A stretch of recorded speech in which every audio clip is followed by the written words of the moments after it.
Hello, I'm Wang, and I'm going to read the HI Vodcast Preamble as 5 points. 1, what do we really want from artificial intelligence? That's a question for all of us. 2, we live in a time when advancements in AI technology is shaping our world while critically outpacing our understanding of this technology in various humanistic contexts: cultural, social, ethical, historical. 3, look at us. We are Stanford, one of the most powerful academic institutions located in the heart of Silicon Valley. And yet, it is all too easy to be in a profound bubble. Much the world knows and cares about AI far less than we might assume. It is all too easy also to be sure of ourselves as the technology creators while remaining out of touch with the rest of the world. We tell ourselves that more technology is the solution, for technology is what we know, and we're eager to apply our craft. Unfortunately, it is all too easy to do so with a shallow understanding of the social, cultural, historical context, while not even considering the possibility that problems in the world are seldom lack of technology problems, but entrenched human problems, including technology itself. But of course, we keep moving fast because that is good for business, and even when we design tech for social good, we too often just end up making something slightly more convenient, because slightly more convenient fits the prevailing economic narrative. This is the bubble, the technology cave we might not know we are living in. 4, we need to therefore interrogate ourselves to better understand how we as individuals and as communities would want to live with AI technology, and through our creations, how we might want to live with one another. I think that's the eternal challenge, humans living with one another. We'll seek distinctions between intelligence and wisdom. Working definition: intelligence, having the means to achieve what you desire, whereas wisdom we might define as having the capacity to assess and evaluate your desires in the first place, and to assess the means you would have to achieve them. So we ask again, what do we really want from it all? And finally, number 5, above all, what does it mean to do AI with some heart and compassion? That's our preamble. So Gus, should we move to, what are we talking about today? Well, Vanessa, I think we're going to talk a bit about AI and music. This is one of the topics we've had, in the very first episodes of the podcast, but we only kind of scratched the surface. But here we're going to go dive deeper. There's so much to unpack in this realm of music and AI. And so I think it's time to ask, what do we really want from AI and music? So I know we had a bit of a discussion last time, but I guess I'm an optimist. I'm excited about the opportunities for AI and music, like thinking about how as new technologies have emerged, like our music has changed. The electric guitar was kind of, when it first came out, certain people weren't too thrilled, but now it's kind of just been said that that's not real music, and now it's just kind of like a normal thing. I think that AI and music might turn that way as well. That's interesting. I think about that a lot as well, Vanessa. And it's interesting you compare this to the electric guitar. It's part of me that hopes that that's true. Because, today if we say, hey, music and AI, what comes to your mind? Don't answer that yet. But this is a question for all of us, right?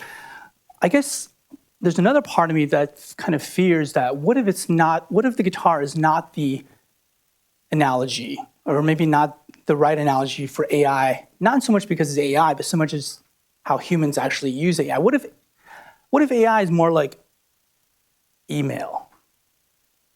All right, let me unpack this, right? So y'all remember, I can tell you when I first got an email account, that was like hundreds of years ago. This is 1996 when I got to college, all right? I got an email account for the first time.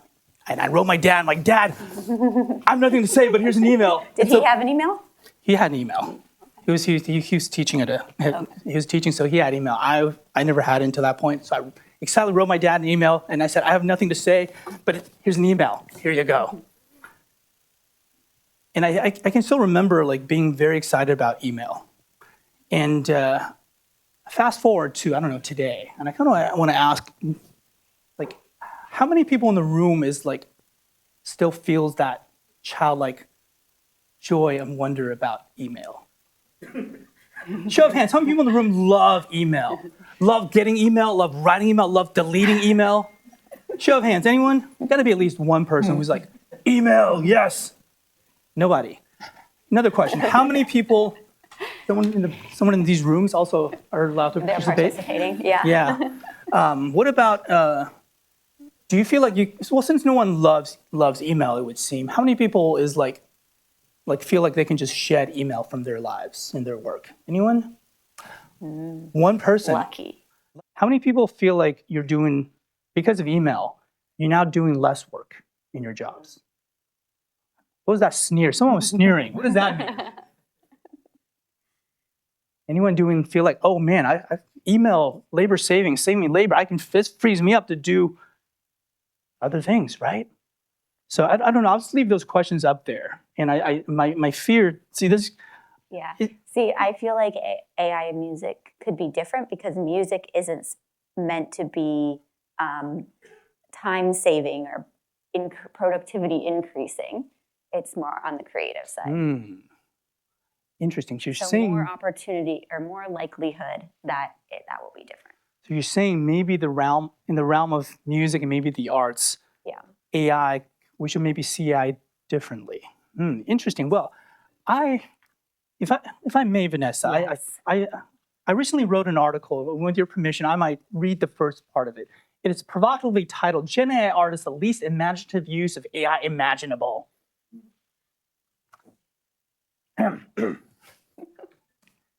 Recently, AI music company Suno CEO was quoted as saying, quote, "I think the majority of people don't enjoy the majority of time they spend making music," end quote. In what sounds like yet another justification of Suno's prompt-based and very popular generative AI music service. Like all good misleading statements, this one is partially based on truth. When we work on our favorite activities, cooking, gaming, hiking, music making, writing, to name a few, the process is often not easy or pleasant or smooth. Many musicians spend vastly more time in practice rooms than on stage. Gamers willingly play punishingly difficult video games. Hikers go up and down big mountains while dealing with blisters, mosquitoes, and a host of inconveniences. All of these arguably not enjoyable the majority of the time, and yet people still choose to undertake these activities. Why? Well, Suno quietly leaves out the part that the process with its inherent challenges is often what makes an activity ultimately meaningful and fulfilling. It's like Suno telling hikers and mountaineers that clambering up that mountain is unpleasant business. Why not take a helicopter to the summit? Meanwhile, Suno is selling helicopter tickets. A statement like Suno, apropos of our conversation here, perfectly captures the prevailing public mindset about AI in general, that artificial intelligence is little more than a labor-saving optimization tool. This mindset tends to be good for hashtag capitalism, but betrays not only a lack of understanding of why people make music. I think this is to your point, that maybe music should be looked at differently, but also it betrays a profound lack of imagination regarding how we could or would want to live with our technologies in our lives. I, for one, would go as far as to say that using generative AI for creative expression in this manner, describe what you have in mind and AI will create it for you, amounts to the least imaginative use of AI that I can imagine. Such systems offer the promise of skipping the labor by bypassing the creative process, and yes, the difficulties, confusion, and frustration inherent in such endeavors. But, I ask, what if the point of art is that we actually make it? So anyway, if you want to read more about my rant, here's a QR code and the URL. So should we bring on our guest today? Because I think she has. I think she has a lot to say on this. So in a way, I think we're going to set the stage to, I think, challenge some preconceived notions on music and AI. Yeah. So today we have a special guest, Celeste Betancur. And I will say, last time I invited Celeste to the stage, she had a glass of wine, but unfortunately it is 10 a.m., so we're too early for that. But I would like to welcome Celeste. She's going to kick us off with a demo. So we talked a bit, but she's going to kick us off with a demo. And she is a composer, a coder, a performer. She integrates graphics, audio, AI, live coding. She performs at computer music venues, nightclubs. She's a PhD candidate here. And let's give her a warm welcome.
that would be like a little super short demo.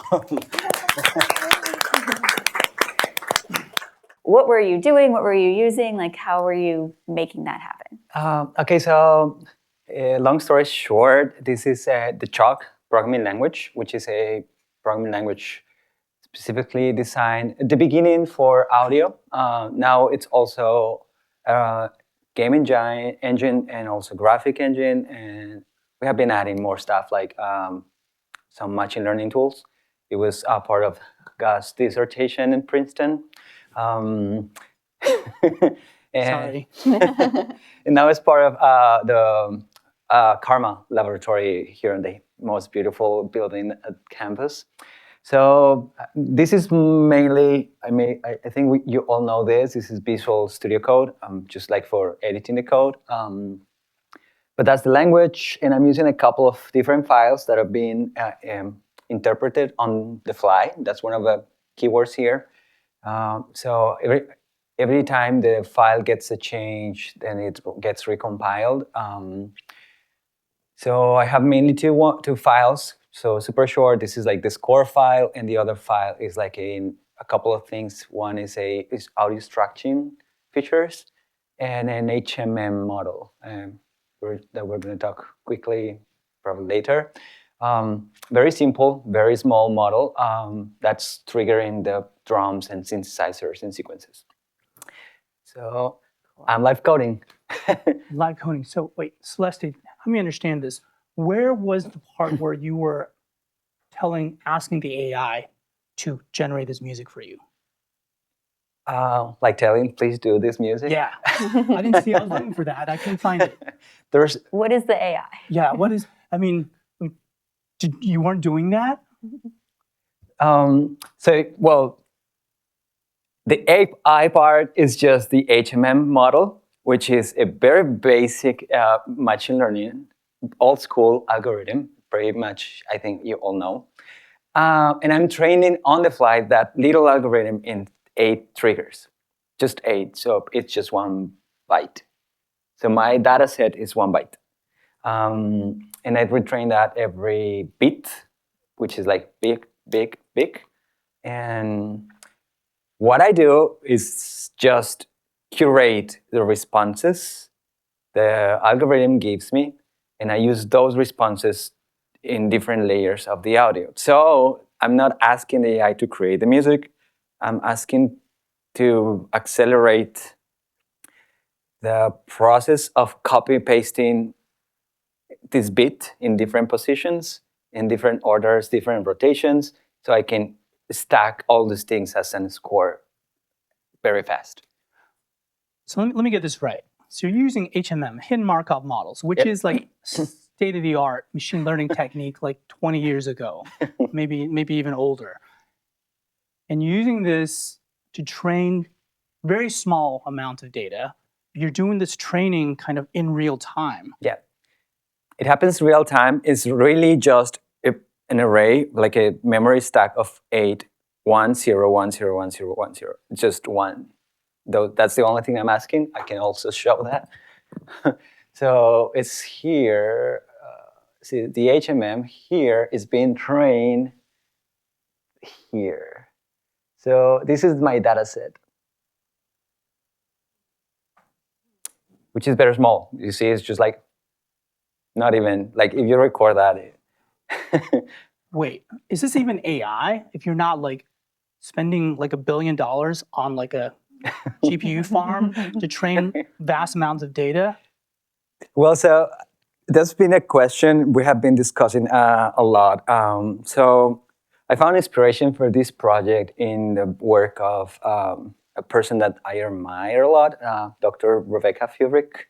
That was also part of the Princeton program, just like after you, I think. Overlapped. Yeah, well, so she made all this claim on, at least for creative processes, that you don't need to guarantee you're not killing anyone, like a doctor. You're not operating a brain or a heart. You want this to be robust, but you're not in risk of that much risk. Might be easier if the human is in the middle of the loop, using the techniques in a very different way, just by training small models, very small data sets, and probably using the on-the-fly approach, which means you just retrain multiple times on the same information. You curate the information and retrain on. So this is pretty much like a go back into the 60s, where we're using feedback loops to interact with AI. The feedback loops includes a human. It needs a human. So the human curates, sends the dataset back. The dataset is trained on the model sends the output, but it's not in the system again. The human reevaluates the dataset, removes what is not desirable, and sends back. So you have this dataset that's being curated on the fly by a human, and that is very effective, efficient, and energetically speaking, and other things. So here, the music is not coming from the AI as a generated thing. It's more coming as from the human that's using the AI as a tool to accelerate some processes, but not the creative one, which is exclusively for the musician. So in this particular case with the HMM, what you're doing is what it's generating is basically like positionally when, like for a kick drum. Yeah. Is it generating basically the sequence of when to play or not play a particular drum or a kick drum or a snare, and you're kind of giving it a kind of a template, but you wanted to kind of both follow, but also, I don't know, deviate with happy surprises. Yeah, exactly. So it's quite funny because like training this model in J and AI would take a lot of information, but 2 hours with a human will be enough to understand things like techno music.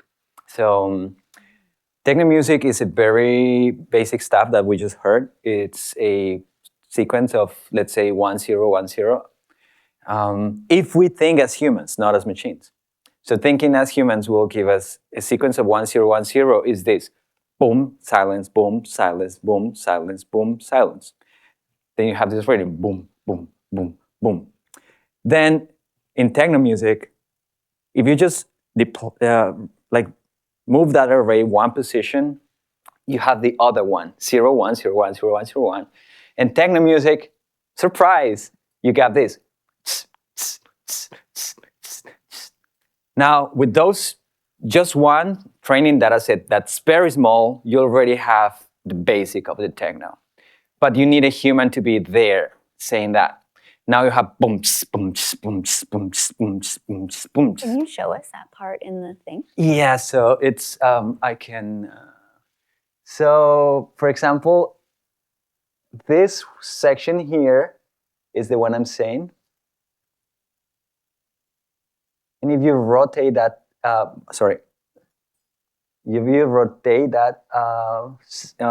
same array just by one position, which is like the result of this function, then you have the other one. And pretty much it will happen with the other hi-hat, which is if you just make every position in the array a 1, then you have and for the bass, it's pretty much the same. So at the end, just one array of 8 positions can construct the entire bass for the techno. And some variations of that will give you house, some little variations of that will give you minimal, some variations of that will give you trance music, some variations of that will give you industrial, etc. So it's like the problem here just becomes a very easy thing to solve, because if you just understand that as a musician that's curating the information, AI is a very helpful tool. So before we do your origin story, which we have up next, I just want to kind of put this all together for a little bit, because we're going to come back to this. And also in the workshop, we're going to be using this, right? So you're using very small amounts of data, and you're training it, and because it's small amount of data, it takes like no time to train, basically. No time. It's like instantaneous, which means you could actually train this It's pretty much anytime on the fly in a real-time audio context. Yeah. And at the same time, you're using live coding as a performance practice, but also as an exploration practice to basically keep playing the music as it's going. It's like, I think of live coding, by the way, it's basically just exactly what we saw, is that you're just changing the code. You're basically in a car, driving down the road, and you're working on the engine as the car is moving down the highway. And in this case, I think because all of these things seem to have they all seem to kind of fit together. The small amount of data that's being trained, very fast training, real time, and then put together through this context of live coding. Yep. So I kind of wanted to underscore that. And two, this is probably a question that I think we'll come back to. Is I do, when I kind of facetiously ask, is this AI? I think it does seem like we have we tend to have pretty strong preconceived notions of what is AI and what is not AI. In many ways, I think we're here to perhaps examine that and possibly challenge that notion a little bit. And I think that brings us to... Should we do origin story? Let's do it. All right. So again, for those of you who are new to our podcast, usually with our guests, we like to ask them their origin story. How did you come to be here today, and what inspired you to be here today? So Celeste, let's see where, I think we just have this one. Yeah, tell us a little bit about more about your journey and how we came to be here. Are we finished? Going to finish in 3 months. Yeah, make it like a few minutes. Of course. Now, so quick story. I started learning electric guitar. It took me I'm from Colombia, so Colombia, when I was born, which was a long time ago, was a very dangerous and poor country. Now it's not, but it was. And I remember one day saying, I want to play music. And my dad was like, sure, and how? Like, I need a guitar. And he said, of course, and that costs some money. And how are we going to get that money? And I'm talking about a guitar, like a very cheap guitar. But we were really poor. So long story short, it took us 1 year to get to this store and be like, we get the cheapest one? And we were like, stretching. We got the guitar after 1 year. I learned how to play. I was very obsessive playing. But I also was in this situation where my mom was like, well, you need to make money because you need to eat. So I was like, well, I could do some engineering work. And I started doing some engineering work. And I found out I was really good programming. I learned myself. I teach myself in a library. So I went to like C++ book, and I was like learning Python book. I was learning Java book, just learning. We don't have a computer by this time, so I was just learning by the book and doing paper, as classes I know are worse like that.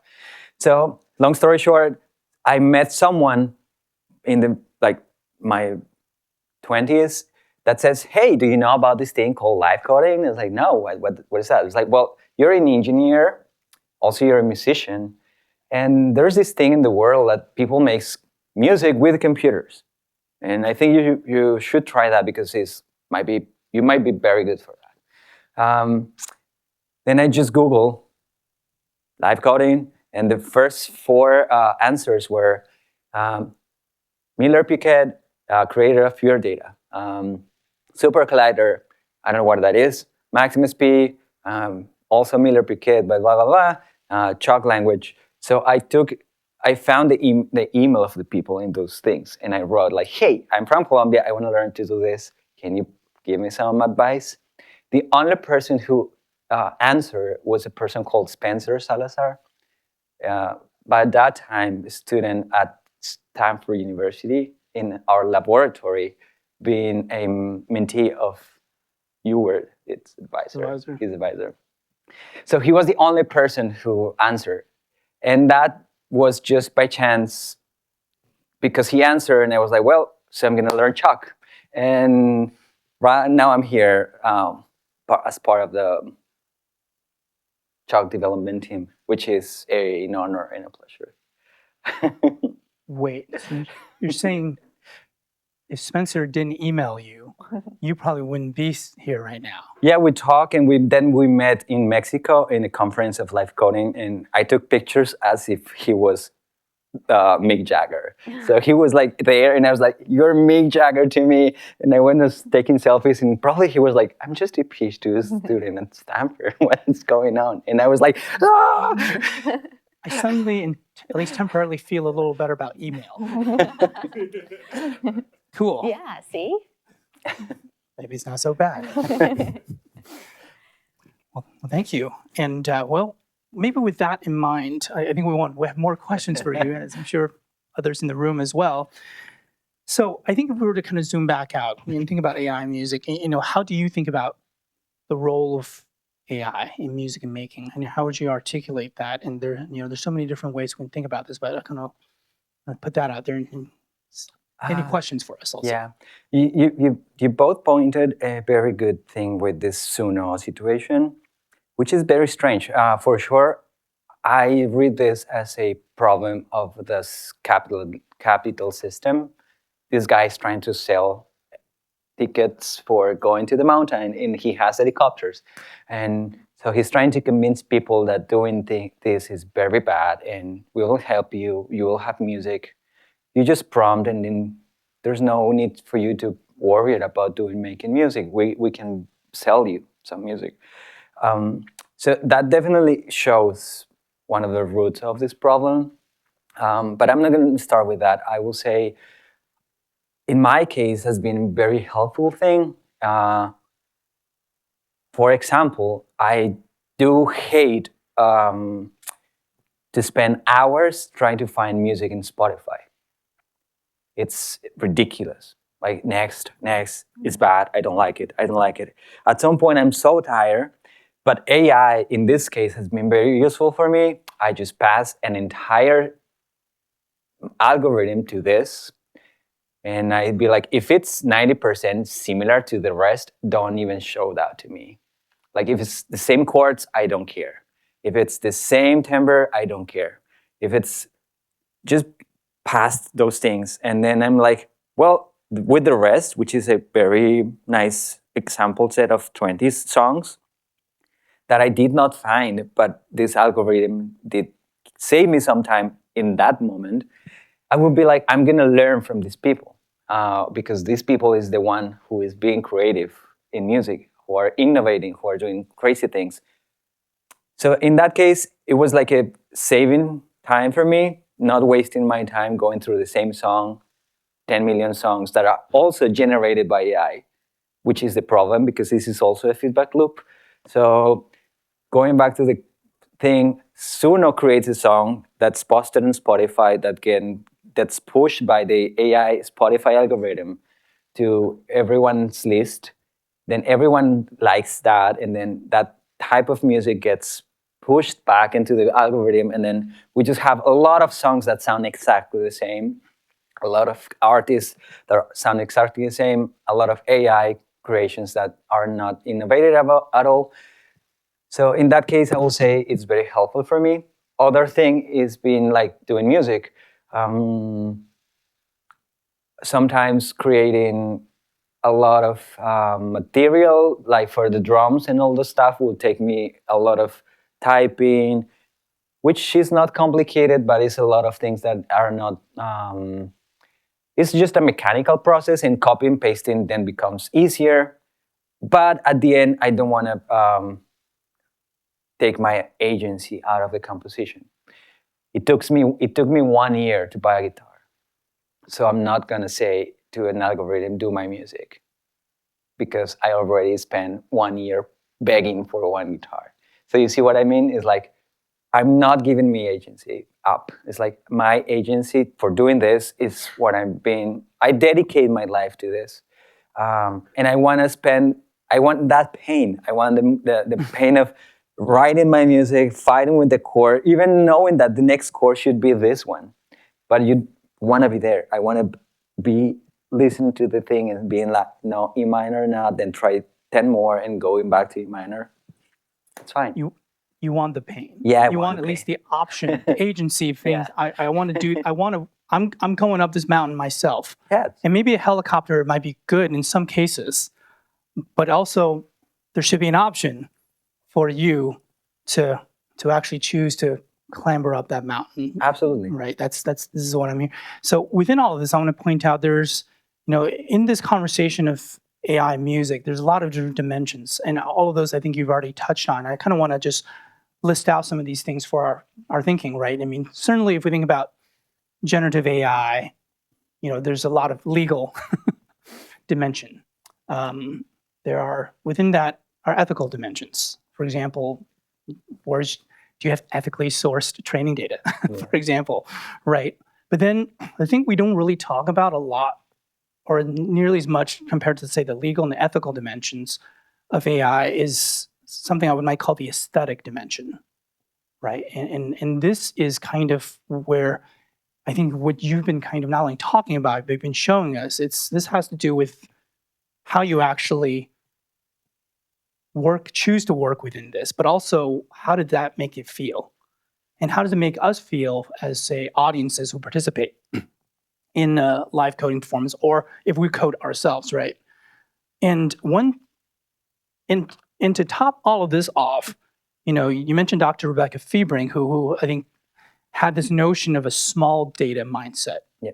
Right? It's the idea that maybe there are times that you might need a lot of data, and there are times where you can do a lot with not a lot of data, right? And in many ways, let's not forget the wondrous, awesome things that we might be able to do with small data, but also a lot of human-computer interaction in designing systems in there. In many ways, the small data mindset seems to be the opposite of how many of us tend to think about AI today. We think of AI, thinking we just need more data. We're going to get more data. And yes, that's a huge question in AI, but this seems to be the opposite. And at the same time, it seems like the small data mindset, which I think you've shown in your system, in many ways kind of addresses each of these legal, ethical, and aesthetic dimension in a totally different way, right? And I just want to kind of lay this out there, is that first of all, does that sound accurate to you? But also anything to add to this? Yeah, it sounds accurate. And I will add, I think there's these subtle differences between every analogy we're trying to paint in AI. Because every single analogy just brings a different dimension that probably AI doesn't have. And that little rupture will send us to a very wrong place. So, for example, Rebecca Fiebrig work, I think it should be more popular, just because in case of she explains so good how you can create a system, a $10 million system like an LMM, on millions on GPUs and energy, and talk to this thing and be like, hey, give me this array, the HMM data. So techno music is this. And then just revert this to give me the hi-hat. And it will give you the wrong answer. Because the model was not trained to give you that precision. But this approach of using a very small data set on an HMM that will be trained on the fly always gives you the right answer. Because you don't need more than that.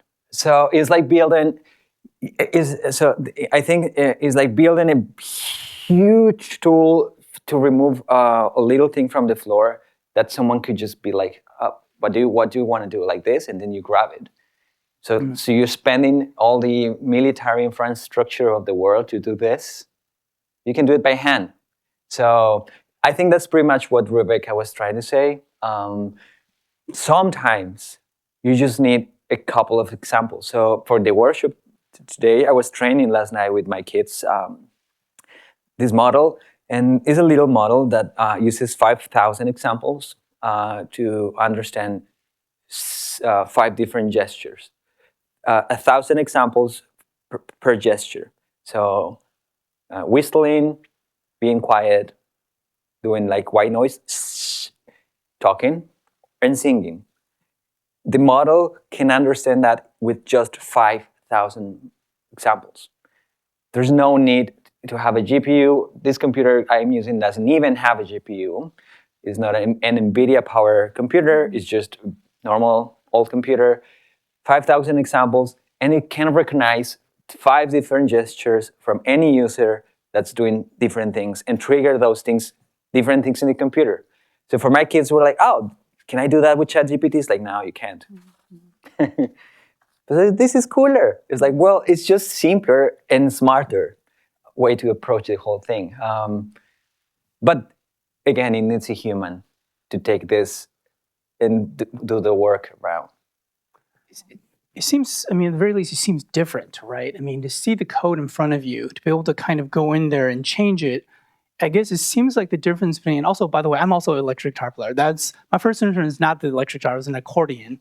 Now you know. But then for my 13th birthday, my parents got me an electric guitar. Also, like, it was the cheapest one that we could get. It was in St. Joseph, Missouri, at this music store. I got a used Series 10 red guitar for $100. It was the cheapest electric guitar they had. And but my parents paid for music lessons every week. You know, it's like $5.50 for half an hour at the local music store. I remember this well because that's, and for me, having worked in computer music in the last, I don't know, 100, too long. You know, I love computer music. You know, a lot of it is AI, but also I feel like it's just different from being able to go and like put my fingers on the fretboard, on the fingerboard, on the string, to feel it, to pluck, to strum, to pitch bend, to pull off, to finger tap, to all these different things. There's a directness to it, but yet I feel like this is kind of what I'm seeing in yours. Is that we see the code, which is part of live coding. And I don't know where I'm quite getting with this, but I think there's a question in there, and it's a question maybe for each person. Is that like, when do you want to use what? And I think maybe the answer is, it depends, right? There might be a time, there should be room for a helicopter ride to the summit, I would say, but also there should also be room for choosing to go up there always by yourself. Yeah. You know, and instead to work illogically, profusely, and inefficiently at something because it just seems like it's fun. So anyway, I just want to. Anyway, these are I've no idea where I'm going with this, except this is what you're making me think of, and I want to kind of translate that. Yeah, I guess so. I mean, zooming out, then, are there principles that you abide by when you're doing your work or I guess your view on how AI should and could best be used as a tool in the creative process? Yeah, so I think you already mentioned some. So I think when I was doing first computer music, instead of trying to bring a new mindset, I want the same sensation. So when I was playing electric guitar, I was, believe it or not, I was in 2 bands. One was a reggae band. The other one was a death metal band. Yeah, I know how to do that. So you have this feeling. It's like the power of the distortion when you hit it. So someone showed me chalk language, and I was like, computer music example sounds like, it's a very popular one. And I was like, okay, it's just like executing and then waiting. So I think in my brain was like, I think this is a problem because I want to do this, but I want this to be fun too. And finally, for me, it was not just the result.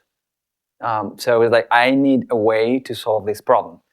So I think my first 6 months with the language were like trying to understand how to make this. Can I type, execute, and hear the response? If that happens, what can give me the adrenaline of the concert? Maybe showing the screen. Have you tried to code in front of your boss? Like, do that. You start like, oh. Well, that's me in a concert every night.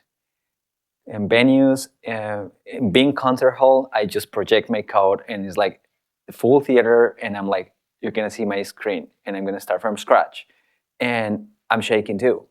But that's what I want. I want the adrenaline of the chord that's coming, and I hit it, and it's the wrong one, and then you're like, oh, I need to fix it, and that's it. So I think that approach also goes into AI.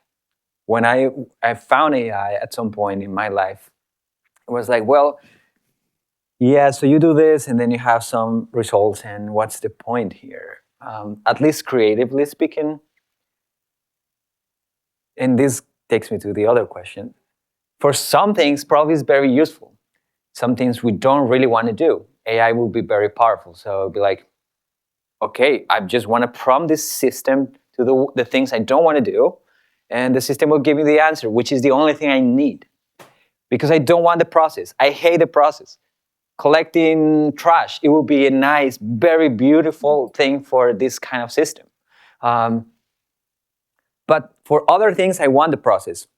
I want to go into a game, grab the ball, and throw the ball, even if I lose, because the point there is going into the game with my friends and things like that. So I found AI, and I was like, okay, this is not going to work for me, but I already solved this with coding at the beginning. So there might be a way. I found Rebecca's favorite work, and I found it was possible with a little bit more computation and smartness to make AI algorithms to work on the fly in a way that could be presented to the audience with nice results, but I will also enjoy the process of making this music without just prompting and waiting to the computer to present something. And that has become like my motto. So I think, just like a quick other example, this Sunday I had a very beautiful premiere, like a world premiere of a piece. That instead of making the audio for a musician, it was creating the score for the musician. And the score was being created on the fly with the feedback that was... So the performer played, my computer listens, understands the notes, and then generates a score based on those notes. Then renders a graphic score for the musician.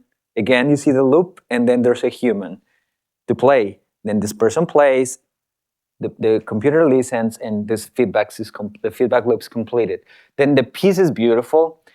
The musician was very involved in the composition. The composer, that was me, was very involved in the composition. And AI was there, but in a very different way. It was not removing the real-time experience. It was not removing the process. It was not removing the aesthetic decisions we were both making, interpreter, audience, and because audience is also part of the piece. So if any audience member claps, then that gets into the system, and that will send a different note into the system. So everyone is involved. There's a lot of creativity involved. There's a lot of agency for all the humans, also for the AI system. But it's not like giving up that agency anywhere. So, yeah. The feeling, the agency and the feeling. Yeah, and isn't that what matters? I mean, at the end of the day, like, how do you feel? That's the aesthetic question. It has to be. It's the only question. Everything else goes from like, how do you want to feel as a person?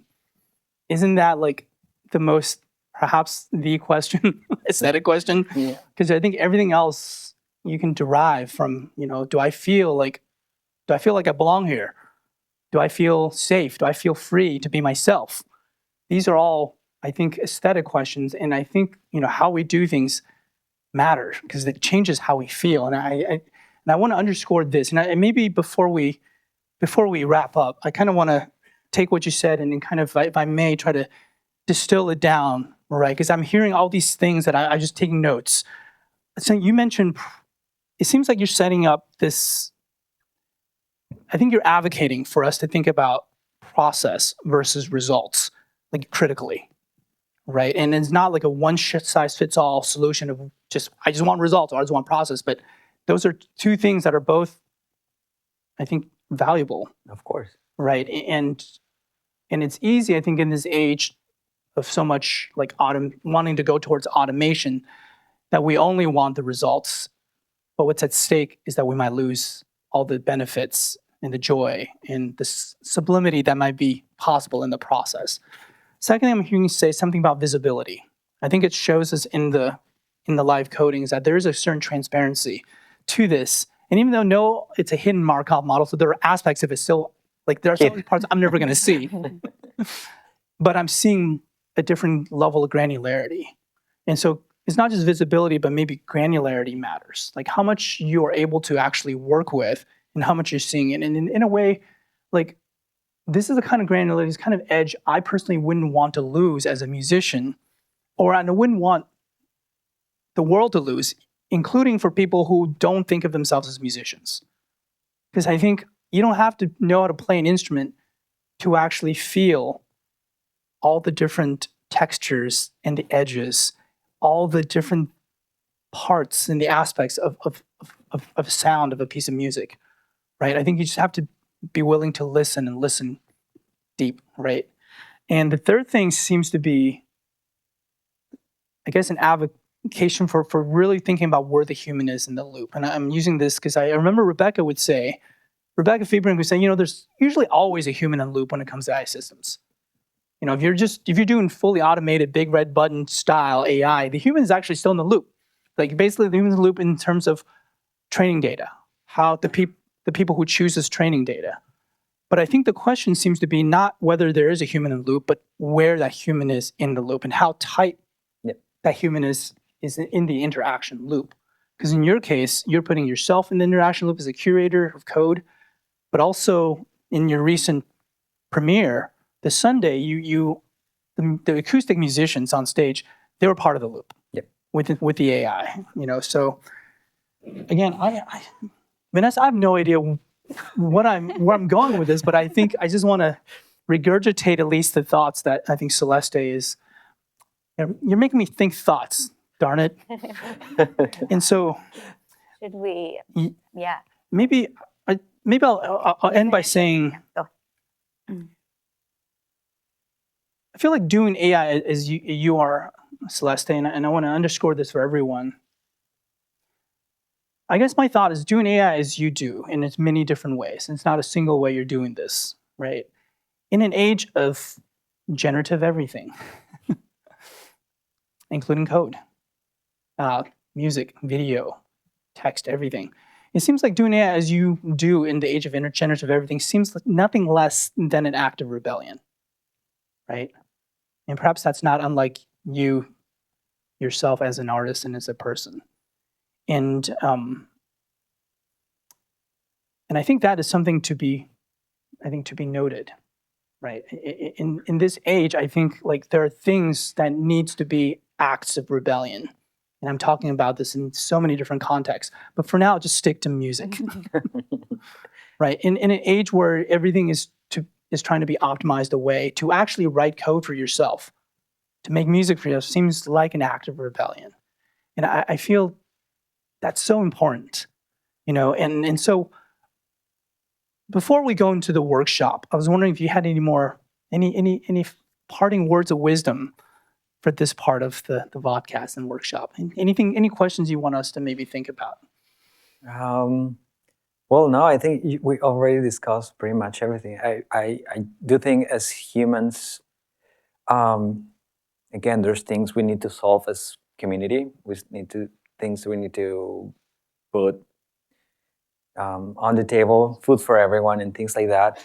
But there's others that just make us what we are, like creative practices, like sports in the recreative way, like things you just do because you like, not because you're going to get an result, economical result or any other stuff. And I think those little things are the ones that make us what we are, like sediment us in something we call individuality, or they sediment in something we call a person or an identity. If we remove those things, then we're going to get empty basils, just waiting to consume. Like Suno is just an empty basil that's consuming. Like, give me another song. Give me another song. Give me another song. And then The more you do that, pretty much, I think the emptier you're gonna get. Because what we are is not just. I would say this, like we're not a biology. We are a biology plus a lot of other social things that are contextual, cultural. And if we remove those from the equation, then we just get with this emptiness. And that emptiness will be very strange to handle at some point. For sure, I guess what's an economic system that's trying to sell you tickets to the Everest once? Like, please, no one, don't do it. But if you talk to someone who has done the sacrifice to go there, it will tell you why you need to do it. And it's not because of the final view. It's the final view plus all the training, suffering, sacrifices, and all the things that put this person there. Because if you go there and you just see the view, probably you're going to forget tomorrow. It's just going to be an extra picture in your phone. That also could be created by AI. And I guess it goes back to the question, what do you really want? What do you really want? Not just from AI, but kind of for yourself. All right. So we are going to have a quick break. So that concludes our vodcast episode, but is the beginning of our Music AI workshop that Celeste will be leading. My name is Celeste Betancur Gutierrez. I go by my both last names as every Latin American person, which is very long. And people used to call me just Celeste Betancur, but it is like that. I'm from Colombia. I'm a PhD candidate here at Stanford. I do a computer music combination PhD, which involves both things, computers and music. That's why we're doing this kind of situation and thing. I just want to quickly show maybe 1 minute of a performance I did, just to reintroduce the topic. And then we will go through the installation for the workshop. We're going to need to install a couple of things, download a folder. And after that, we're going to have Wang showing us some examples of what can we possibly do with the tools we're going to install. It's not just audio, can also be graphics. That's why it's called Audiovisual, the workshop. We're going to try to go into the visual part too, but it's like a lot of topic to cover. So we'll see. And yeah, so let's start. So this is a performance that happened in the amazing venue called Gray Area in SF. So exactly as in the talk, there's two different things here. One is, this is JavaScript. JavaScript, a library from JavaScript that runs GLSL code. GSLS stands for the graphic shading language. So this is JavaScript and this is Chalk language. So she is Olivia Jackson, a very well-known audiovisual artist based on Berlin, but originally from California. And that's me playing Chalk audio part. We're both playing live coding that day. We're both using very computer techie tools, and the venue was beautiful that day. It was packed, and I'm just going to show a little bit.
So yeah, that was made on the fly with programming languages being compiled on the fly using pretty much what we're going to try to learn today. So we're using Chalk, and that's what we need. So Chalk. Chalk, as I already said, please go to this page. It says Stanford, chalk.stanford.edu. There's also a mirror in the Princeton University, chalkprinceton.edu, but please come to this one. We have a bleeding edge version. Well, so we're gonna download Chalk. I guess pretty much all the room might be using Apple computers, so I thank you, Stanford, for this. So yeah, if you go to this web page, you hit download, you will see your flavors. I think the only person in the room with a Linux computer is myself. I don't know. If someone has, because this is more complicated. But I guess if you have Linux, you accepted your pain already. So, so yeah, because Linux you need to build. But we have installers for Mac OS and Windows. So please go here and download the Chalk environment. It will download two things, Chalk as a command line tool. It will also download a mini article. So you will not see an icon saying Chalk. You will see an icon that's the mini article. And it has this icon. So you will see this application being installed in your computer. In the meantime, while you download this and you install this, we're going to show you some examples of the course we had at Karma. That's 356, a critical course in AI. So download this one. The other thing we need to download before we jump into the introduction is the Wekinator. The Wekinator is a tool built by Rebecca Fibrick, the person we were talking during the first section of today's podcast. This one is not synced. So what that means is you download this and Mac is going to be complaining like, hey, this software is dangerous for your computer. It's not. We promise nothing's going to happen. It's part of a very beautiful doctoral dissertation in Princeton University. And we already tested and we don't worry. So this one is Wekinator.org. Same thing, you just go there, go to downloads, and you will see the installers. There's an installer for Mac, for Windows, and Linux will not work. I'm sorry. You see, if you choose Linux, you choose your pain. So I'm going back. We're going to have time for doing this because we're going to have guys presenting some examples. So take notes. First thing, install Chalk. You go to chalk.stanford.edu, download, install your flavor. You will install this icon, which is a thing called the mini article. Second thing, go to the Wekinator in a page that's Wekinator, Wekinator.org. Go to downloads and download your flavor. This will install an icon that looks like an eagle, like this one that's right here, or a bird. It's a Weka, yeah. And then the last thing is this. So this is the folder for the workshop today. I pre-made some examples. There are some audio files inside this folder. So we can play with sound because this is a sound workshop. So I prepare for you like a folder with some examples in Chalk, some pre-made code, and some audio samples. So go here. The address for this one is Karma, which is our laboratory. Karma stands for Computer Center on Research in Music and Acoustics. It's a very beautiful building on the top of a hill right here at Stanford. So karma.stanford.edu, and then my username. So it's tilde Celeste. And then the folder is AI. So if you go there, you're going to see this folder, which is a zip file. Download that one too. If you had those three things, two install and one download, then we're good to go. So if there's no questions on this, we're going to have time to install while Ga is going to give us some examples, okay? Alrighty, so while you're installing, and also if you have any questions, this would be a good time to raise your hand. Yeah, I will be around. We can go around and make sure you get everything installed, and then probably after this one, maybe we'll try to make a sound first with Chuck to make sure everything works on everyone's system. Okay, so what I'm going to show you is basically like some of the things. Basically, I'm going to show you some of the student work from a course we've been teaching, Music and AI. And it is a critical making course, right? So I want to underscore that.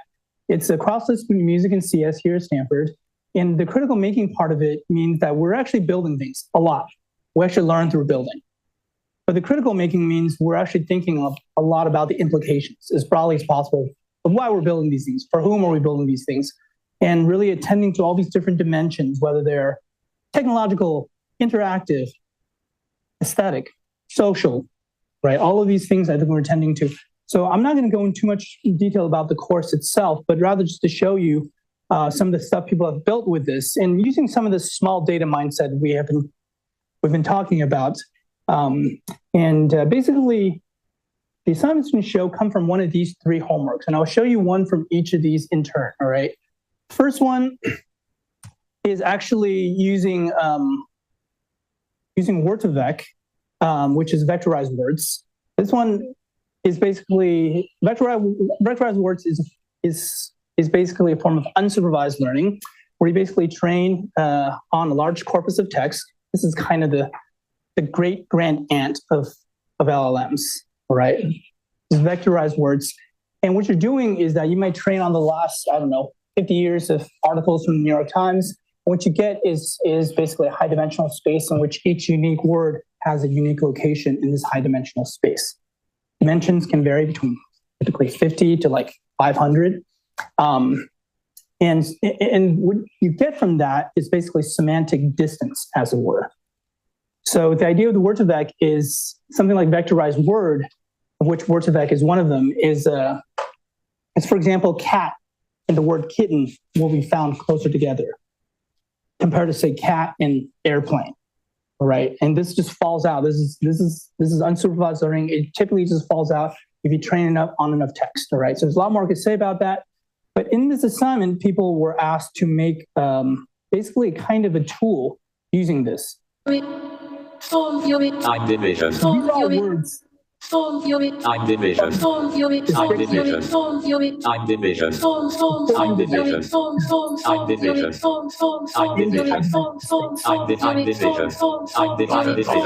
I'm division.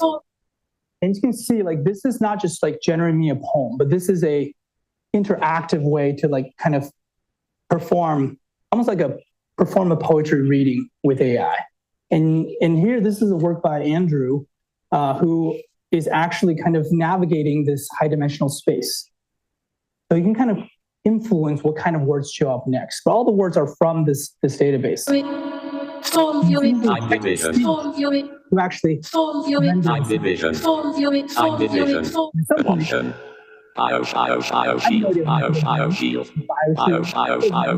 We're moving up.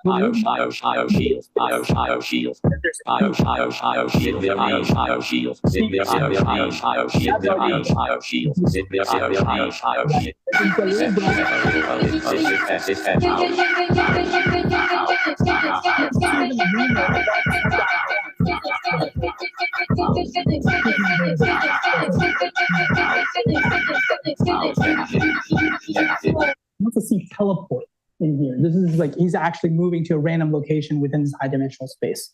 All right. So this puts together, this is all just printing out text from within Chuck. The words are being spoken by a text-to-speech library that Andrew's using that's also integrated. He's actually loaded that into Chuck. And the rest is really just interaction he's built into this. All right. So this, and by the way, the prompt for this is to make a kind of a poetry tool that you can perform with. And I would say everyone made totally different things from one another, right? This is one of the hallmarks of courses that we have at Karma, is that we give prompts and then people just kind of do vastly different things. All right, so this is an example of homework 1. I'm going to give you an example of homework 2. Homework 2 is basically what I call a featured artist. It's actually using audio features, which basically are kind of like low-level audio descriptors of sound, right? For example, an audio feature might be something like RMS, which is kind of how much energy is in a particular part of the sound. It might be flux, how much the sound is changing. It could be centroid, which gives you rough measure sometimes of how bright the sound tends to sound. So basically, there are these kind of computationally computable audio descriptors. And so what you can use these for is basically to describe sound, but also do retrieval on sound. So I can say, here's a sound, give me 10 sounds that sound like this sound, right? And because we kind of do this kind of feature-based, this feature extraction, we actually are turning sound into sequences, basically like just vectors of numbers. Again, it's kind of in a location in some high-dimensional space. We can use that to numerically look for similarity and do retrieval. I want to show you one of the things that you can do with this. This is probably not advised, but this was my demo video for showing people, like, this is what you can do with this. And by the way, this is real time. And with apologies to the Beatles.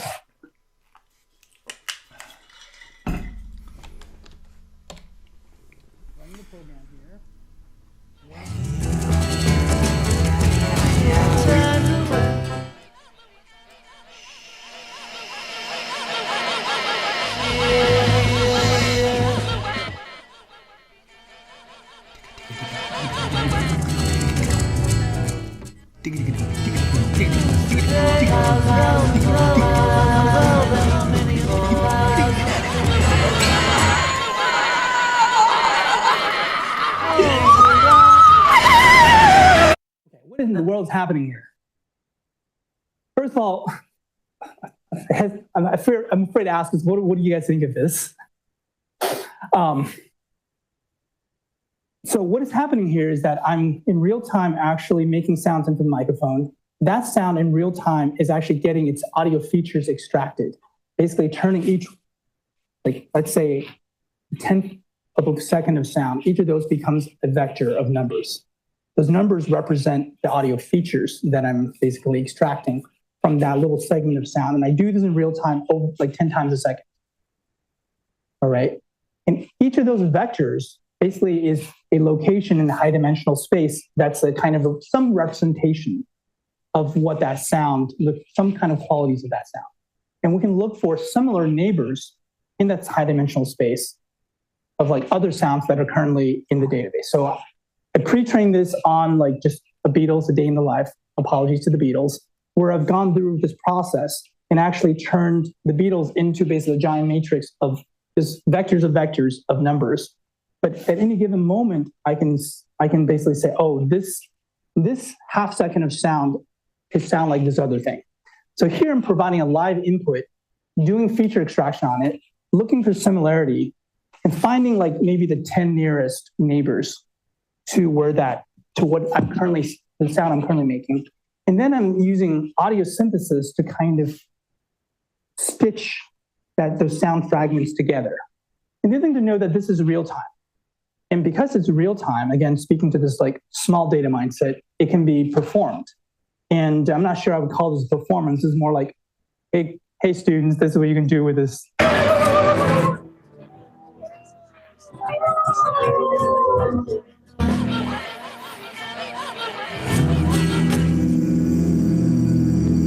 Picking out sound.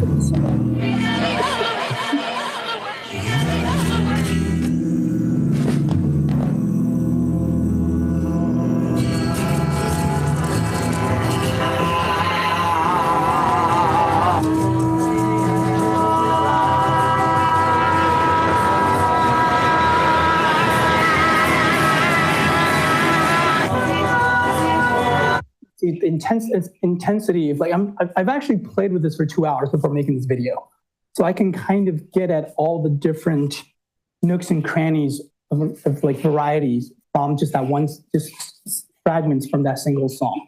All right.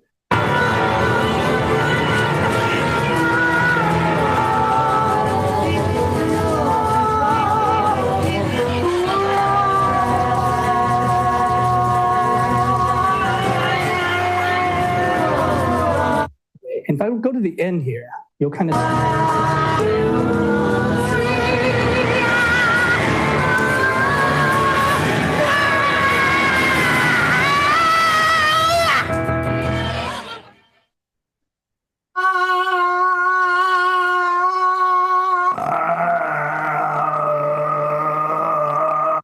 Apologies to the Beatles and apologies to all of you.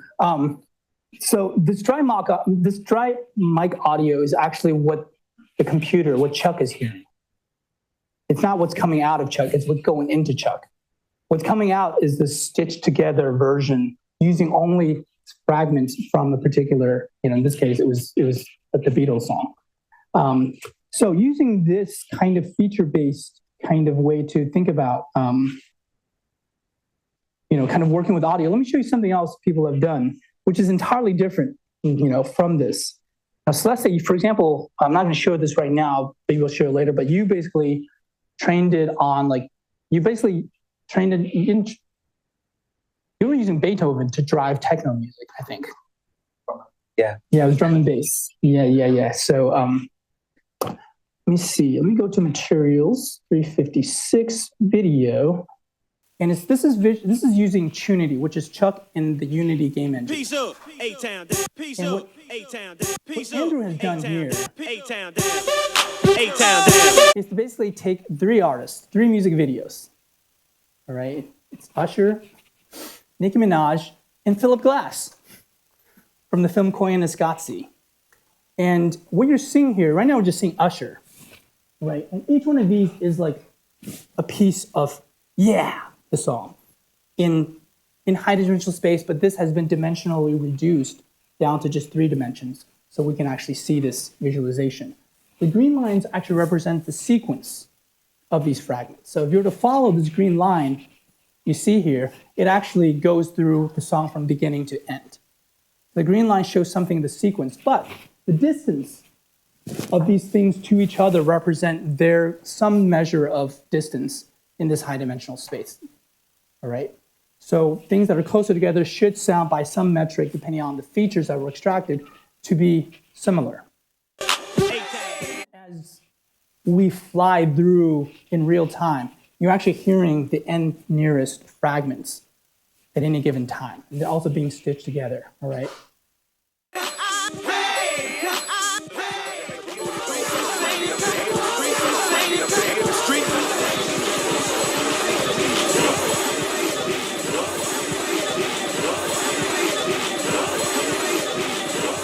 This as kind of a embodied, almost like a virtual reality version of scrolling through a database of sounds. Okay,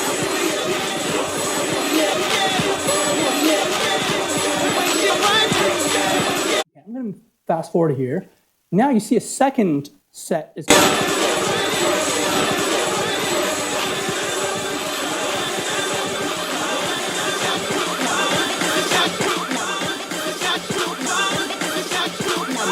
Right here you can see this is where Nicki Minaj space and Usher space seems to have some intersections. You're seeing the music video, and this video that what we're seeing is corresponding exactly to the fragment of audio that we're actually hearing, and it's kind of playing on.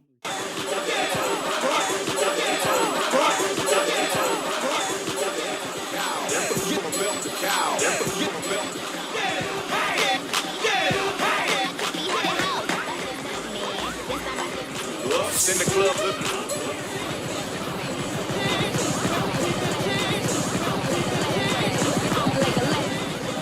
Going forward, finally we have Philip Glass.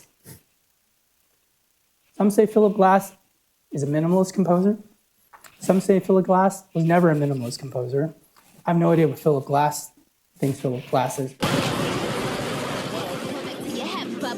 back to your hemp bubbles. Go back to your hemp bubbles. Go back to.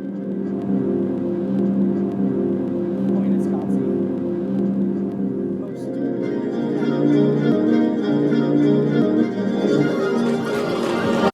see here that like, yeah, these, you can kind of see these cluster actually pretty far from one another. And yet there are some intersections, right? And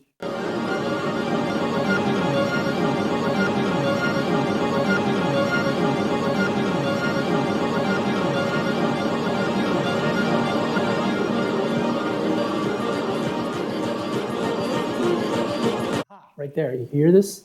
Nicki Minaj meets Philip Glass, and you can kind of see the frantic cyclic energy in both of these. And you can, and is it exactly why like these two end up close together? It's hard to say, right? But for us as listeners, we can be like, yeah, I think it's plausible that these things could be considered similar, and perhaps it's even useful in a musical context. I'm like, I want some more of this, but from that other artist.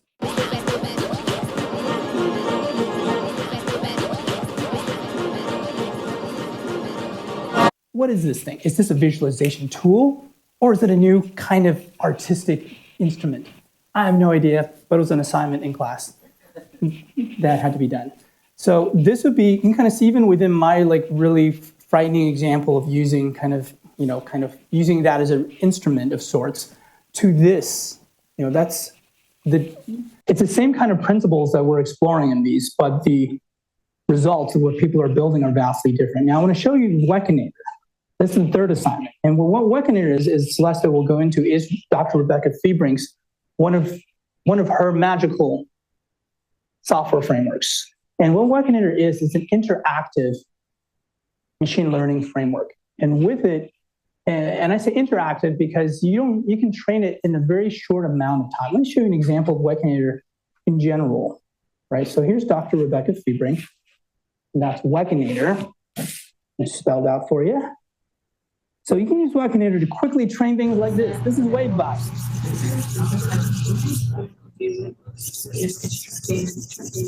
So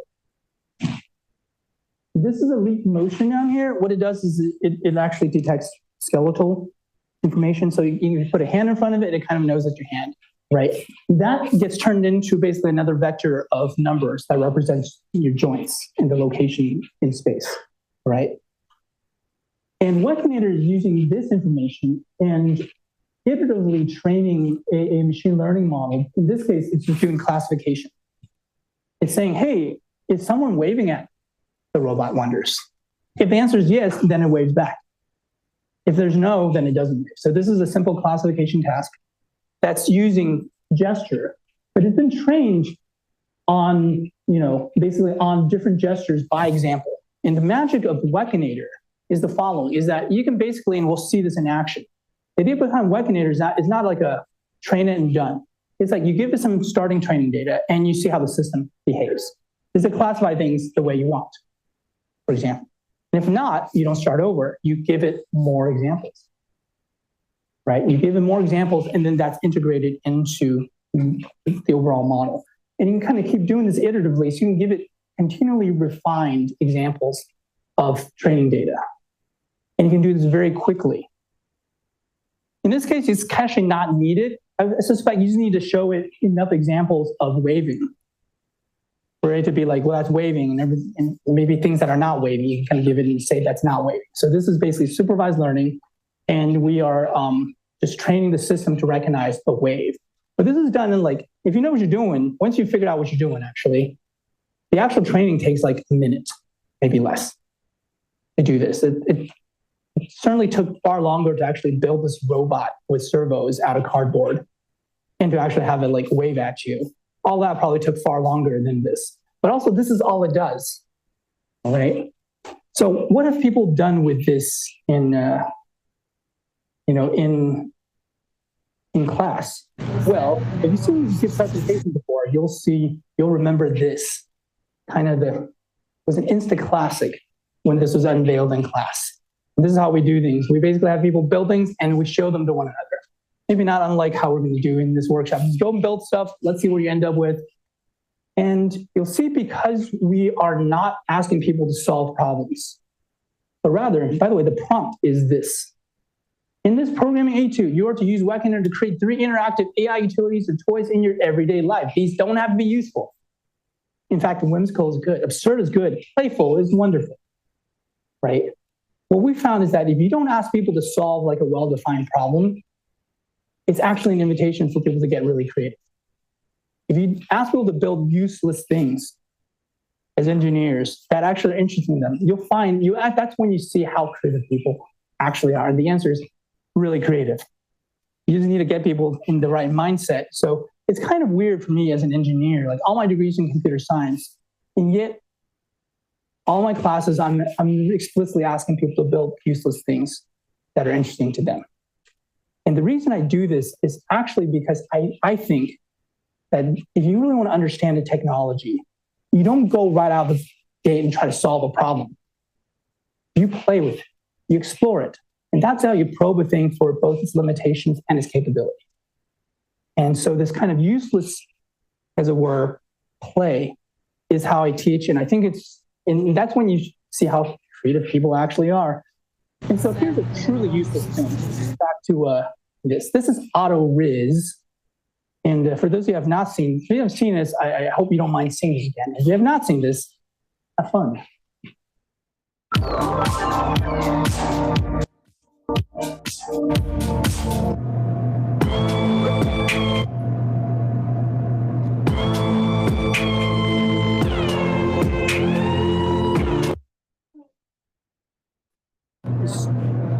Stress test.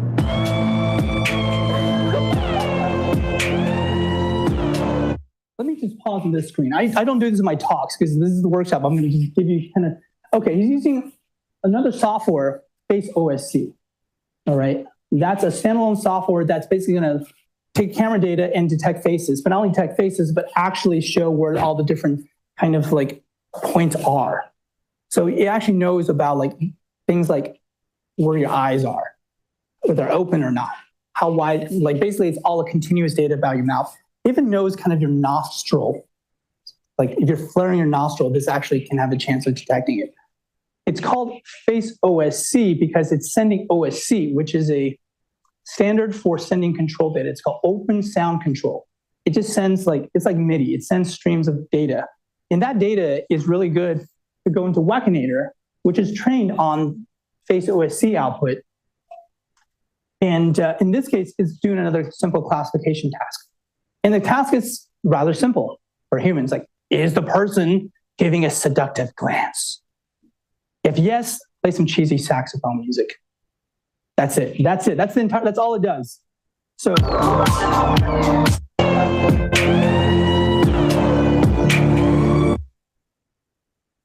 I ask my students to deploy everything they did. So this is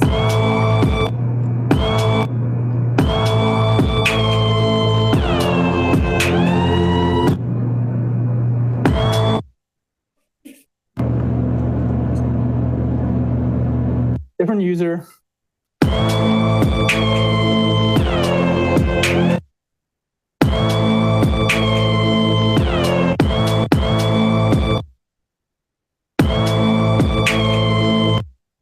Okay. By the way, critical making, which I think it's good for all of us to do. Whatever you're building, good to think about why you're doing it, for whom you're doing it, how is it going to live in the world. So Matt wrote this long essay, but at the end he said, I really enjoyed this assignment. I think it's easy to adopt this toxic capitalistic mindset that everything you do or make has to be productive or for something.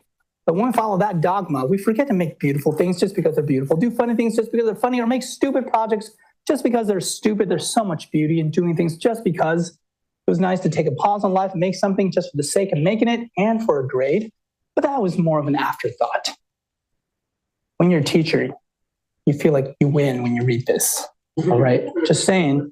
Let me show you some other things that people have done. All right, so what we've seen here is one particular use of Wekinator. Right, this is another use, and the difference is this is not classification. This is regression. All right, the difference is classification is you have these basically predetermined discrete buckets that you want to determine which one of these buckets is currently the thing that's happening. Regression is not about buckets. It's more about mapping. Continuous mapping, meaning that there's not like these discrete buckets, but rather there's a kind of a continuous system here. For example, in audio synthesis, right? Or like say, if you open up any, like an audio software, you'll see a lot of knobs. Open up Pro Tools, GarageBand, you'll see a lot of knobs that changes all of these audio things. Each one of those is basically a continuous parameter. right? What if, instead of trying to figure out, like, how do I set these 40 different continuous knobs, you can kind of train a system to kind of get you close. But not only get you close to what you want, you basically can control all the 40 knobs with one kind of holistic gesture. This is what one of the things you can do with the regression of the Wekinator. In this case, let me just show you this example. This is hand to voice. And this is not classification because it requires a kind of a continuous input to output mapping.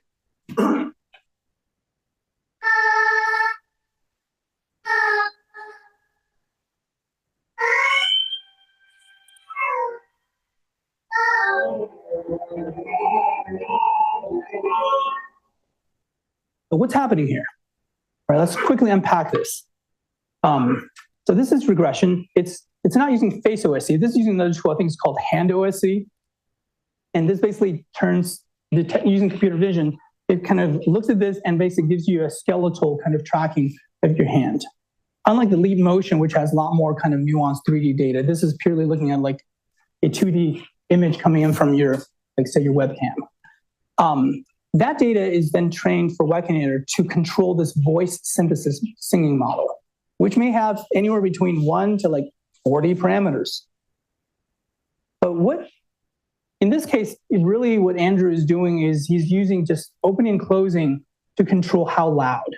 That's one knob, right? A second knob in this case is basically the angle of the hand.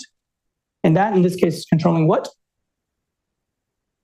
Pitch. Yeah, it's controlling the pitch. So this is controlling dynamics or volume, and this is controlling pitch. And that's kind of it. Now to do this, it just needs to show, basically this is trained, imagine a few minutes.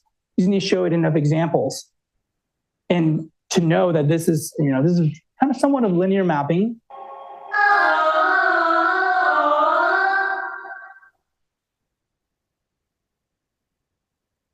And the system generally doesn't. Now, the system doesn't do quite what you want. Because it's Wekinator, what do? Well, you don't start over generally. You could, but you try to give it more examples. The parts where you're doing the thing and it doesn't do the thing you want, you do the thing and you give it more training data right around that region using those particular gestures that the system currently is having trouble with. And you're refining the system's understanding of how to map gestures in input to output. And that's kind of the magic of Wekinator. And this actually requires a kind of a small data mindset because this is a highly iterative process. And it turns out this is the process that in practice for musicians and for just people wanting to play with sound and AI, turns out to be really practical and fun. The number of instruments that have been made with this in computer music is very, very high. In fact, Google 10 years ago actually had and they credited Wekinator. They actually had a whole service based on kind of this interactive machine learning. This is some time ago. I don't think that's there anymore. Wekinator is still here. So this is Wekinator in a nutshell. Let's see if there's anything else I want to say here. Any questions on what you're seeing so far? Right. I will say, whenever you're making things with computer music and AI, whatever the thing, whatever you're making, whether it's generative AI, whether it's interactive AI, whether it's anything else, I want to offer to you some ways to think about how do you like evaluate what you're doing, right? One thing right now, like I think the world's saying, well, hey, can the AI generate things that sound like a human did it? Or can it sound like, wow, this sounds like, was it made professionally? Those might be interesting and valid metrics in certain contexts, but I want to add to those. In something like this, I think a really good question to ask is, does it feel expressive? Right? That's a question that I think is often not asked, but that's a huge question. And what does expressive mean in this case? Right? That's a good question. I can't tell you that right off the bat, but I might say that maybe expressive means that there is a sense of control over what you're doing versus what the sound is doing. And also that control gives rise to a good amount of what I would call variability. As in there's a range of sounds you can access with the gestures that's your input. just like in the Beatles example, I've played with that for 2 hours while making the video because I wanted to access as many corners in that original material as I can, just using my voice. So that was a combination of trying to make different sounds to get different sounds out from the Beatles song to possibly retraining the system using different sets of audio features. So that process is a kind of a tuning process that we could have. And with Wekinator, what's nice about that is it's very on the fly. There's a flow we can almost get into with actually training AI. That's not something you usually think of. It's usually, these days you're training AI, it's like, start the Python. So you leave it, you set it going. Hours, days, sometimes weeks later, you're gonna see like, is this what I want? Be like, nope, I'm gonna tune my model layers, different data, start over. No, Wekinator is like very in the moment. So anyway, so those are just some of just a few, we have like probably like over 200 examples of this kind from 2 years of teaching this course. So, right, I'll laugh now. Yes. It just makes me think of it because the hand specifically makes me think about the theremin. And so like, can you sing into the microphone and make your voice sound like a violin instantly? Like, can we get to that level of fidelity yet? Or, because I've seen this video of Justin Bieber singing at an orchestra and he's like, ha ha ha, and then the whole orchestra sings exactly what he's saying after them. Like, how far are we from that? Can we do that with this system? So, and even with the hand, can I like move it up and down like a theremin? And the software can be like, okay, this where the hand is now, it's an A, here it's a D, Yes.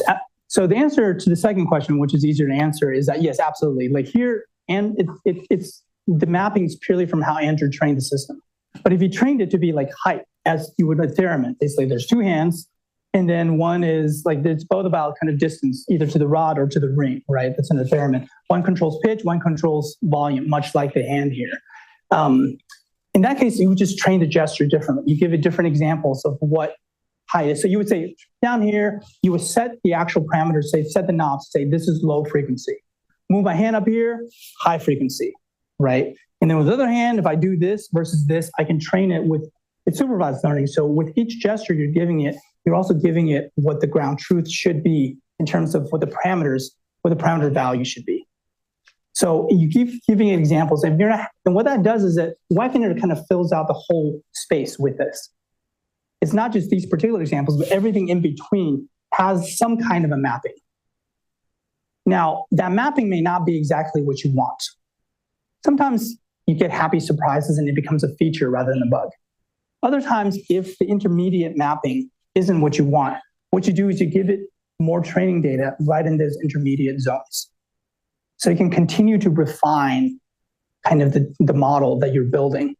And then once you save the model, in that case, it's just using simple like multi-layer perceptrons. It's just probably no more than like a dozen layers usually. And that's enough to capture this because you're actually putting a lot of human-computer interaction into it. Yeah. So, and question. like to continue with the question, in going back to the podcast, like it depends on I will advocate for finding the right tool for the right moment.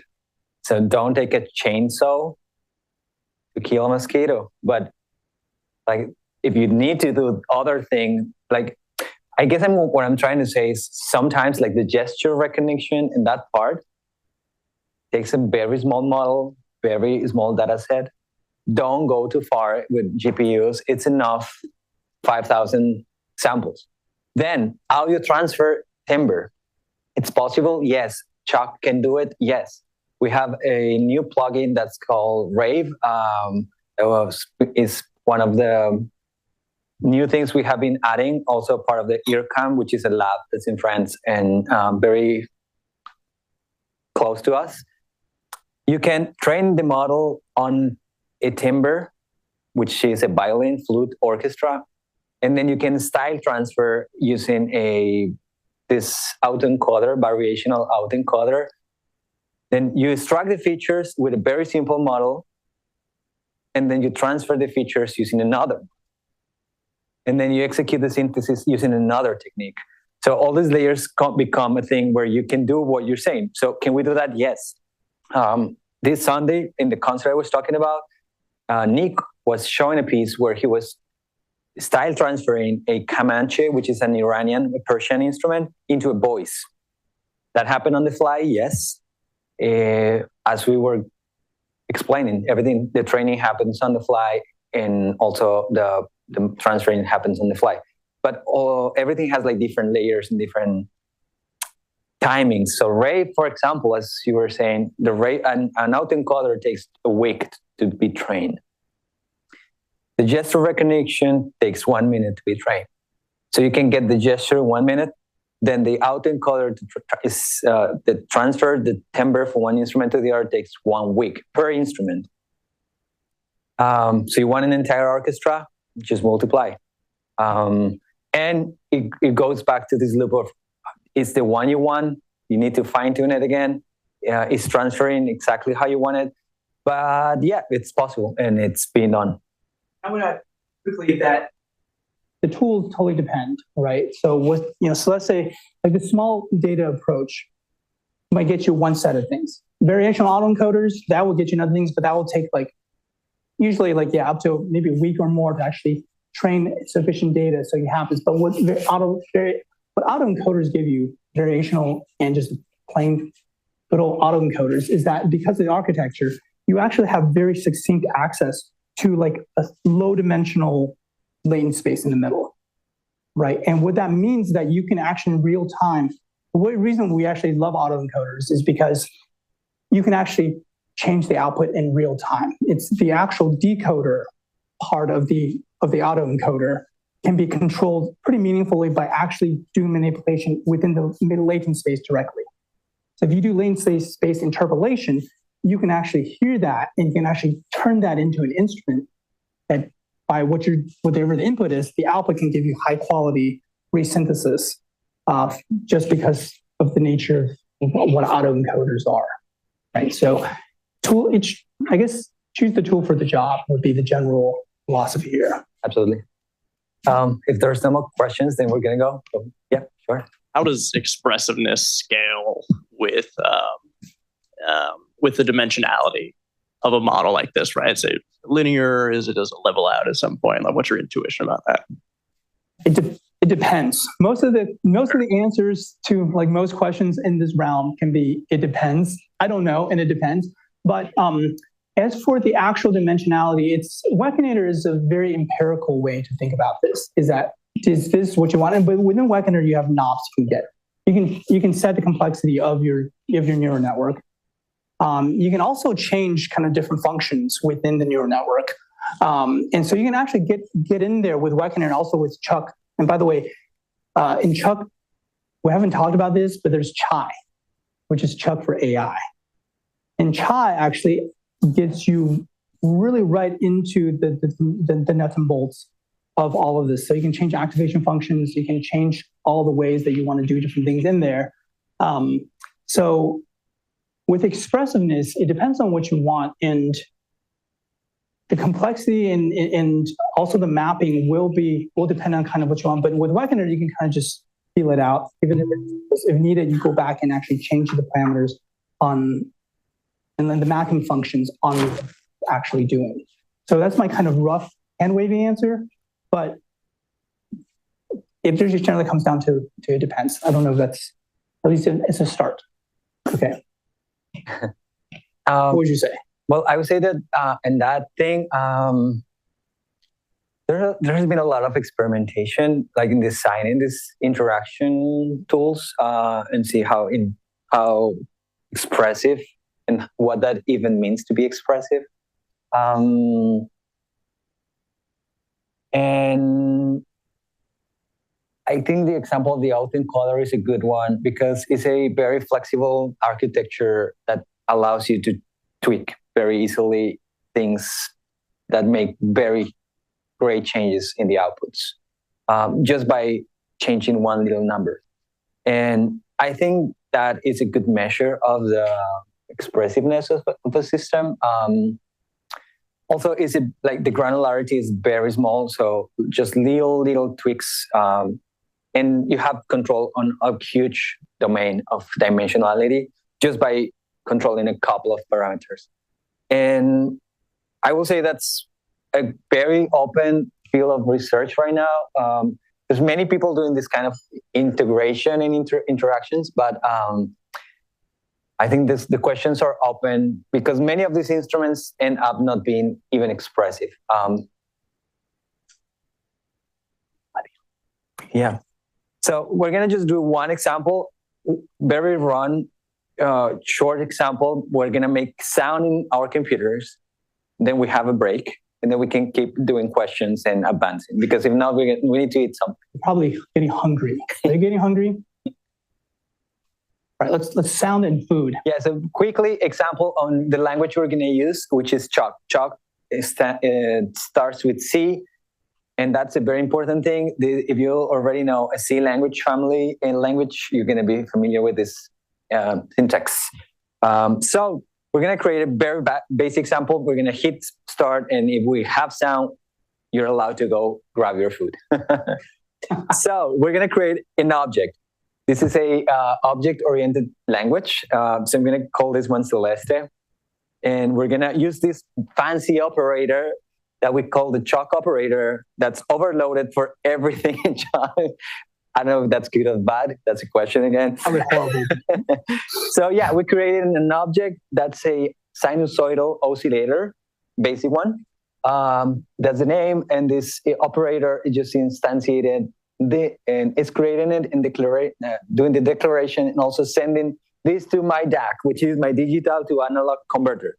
Then we do the most dangerous thing, also not recommended in any other programming language, a while true loop.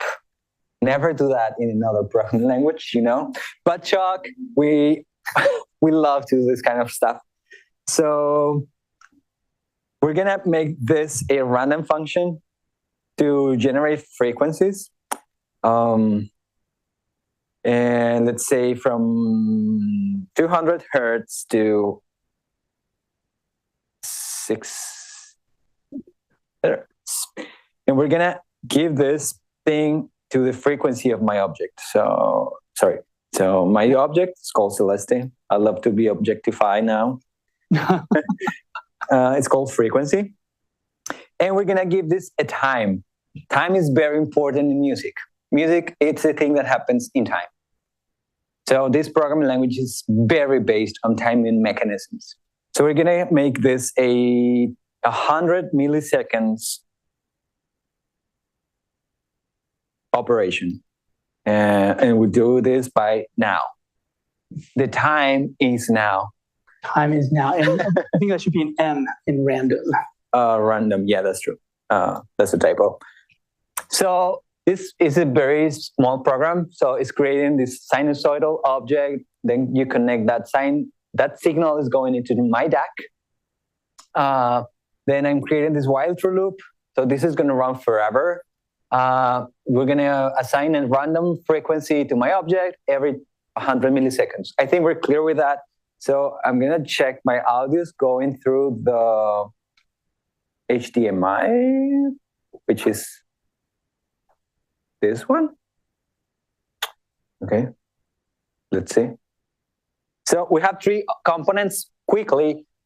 This is the IDE of Chalk called Mini Audical. You can code here. This is the virtual machine, and this is the console. This is going to give you like the errors and stuff. So I'm going to run this code just by hitting this green button here and see what happens.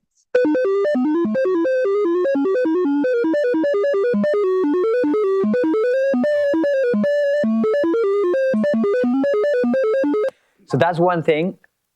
And the other thing I want to go through is the little folder I asked you to download. It was this little folder called HAI. Inside that folder, we have a bunch of files. Some audio files. This is a MIDI file. So I think these are, there's another sample, like a couple of samples here for you to use today. Some pre-made examples. So I have these two files here. One is classifier and the classify task for an audiovisual example. This one that's called smock load is for training a model on a MIDI data set. In this case, it's going to be this little file that we all know it's a back. So we're going to use this file, and also I have the HMM model that I was using for my performance. It's also here for you. But this one is basic, like it's not the entire, of course it's not the entire example. This is just like the basic starting point for doing that. That includes some features of Chalk, like overloading operators, and then we have the HMMs. Someone was asking me, do you have one HMM of multiple HMMs? Of course, there's multiple of them. It's very economic in terms of computing. So in this case, I'm using one per layer or instrument or sample. It depends on how you want to see it. So 4 HMMs, 4 arrays to store the observations. This is the training process, and this is just the player to play back the thing, and that's it. So we're going to go through these examples today, and that's the whole point of this workshop. So I hope you have the folder. Yeah. Oh yeah, this folder is in this place. So the address is karma@stanford.edu/tilde celeste/AI. That folder is a store in a Stanford servers. It's the same I'm showing you. Some audios, MIDI file, and some pre-made examples with basic starter code. So then we have, that's Chalk. This one is our example folder. We're going to go through this entire thing, I hope, in this workshop. The last thing is the Wekinator. When you open the Wekinator, you're going to have this thing. So we're going to try to run an example. So it will ask you to create a new project. And we're going to set up our classification task, which is going to be the first. The example is there and is running, but we need to set it up, so that's the whole point. So we're going to try to do both things in parallel. I hope you can follow me. If there's question, please just ask. But, so let me see. Go to the folder. And we have this classifier here, and the classification task, and classify. So we're going to start with this example that says classify.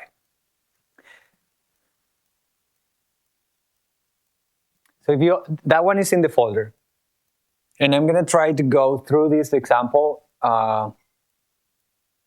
as quickly as I can, but also trying to explain all these things. So you have, I think you all have questions on what's a gesture. I also get that question twice or 3 times today, because we have been talking about gestures all the times, like a gesture and a gesture, but what's a gesture? In this kind of situation, a gesture is anything that is like a pattern, something that can be recognizable, indifferentiable from other thing. So it can be a pattern, it can be a sequence of numbers, that's also a gesture. It can be a audio timbre. So when you say, oh, that violin is playing, is because there's a gesture of like an acoustic gesture that's coming to your brain. And you know it's a violin, not a piano. That thing we call violin includes a lot of gestures. One is the way the person is performing soft, hard, con legno, staccato, whatever, pizzicato. Those are gestures. The way the performer is getting some specific recognizable thing out of the instrument. So a gesture in this case could be anything. A gesture could be also a gesture like with the face. So is smiling differentiable from, I don't know, angry? So that's a different gesture because you can recognize a different set of characteristics enough so you can differentiate them and tag them. So that gesture we're going to try to recognize today is audio, because this is an audiovisual problem. And God was explaining us that when we deal with audio, there's multiple ways to do it. One is in the digital realm, a computer, you can, if you want to deal with the entire signal, any signal in a computer, it's constituted by 48,000 numbers per second. So if you want to, that's an average. It depends on the computer. It depends on the configurations you have. But mostly all these Macs here probably are working 48,000 numbers per second. So every second it passes, your computer needs to deal with 48,000 numbers. That's one way. That's dealing with pure audio. We're trying to, in this workshop, the idea is to work with a small data set. Remember, 48,000 is a lot. A song, multiply that for 5 seconds, for 5 minutes, for 50 minutes, a symphony. Gustav Mahler, the 8th Symphony, will be millions of audio samples. That's the way some companies work. All these companies that generate audio real time probably are working with real-time audio, which is number by number. We are not going to do that in a workshop of 2 hours, because if that will add simple like this, everyone will be doing it. So we're going to try to extract features. By features, we're going to be like, also God already talked about this. We have some numbers that can be extracted from the original audio, representing big chunks of audio in just one number. So it's a kind of dimensionality reduction. It's not, but it's a kind of. For example, the first thing we're going to do is this thing called the FFT, which is the transforming the audio signal into the frequency domain. What that means is when we play any audio, I hit play, the frequency is there, but it's not the way it's represented. It's represented in the time domain. It's time against amplitude. So amplitude is the volume, and the signal is going volume up and down in time. That is 48,000 per second. We can do some math to transform that into frequency domain, which is a representation on frequency on time. This will give us the chance to extract some other features. God already talked about this. So RMS is like the energy in the signal. So you can take chunks of signal. In this case, I'm going to jump to this line here. I'm going to take 2,048 samples. That is 2,048 numbers of the signal. I'm going to perform some analysis. And out of that analysis, I'm going to take just one number. The number representing the amount of energy in those 2,048. Or the amount of change that signal has represented in a number, just one number. Or the amount of brightness, or these male cepstral coefficients are representing like the transients and things like that. It's more complicated, but it captures, it captures, for example, it's good to capture if someone is talking or is it or instrument playing. So like differentiating if it's a lot of, or just like, which is more flowy. That's one of the things that this can capture. There's more things we can capture, of course. We can capture the chroma which is like the analysis on where the tonal quality of the signal is, and many other things. At the end, the good thing about this is we are reducing this number to 23 numbers right here. 23 because we're taking the centroid, that's 1, flux is 2, RMS 2, and then this one is taking 20 coefficients. So we have 23 numbers out of 2048. And this is going to reduce the amount of calculations we need to do. That's the first step. So all this section here that we're not going to go like into deep more is doing that. So we're saying, take my microphone. This is my microphone. Transform this into this. Then take all these features out of my signal. Every 2048 samples or numbers of the signal. These are like specific things for the math involved. So this math needs a windowing, this math needs a timing, this math operator here needs this operator. But the good thing is we already understood this part. Literally, what we're trying to do is just transform our real-time signal. Can we do real-time calculations? Yeah, we could. But that means 2048 against 23. But can we use this? Yes, of course we could. Is it more precise? Probably. It's just going to give you a different representation and it's going to ask you for different things at the end of implementation. But for us, that's enough. So here, this section here is the audio feature extraction.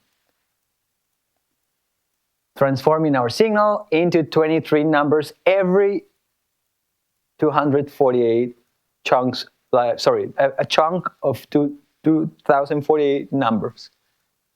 So far, we're good. Quick question, any questions? I know this is all kind of technical so far, but good news is you don't have to remember this part. This is already done for you. But yeah, it's done for you. Maybe we can quickly summarize. So if you're still wondering, I think in short, what this is doing is you're just basically periodically, this is going to give you a vector of numbers. That's going to be a high level representation of something of the characteristic of sound around that moment in time. And this is looks like this is going into Wekinator. Yeah, we're going to do that. So again, like this is a good analogy here. So if I want to give you every atom in this chair, we're going to have millions and millions of atoms. But if I say this is a white chair, you pretty much have an idea what this is. So we transform millions or billions of atoms into an idea of 2 words. This is the idea here. You see, we're trying to get some features. The features are, this is white, it's plastic, it's a chair. Those are our features from this image, or gesture in this case. This is our gesture. This gesture has some features. It's white, plastic, has some metal, it's a chair, it's tall. Like, now we have 5 descriptors for a million and billions of elements that are combined here, that if we go one by one, like, oh, this is aluminum plus iron plus, and it will be like, but what it is? This is the answer. This vector is going to give you like a high-level description of your audio. So we're going to skip because, well, it's done for you. Now, second section here, this is just communication. So, yes. Larger, yeah, of course.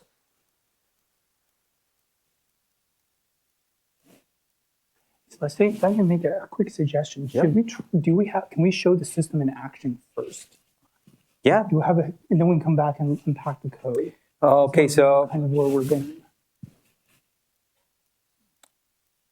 Well, I was trying to get why I'm going to do this, but I will do it backwards. So, if you'd like, yeah. Yeah. So I'm going to set up this quickly. So we were talking about this 23. So inputs, I'm going to get 22 numbers. How many outputs? I just want one output. Why? I will explain later. And we have some algorithms here. In this case, I'm going to do a classifier. How many classes? We can decide on that. I'm just going to do 3 for now. And do next. Then we have a Wekinator here. So the plan is to train this model very quickly. I was planning to do this with you all. So I'm going to run this classify thing. Now it's running. And you can see it's running because you have a green button here. This green thing is saying is receiving data. So the plan is to train this in 3 categories. The first one is going to be I'm quiet. Okay? So I'm just going to start recording in category number 1. It's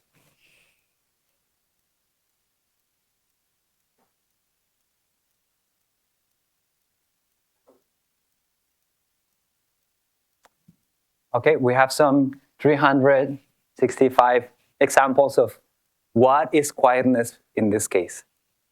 Now we just set the second category, and probably this one's going to be me whistling. It's a different thing. It's a different gesture. So I'm going to start whistling, and we'll see. I'm going to start recording. So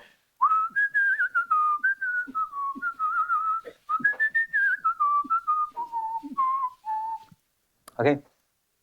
And now we do 3, which can be anything you want. Again, it could be clapping, it can be doing this, it can be just talking. Talking also could be differentiable. So I'm going to try talking and see if it can be differentiated. So I'm going to start recording and just do a lot of, I don't know, say random words. Hey, testing, I'm testing with my voice. This is my voice testing and recording, training the example. Hey, hey, hey, hey, hey, hey, hey. Okay, so I'm here. So not even 1,000 of examples. We'll see how this works. I'm going to train the model. It's trained. Milliseconds. Now, training complete. Press run to run your model. So I'm going to run and see Wekinator on, you see, number 1. I think my input probably, can I see something here? Wait 1 sec. Settings. Yeah, my input was wrong. Sorry. So let me just remove this, quickly do it again.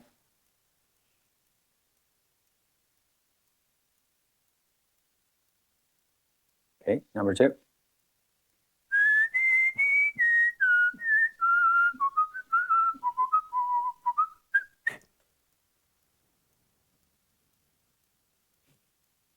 Hello, here, I'm talking. Yeah, it's me talking to train this model. I need to give some examples. I'm talking. Yes, train, test. Train. Run.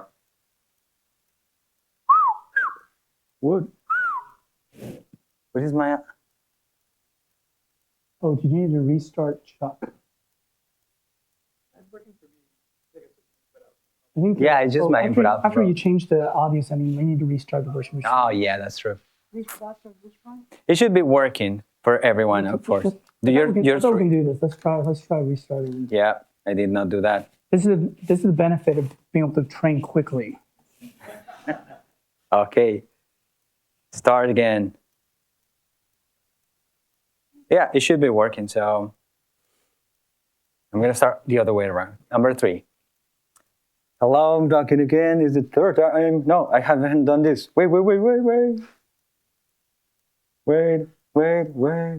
the last time. Okay, now. Okay, so stop and delete. Okay, I'm talking now. This is me talking again. Training, retraining, using different words. Test. He, training. It's me talking. Number 2.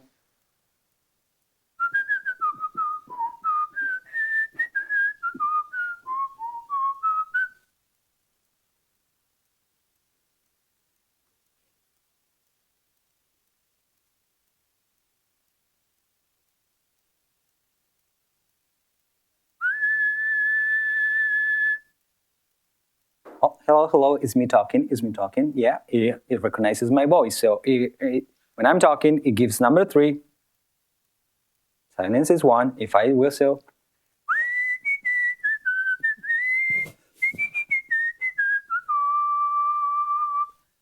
so we have a system that works. I'm going to stop this. And I'm going to run the other example we have. That's the classification player. So I'm just going to run it. Probably the audio is going to get mixed because I have feedback now. But that's why you need earplugs. Because any audio that's coming is going to get feedbacked into the system. But I'm going to try. So I made a visual representation for you. So I'm going to do it visually so you can see. So the one's called player.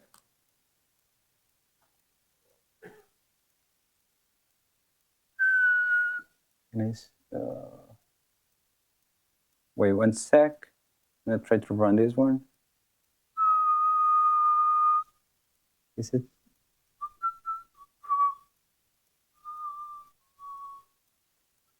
Okay, 1 sec. Now I'm going to rate the other one.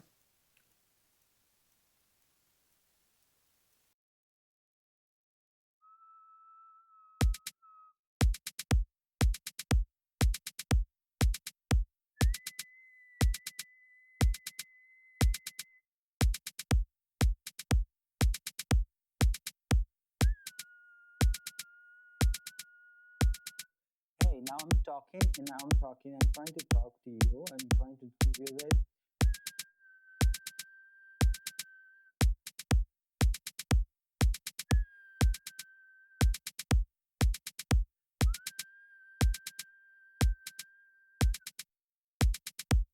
So now you see the difference.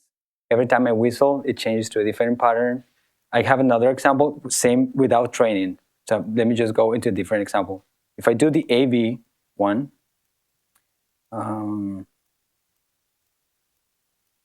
now we have this. And let me go here. I just want to show the example quickly. So clear, stop. So yeah, and new terminal, chalk, AV.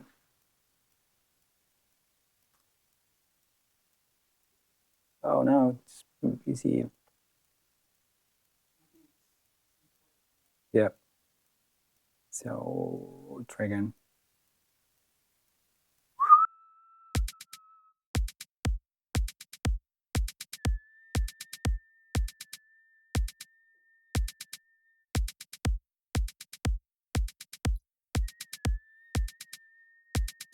Can we take the volume here a little bit?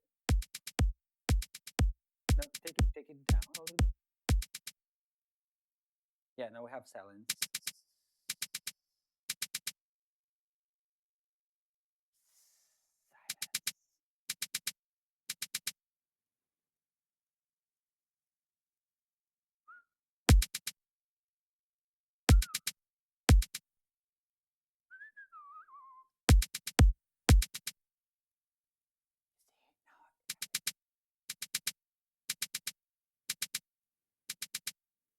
So yeah, now we have the system is trying to follow me all the time. So yeah, that example shows how this is really fast. We've retrained this model like 4 times in 1 second. The final example, it's very robust. I think it's enough for a demo. It's just 953 examples of 3 different categories, and it's working very good. This is just an example to show how this data set can work. You see, very quick things. How many categories can you train? As many as you can imagine. That as soon as they are differentiable enough for your system. Which categories can you do? I trained this last night in like 8 different ones, and it worked.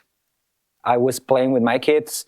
If you're yelling, you can do like yelling, laughing, quiet, talking, whistling, singing, playing guitar, playing drums, and all those categories were enough for my system to be understood in no more than 5,000 examples. So those are gestures, are the ones we're talking, and this is pretty much what I wanted to teach how to do today. So if you're seeing this, you should be able to go again. What do? We went to system preferences, yeah, privacy and security, and basically like disable. There should be a thing to open Wekinator anyway. Try opening it, hit done so that the pop-up's not there anymore. Go to system preferences. There should be an open Wekinator around there. He's not here because it's already been allowed. But under security, so raise your hand if you still need help with this. Let's see, do you see it? Okay. So yeah, we need to authorize it. I was saying that this is not authorized, and Apple requires that. But if you say run it, and I'm sure it is not gonna do any harm. You can do it, and I promise no harm. Yeah. So we're gonna go through the entire example. It's like slowly. Because, I was trying to go through the example and then play the thing, but as a suggestion, I did the play thing and then we go through the example. So we will do it again. So from scratch, I'm going to quit Wekinator. I'm going to set up the example. So the idea is that everyone can run this example and can train this example in any gestures you want. That's why we ask to bring headphones, so you can all be singing and I can record you for my Instagram, and that would be very funny. So yeah, the example we're gonna run is gonna be this one called Classify, and it has another, the brother of this example is called Classification Player. So we have these two examples here. They go together, okay? We have one that's called Classify and one that's called Player Classification. So I'm gonna start from scratch. I'm gonna set up the whole example step by step so you can understand how this works. Someone asked me, can we do this with a camera? Yes. Wekinator just takes vectors. Any vector can be fed into this algorithm. The problem is how you make a camera become a vector. But if you know how to do that, then you're good. Now, if you need to understand how to make a camera a vector, there's again, while guys helping us, for example, a camera has the same problem. A camera has as many pixels your resolution has times as many pixels your resolution has times the frame rate. If you want to analyze that pixel by pixel, you have a huge amount of information. But as for audio, there's also descriptors for video. And those descriptors can be little models, so you can stack little things on top of little things. So you can do like a pre-model that deals with the color, just the color space of your image. Doesn't care about the form, shape, anything. Just make a quick calculation on all the pixels, make an average, and it will give you like, this frame was mainly red. The next frame is mainly blue. The next frame is mainly green. So it will just give you one number. So it's pretty much the same idea. Okay, so everyone's good to go through the example? We're good? So we're gonna open Classify, and we're gonna open Player Classification. This example can run also to classify genres, like musical genres. Same example. So instead of talking, you plug this system with jazz, classical music, and rock. The system will give you, oh, this is rock. Oh, this is jazz. Oh, this is opera. Same exact example. No need to change anything. You will probably need to have a more training set but it will work the same. Okay, so we're ready. We're gonna go into the Wekinator. So you all should have these 3 windows open.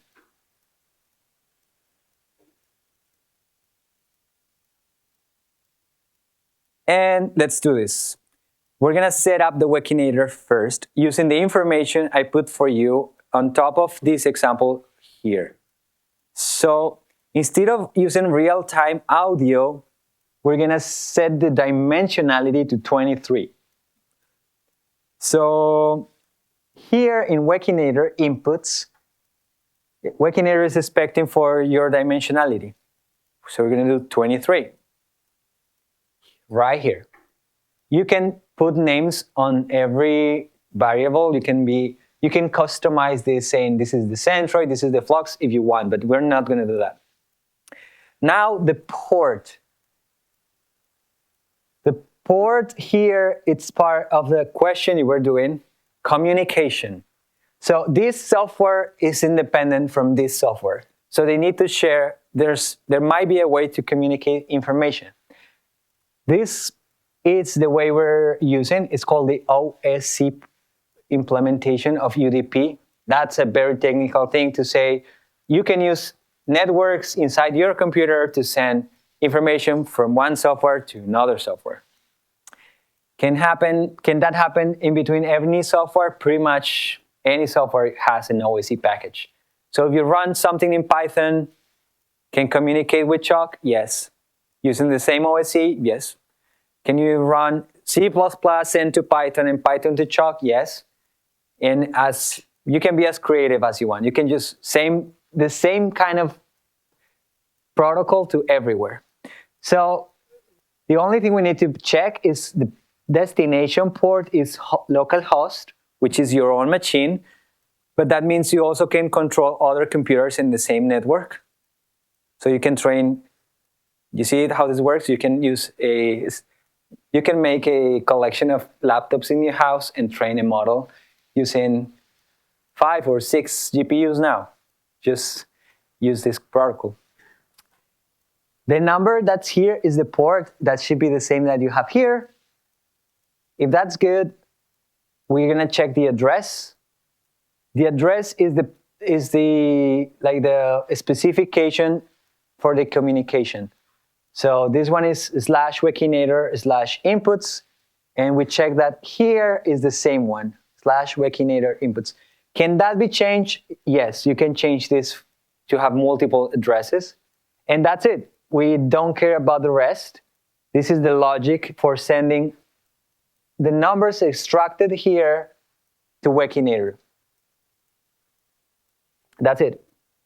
And this is a very Chalkian thing. This is a way to multi-thread things in Chalk.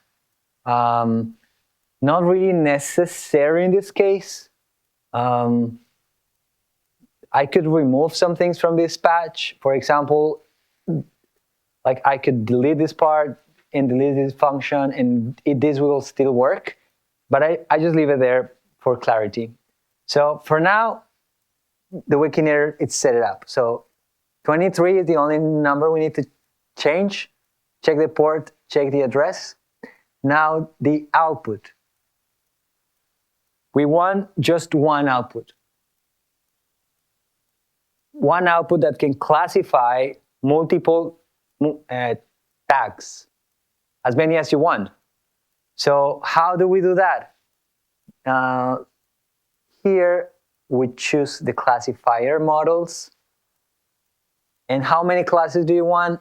I did the example with 3. The live example was with 3.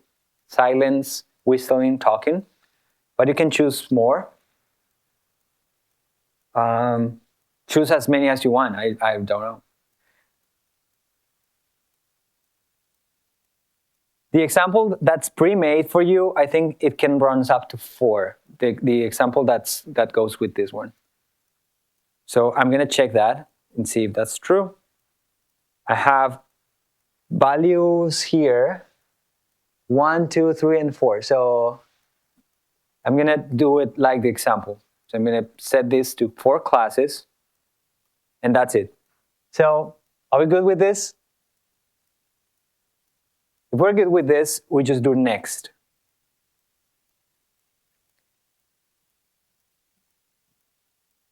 And then this is the interface for training.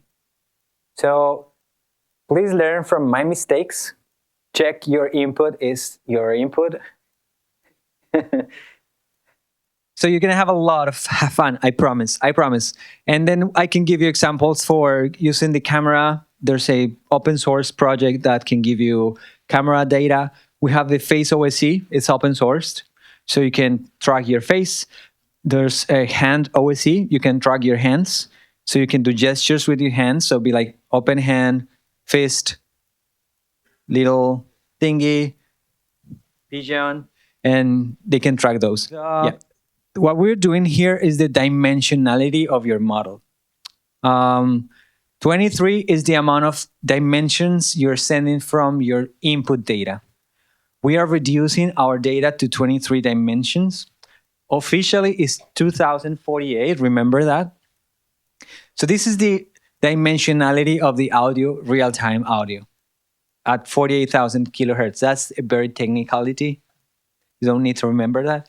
But this is like the amount of numbers you're going to send if you do real-time audio. We're trying to optimize the computer. Remember, we don't want to train this like brute force. Put every single word in the dictionary that's being created on the internet, billions of parameters. We don't want that because that's very expensive. So we're reducing this to 23. Why 23? Just because I choose those descriptors, but it can be 1, it can be 2, 3. You can decide on that. Now, on the output, in this example, the task we're asking to the model is understand a gesture, but you're dealing with one gesture at a time. That's why the output is just 1. Like recognize if this gesture is whistling, it is silence, it is speaking, it is singing. But the only thing you're asking is one gesture at a time. That's why we have dimension 1 in the output. And it has 4 classifiers. It means you're training your model in one task that can be split in 4 different categories. This person is not talking. This person is whistling. This person is talking. This person is singing. You can add as many classifiers as you want, but you don't just need one classifier, the one that's gonna, because you're asking for just one classification. Now, if you have multiple sources of audio and you wanna go through them at the same time, then you're gonna need 2, 3, 4, depending on the amount of sources and many other things. So if you wanna, yeah, that's perfect. So if you wanna do face recognition, hand recognition, voice recognition, that means 3 outputs. Each one is going to be trained on specific tasks. You're going to train this model to recognize hands. You're going to train this model to recognize faces, and you're going to train this model to recognize audio. How many gestures? Those are the classifiers, the classes. So your face is going to do smile, angry, crying, then you do as many as you need. So that it's depending on your task. If that's good, we need to train. So we're gonna go to Chalk, and we're gonna do this step by step. So please, first thing, check this virtual machine thing. Check is clean, and then hit start. Then no errors in this console. If that's good, we're gonna go to example called classify, and we're gonna hit the green button. When we hit the green button here, it's gonna start sending information to Wekinator. How do we know that? We should have this green button here. If we're good with that, we can train the model. Is everyone receiving information in Wekinator? Green button. Okay, so this is gonna be the funky part. I think guys coming. Funky part, how to train a model in a workshop. Because everyone's gonna be making different noises and different things. So but we're gonna find a way. Choose your gestures. Remember you say we're gonna do 4. They need to be gestures recognizable. The better you do, the better your computers do. You see this? If you do, I want to train this on love and ove, it's going to be like very complicated. It's like how the computer is going to understand you're trying to differentiate this subtle difference between the first letter and the absence of the letter. But if you do something very extreme, like the computer will be like, that's easy. So the better the gesture, the easier the task. So we're measuring the energy. This dimension is going to give you the energy. So if you do quiet compared to loud, it's a good descriptor. That's a very good descriptor. So it can be like talking softly, talking loud, talking softly, talking loud. That will be a very good gesture. What other thing we could do is this is the amount of brightness. So if you do something like, let me try to get this out of my inner demons. Centroid will be a good gesture like this. Very bright compared to something like what else do we have there? Yeah, I talk about the MFCCs. Those are like when you're talking very like all these things that consonants have. Contrary to very melodic, flowy, like so it is kind of staccato, legato. So yeah, you choose your gestures and then you are good to go. Yeah, that's malware for sure. So I think I already showed this part, but I'm going to do it again. So if you have this green button, I'm going to try to retrain this model. So remember, these are your classes. So take notes and like, okay, first, number 1 is going to be, I'm just going to be quiet. And that's a good one because you want a way to control silence in this case. So you just hit start recording. Any amount of examples is fine for this, is good. Wekinator, as Gao was explaining, you can just retrain or add more examples or delete the one you don't like and add more. This is interactive, you see? This is not like a fixed monolithic structure that is untouchable. This is interactive. So you go, you test back and forth, kind of reinforces the thing, but with a human that's curating the information. So I have my first class trained, record. Then you choose the second one and you do the same, start recording, do your gesture. You choose the third, start recording, stop recording, choose your fourth, and do that. When you're done, just hit train and then run. So are we gonna do it? I wanna, okay, let's try to find a gesture, think about it, take notes. Silence is gonna be complicated unless you go somewhere else and record your silence. If not, there's gonna be like a circus of people doing different gestures. It's gonna be very funny. I'm in front of you and I've been waiting for this moment my entire life. With the setup we have right now, we're feeding audio. Anything that's audio related through your microphone. We can send you, I was saying that there's multiple open source tools for you to play with hands, face, color, and cameras. And there's other tools for other type of things like the lip motion that Gao showed us. you need a sensor, anything that can get information into your computer. So basically, the computers become with, they transform any sensor you have in numbers, and that's what you need. So in this case, it's just audio. But if you don't let me forget, I can give you like the patch that will give you camera input. That's another sensor you can use if you want. Or Face OSE. If you type just Face OSE, I think it's downloadable for Macs. You can do Face if you want to do that. It's called Face OSE. I can show that.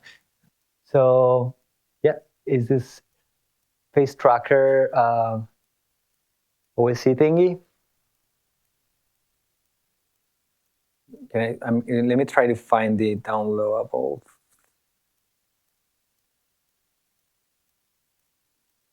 Okay.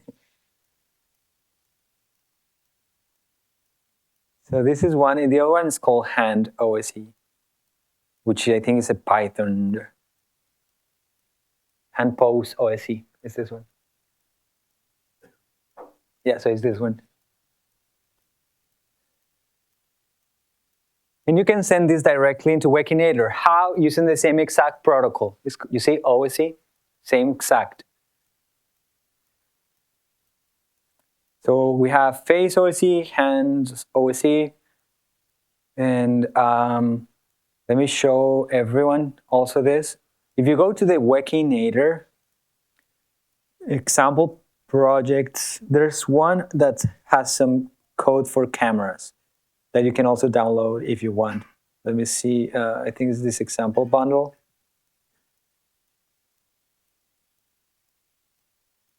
So this one, okay, so there's a lot of examples. Here you see there's millions of little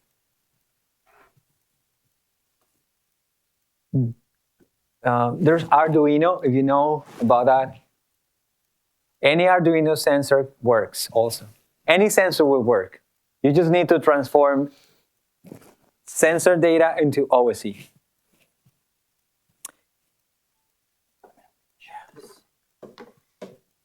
So we're going to show the Face OSE example using a different way. Based on what Celeste is saying, the thing to understand about Wekinator is the following, right? It's really like, it's basically, there's input, there's output. Input could be whatever that can be framed as basically a sequence of vectors of numbers. So is the output, right? In Wekinator is kind of that middle layer that's actually doing the mapping of what to do, how to put the output given the input. And then there are different strategies within. So I think what we're looking at here, for example, this is Face OSE. This would be used, in this case, would be using as input. You can see that, well, the feedback is probably not helping, but it looks like Face OSE is on my face. Actually, it's on my phone, so this is really horrifying. I'm sorry. Really horrifying. And the numbers that's getting printed out over here, you can kind of see this is what Face OSE is sending. And this is getting printed out in a Chuck program. So you can kind of see, there's my face, there's face position, scale. So basically, I'm closer to the camera, the scale should increase. And also, by the way, when it loses tracking, can't find a face, then it's going to send like a special message. So basically, it's like, is there a face detected? If so, then you can see position, scale, pose orientation. Then you can see mouth width and eyebrow left, eyebrow right. You have to. Sometimes it doesn't quite capture that. It's just maybe just with my hat. There we go. Hat, yeah. Now do you see the eyebrow left and right kind of lifting? That's the secret, by the way, to AutoRiz. It's trained on like eyebrow and some other face things. It's basically whatever the most suggestive face you can make. Sometimes maybe that's an eyebrow. And I think this one even has nostril, like I said. I'm not sure. I think it's working. Apologies that you're watching a person move their nostrils. Okay, so should I show the regression? Yeah. part? Okay, so Please. it's input, it's output, Wekinator is the middle. Okay, so what Celeste has shown you is basically the first major function of Wekinator, which is classification. All right, so auto-ris is a classifier. Is there a seductive glance or is there not? It's 2 buckets. If there's a seductive glance, start the music. All right, and if not, it stops the music. It's simple, and it's happening in real time. Now, if you think about the other example, the hand to voice, that is not classification. That is a continuous mapping. That's regression in statistical terms, right? And regression, simply speaking, it's basically like, it's curve fitting, right? In this case, so I want to show you basically a quick case of regression. Okay, my face is still on there. Okay, so let me see. What I'm going to do here, hopefully I'm going to show you the result first, and we can look at the example later. I'm going to reopen Wekinator and start over. Okay, so what I'm going to do here is that what I've done is that I've set up a Chuck program to take face OSC data, but I'm only going to keep like 8 of all the numbers. I don't want all the numbers. So my input dimension is only 8. So I'm going to say 8. So in this case, what do I put here? Input is going to be 8. How many outputs? It just so happens I'm going to have 5 in the program I've prepared here. Here is the next thing. So previously, we've all been using classifiers. And you can choose the number of buckets, basically. Different labels that you can classify into. We're not going to do that for the second big thing that you can do with Wekinator, which is regression. We're going to go to all continuous. This is a continuous mapping tool. And this is very useful because you can have arbitrary number of inputs mapped to an arbitrary number of outputs. For example, you have 8 numbers coming in from face OSC. Well, I'm going to map it to just 3 parameters. That's in the audio senses. Or it could actually be to control like a character in a video game. The input-output is very flexible with the Wekinator. As long as anything can be translated into basically this continual flow of vectors of numbers, you are set. So in this case, I'm going to say 8 input, 5 output, all continuous. Let's go. All right. Here you should see that it's something different. We no longer have a drop-down for the labels because this is not classification. This is regression. Instead, we have 5 sliders. Okay. And I'm going to go ahead and run this so that both input and output are green. So now we're not sending anything, but we're getting OSC in. Okay. This is what I've prepared here, if I can find it. What I have prepared, horrifyingly, is a Chuck program that will generate sound that basically has 5 knobs. All right, I'm going to try to use this A parameter face input to control a 5-knob synthesizer. And I'm going to just, rather than talking about it, I'm just going to show you and see if it works.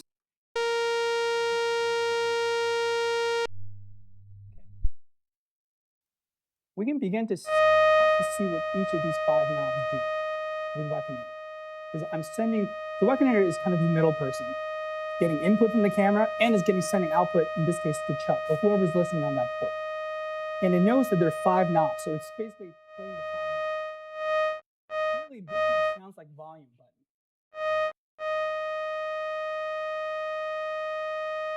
No, this is just this is not training yet. Yeah, not training. This is purely just playing the synthesizer, testing out the synthesizer.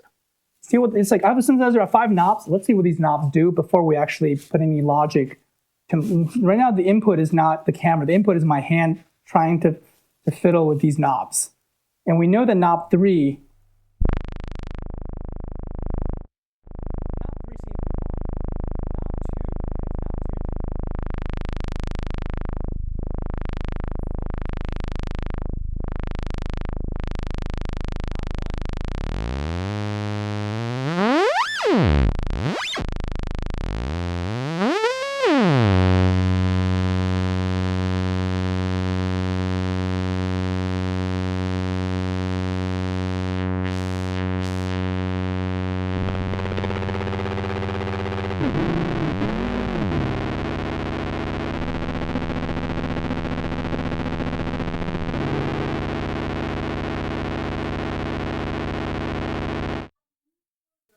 I haven't programmed anything yet. So here's just me like even testing. It's like I know this program takes 5 inputs, but I literally didn't remember what each knob does. Having heard what they do, I still don't know quite what each knob does. I just know by changing these knobs, different sounds happen. The one knob that I know for sure seems to be knob 3, which is volume.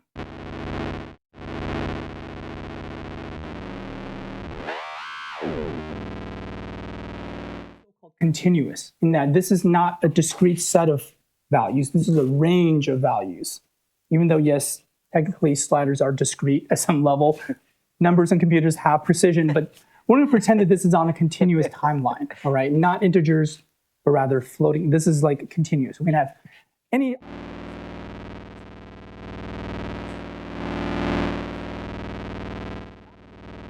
Let's actually see Wekinator in action. Of now I'm going to add this training into this, okay? I'm going to try to glue this thing together with camera. I'm going to use my face to control the synthesizer.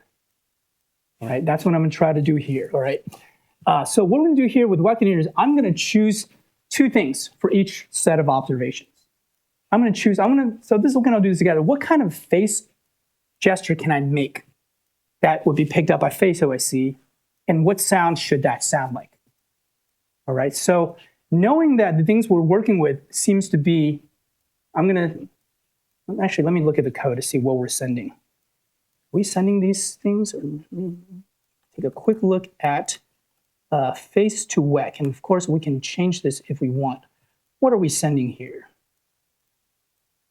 Flow, what are we sending? Looks like we're sending mouth width, mouth height, eyebrow left, eyebrow right, pose scale, basically the scaling, and the orientation, which might be like an actual orientation over my head is in the frame.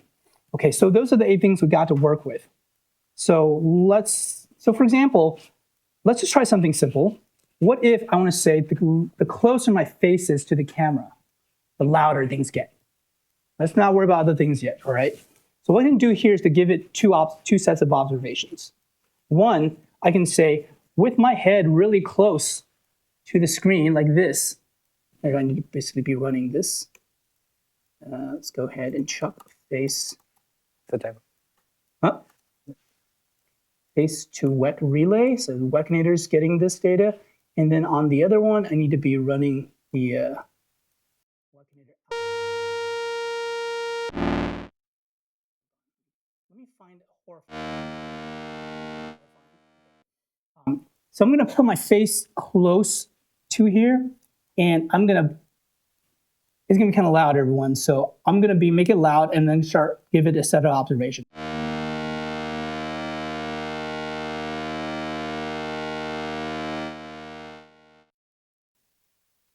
And also give it the next set of observations. Okay, that's it for this first iteration, all right? And if things work, I can say train. And note that for this one, this actually tends to take a little longer, but it's already done. And then let's say you try running it.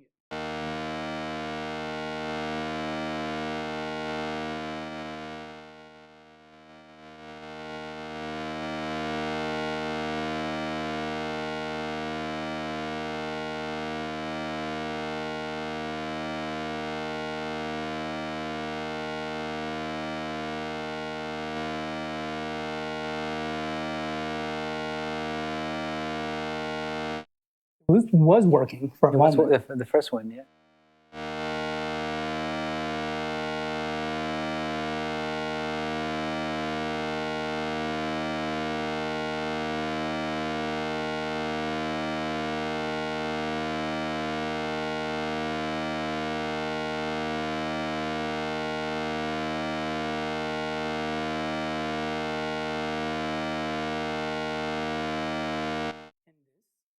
As you can see, training Wekinator is loads of fun. Fun that you do not even expect to be having when you're training, especially if you have like roommates or other people in the room while you're training this. All right, so, okay, this is going to be my first.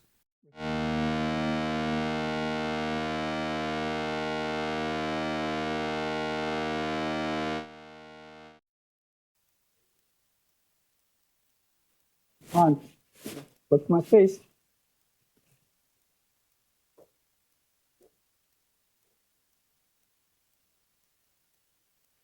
Okay, I think I know what happened last time. So last time I tilted my head back when I was moving back.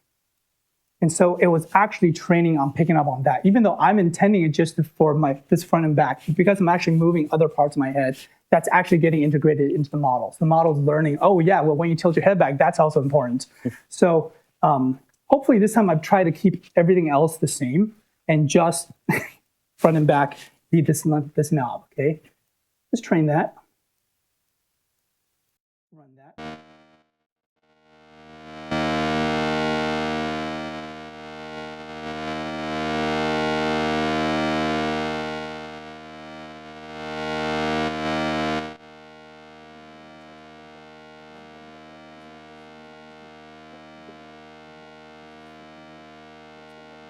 Different.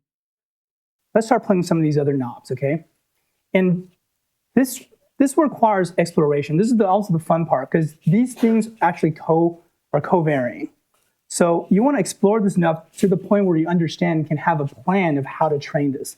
And then the training's fast, but getting to what you want to train and what are the gestures that you actually want to represent that feels expressive. That's the real design process here, right? That's probably the part that should take the longest, not the training. The part with we're going to be fiddling with is me like, oh, what if I was like, let's say, so in this case, I'm going to try to maintain the, I'll get my face back. There we go. Here's my face.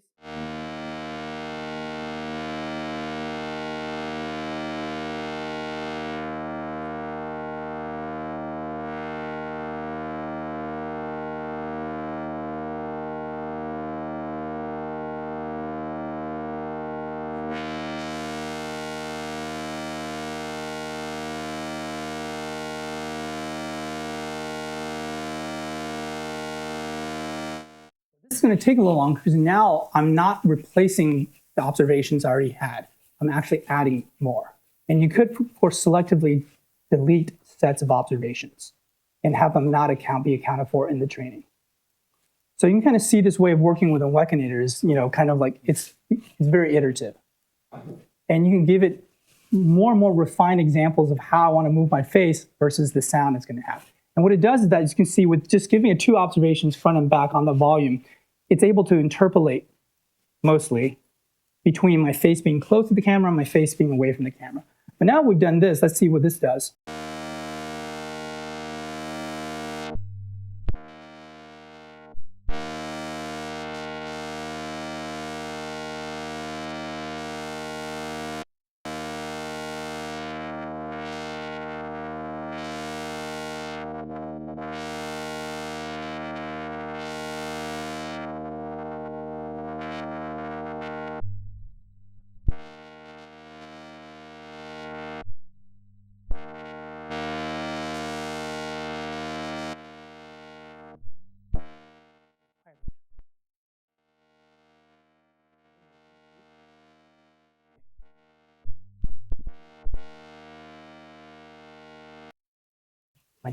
That's my new instrument, version 2.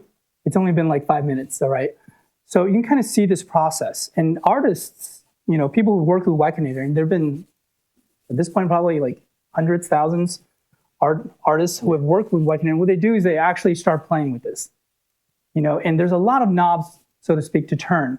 It's like, what should the output sound like? What's the whole even like space of sound I can get? And also, what's the right input? And then assuming for now I have the input set as these parameters from Face OSC, output set as these 5 knobs that's controlling this frequency modulation synthesis patch I have. And then it's really playing with what to do in that middle.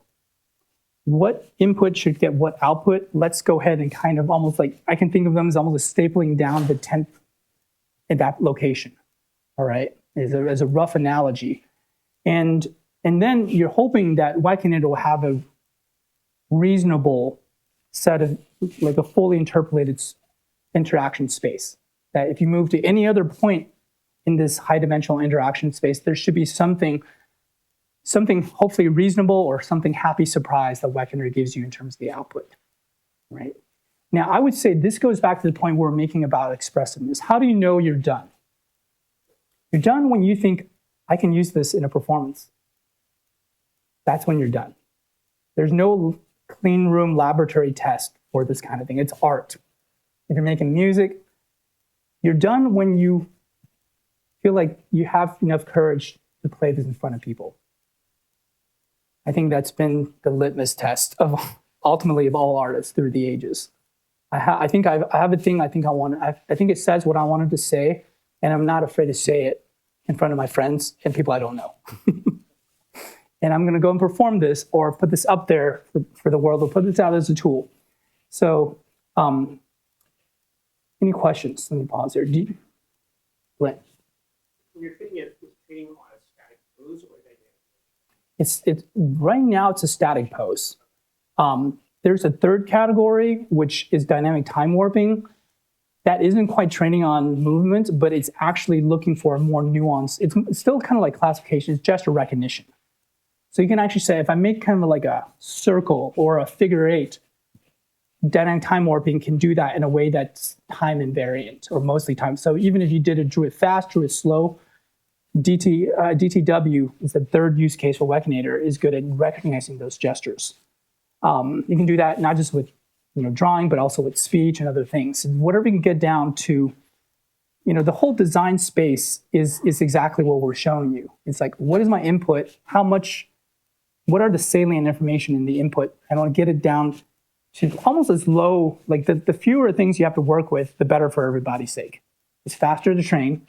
You're less likely to actually like overfit this model, because then you have a lot of other things that you probably don't need. So you only want to get the parameters, the knobs that you care about on the input in there. If I don't care about nostril width, I would actually not put that in there, because I don't want to be like training this on position, but then I'm accidentally moving my nostril width. And then suddenly that's controlling part of the synthesis I'm trying to train. That's a problem.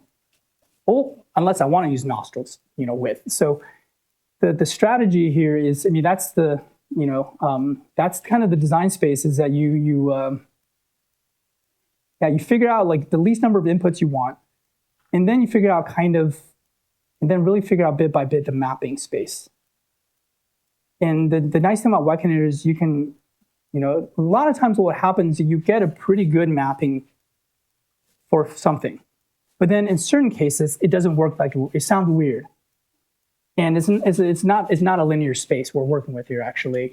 In this case, that can be tuned inside, but it's pretty much guaranteed to be nonlinear. In any case, there will be places where like, oh, that doesn't sound right. What do you do? Well, then give it another set of observations right around that region and be like, well, this part, you nail down the tent at another location, so that it's kind of anchored in a way to, so what you're doing in regressions, you're actually kind of anchoring the space with observations of input to output. Here's an anchor. Here's an anchor where I'm like, that should sound like that. And I'm gonna go to a third thing. So I kind of nail down the tent, and then let Wekinator be the thing that actually provides the surface of the tent. And we're kind of, as we're moving on this 2D space, let's say of a tent, alongside a tent, we're kind of moving up and down, but the actual values are interpolated, or at least is what Wekinator is trying to interpolate, even though it's much more like it's AI, it's not interpolation, so to speak. This is regression. This is a lot more kind of a sophisticated way to be able to actually capture implicit patterns, implicit mappings. This is kind of what it's all about. And in practice, what people have been able to do is create really actually, well, back to that word, expressive. And maybe I'll leave you with two more thoughts for how to think about expressiveness. So in making any kind of musical instrument, you might think of expressiveness really as two things. One, controllability.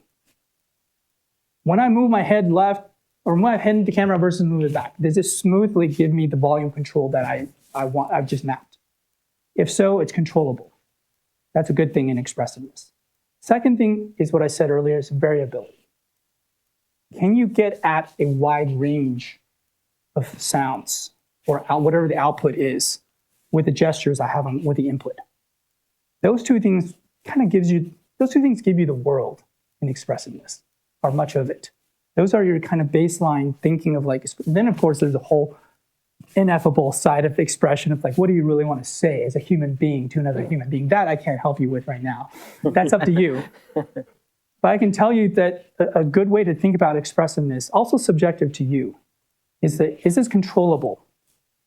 Does the mapping kind of, when I do this, does it do what it, does it do that? You can also think of it, is it reproducible? Doing the same gesture should result in roughly the same output. That's still like controllability / reproducibility. And then variabilities. Can I get, there's a 5-dimensional output space here. That's a 5-dimensional space of sound that we're working with. There are all these sounds in here. I don't need to access like every corner in this 5-dimensional space, but I want to access enough of it where I can go again and think I can make music with this in a way that I want to make music with it. And this brings me to maybe the kind of like, I guess the things that we've been learning, on this is that there's a lot of science here. And it's good to know when things are what the science does, but then also there's a lot of art here. And there are parts of art where sometimes the right answer is, yeah, it's good as Skywalker sound. I was saying, if it sounds good, it is good. Right? If it sounds good to you, if that's what you want to say, if you feel good about about the interaction, it feels satisfying, if you can work with it, it's good. Right? Like, we can try to put scientific measurements on goodness, and sometimes it's useful to do that. But in music and art, it's good ultimately when holistically the thing feels good. And that's kind of the beginning and the end. There's a lot in the middle. Anyway, I'll pause here. Any questions on what we just saw?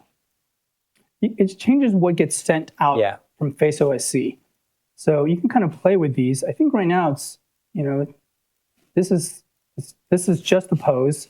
Gesture also has, so pose is just kind of where my head is and its orientation. Scale, orientation, position. And then gesture has now my like facial gestures, as in like eyebrow position, height, mouth width, and things like that. I mean, what I didn't do, which I'm not going to do for sake of time, is what I did there. Actually, can we do this real quick? I think it might be interesting. Moving left and right, moving up and down may be like, you might be like, well, you know what? That's cool. That kind of works good, but that doesn't seem like a very natural way for me to like. I don't want to play my weird sound with that gesture. What if we say, okay, I'm gonna let's stop running. Let's make a new set of training. Let's start over. And what I'm gonna do here is I'm gonna make my mouth control that. All right. And we have this data here, right? So we have mouth width and mouth height. So let's try it. And this one should be hopefully invariant to everything else. I'm gonna try to keep everything else largely the same so they don't kind of pollute the training here. And so let me try one with mouth closed. Mouth open. Oh, let me bring back my sound here.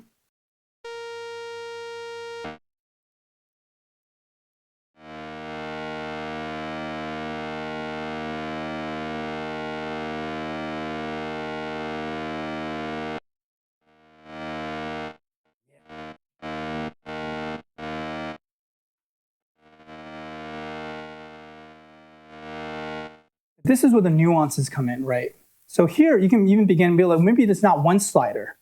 Maybe I can say, let's delete this again, start over, and say, like when it's really low, I'm gonna, not only is the volume down, but I'm gonna I just say I listen to this carefully, and what does it sound like?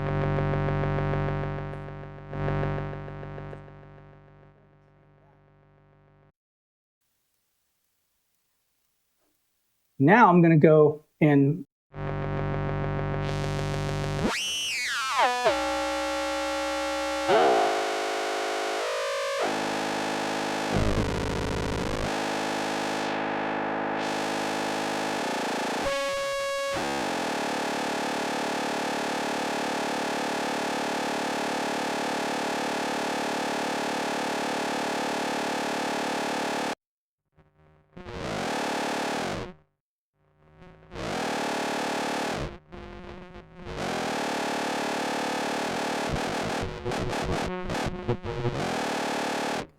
where to go from here, because we kind of just scratched this is the tip of the eye. This is the surface. The surface is really fun. I love Wekinator, but there's a whole side of just in Chuck alone, right? There's everything from HMMs, Markov models. There's stuff PCA. There's KNN. There's all these like multi-layer and old school. Yeah, there actually has like a vanilla neural network in there that you can basically make of arbitrary complexity. It's all in software, so I wouldn't train large models with that, but it's really good for training smaller models. And the key is that small is best. What does it say? Like small packages. Best things come in small packages. So in this case, by combining small data with human-computer interaction, that's the other thing to take away. AI plus HCI can be really awesome because you put the human in the loop and suddenly you realize the AI doesn't need to be so smart because you know what? I'm smart. Or at least it's not, okay, that's an overstatement for me, but maybe I'm not smart, but at least I know what I want. And I can work with the AI to get to the point of the thing that I want. And that's the beauty of like the small data because there's a human alongside it. And I think I do wish we built more AI tools with this, like this, right? This would be really nice because the world just would be more fun and interesting and expressive. That E word is so good. Anyway, that's. So yeah, like for now, we're just gonna keep like going. a couple of 10 minutes more, like trying to implement something, so you can have questions, like real questions, like how do I do this? I'm gonna go with you. Like you have a question now. Please try to run at least the example, trying to train it. And if you have questions, like in 10 minutes, we're gonna go back here and like solve these questions you have. Before I do that, there's a lot of things you can do. Like this is just classification and regression. You can also do time, which means you can teach Wekinator to recognize words. So you can say out, in, and those things will become instructions for Wekinator. I know Ga has been talking a lot of art, and you know what? I'm an artist, but I also use this for functionalities. So you can do this and be like, okay, every time I do this, then this becomes like your mouse, for example. And that's useful as a mouse. Literally, you can train this to recognize, open my window and close this window and go to the next desktop. And you can be the one doing that with this system too. It's not just like, oh, but this is just for doing noises. It can be also for other stuff. I use it like that. Because in my case, for example, like my computer is my like private room too, and I like those things. So I sometimes just want to do this, and I want to feel like, oh, this is giving me some power on my computer. And it was trained using Wekinator. I also did another one. I was trained in a number recognition system. It was trained in Wekinator. Very simple, but I can type and I can do my tablet and it will transcribe to words. Using Wekinator, not a huge system, just a proof of concept and it works. So I'm gonna go for like questions. I think guys also available for solving. Please try to run it, try to implement it, try to train it so we can have questions on this. What's playground test? No, we want face to Wek and the FM synth. FM synth. Okay, so if we're using face OSC as the input with the horrifying sound as the output, you want to get the two files. Face to Wek relay, that sits between face OSC and Wekinator. And then the FM, so it's like a 4-stage process. Yeah. Face OSC, second stage is face to Wek, that's a Chuck program. Third stage is Wekinator. Fourth stage is FM5 output. That's for that particular flow that you saw me work with. But you can, of course, change all of that up, right? But that's...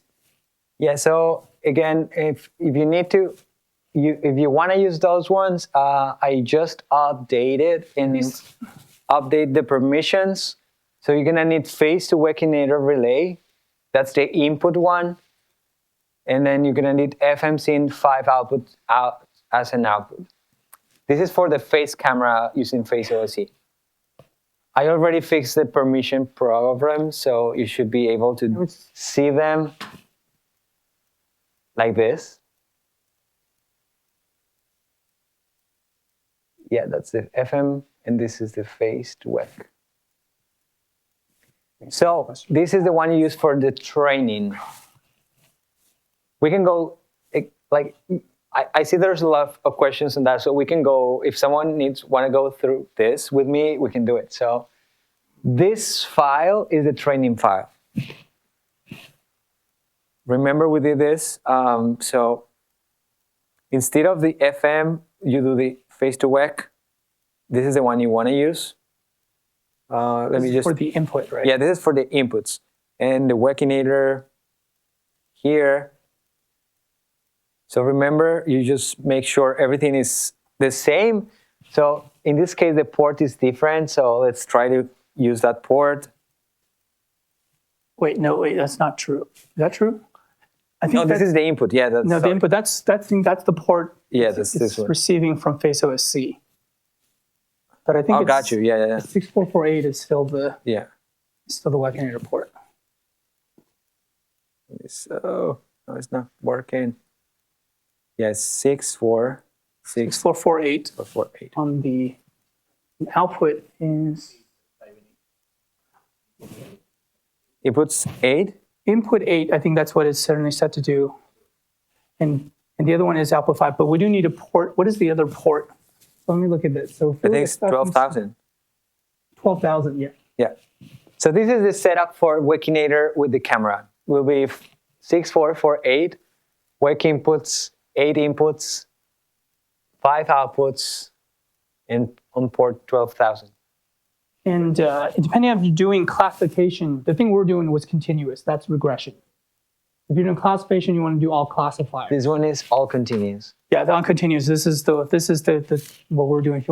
If you want to continuously open my mouth and change a set of parameters continuously, that's what this is. And you will see 5 sliders like this. This is because we didn't want, like I said, like maybe I should, like I don't have nostril width there, but maybe I want nostril width. So in that case, I would add nostril width as another parameter here, kind of just copy like another parameter. In that case, now Wekinator needs to say I'm expecting 9 and not 8.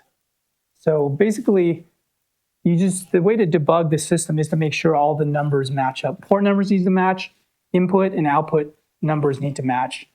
When that happens, it should just work. Good luck. So yeah, this is the documentation right now this is like the thing that's coming out of Face OSC, and we're translating that into different value that Wekinator understands. If you run this file, you will see the green button working. What's sound to me? You start the virtual machine. Hopefully we're going to go over this in a bit. And then you run this There one. are hundreds of examples. And example. well, you need Face OSC, but it should be receiving in a Wekinator.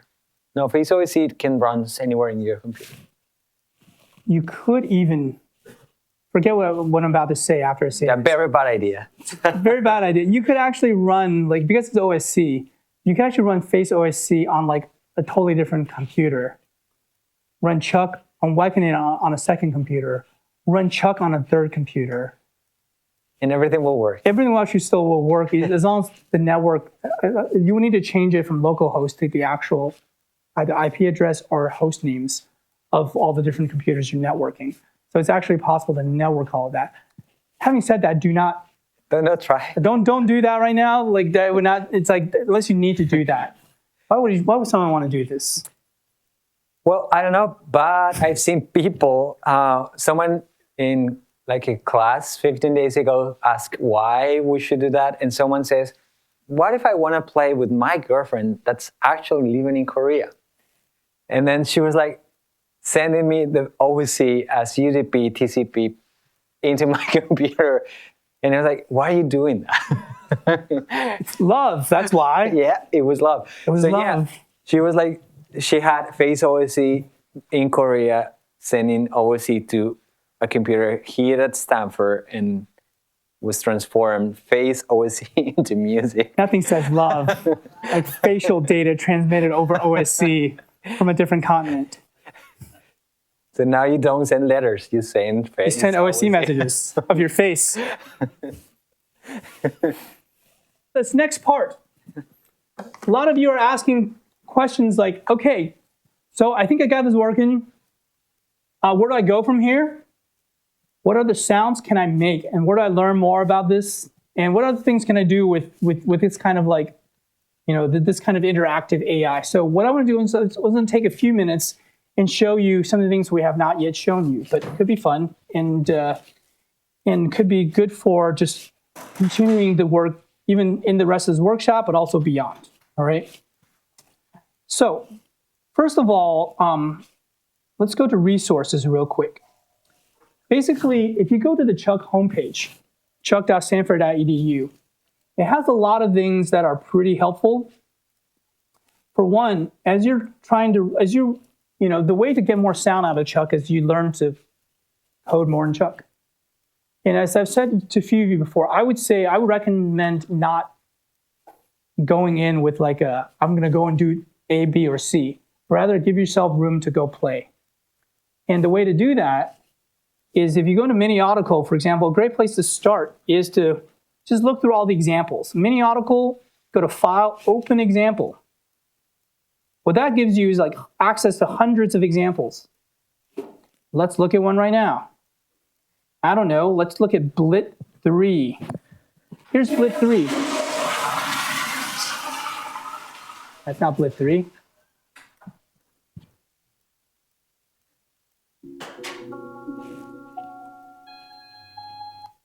This is actually coming out of my laptop. Let me go and sure this is going into here, output. Okay, I'm going to restart audio real quick.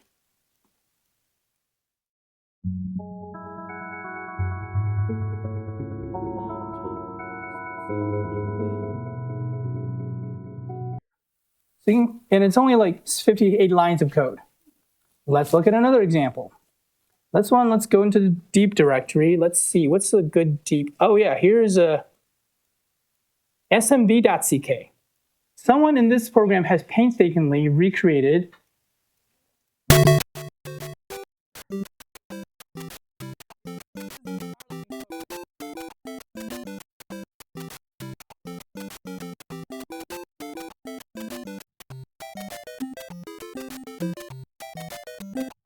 I can't tell the difference between this and the original. I mean, this is like this is 8-bit. Like they've done an impeccable job. Whoever this is, Wesley Burchell. Thank you, Wesley, on the of course original Super Mario theme by Koji Kondo. Open another example. Let's see. This is Shepherd Tone. This is an interesting audio illusion. This one is supposed.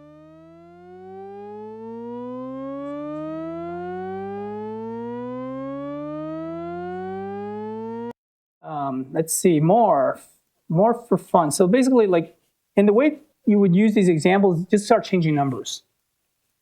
Here is THX. What is THX? Well, it's like the movie theater. Yeah, this is a recreation of the THX deep note.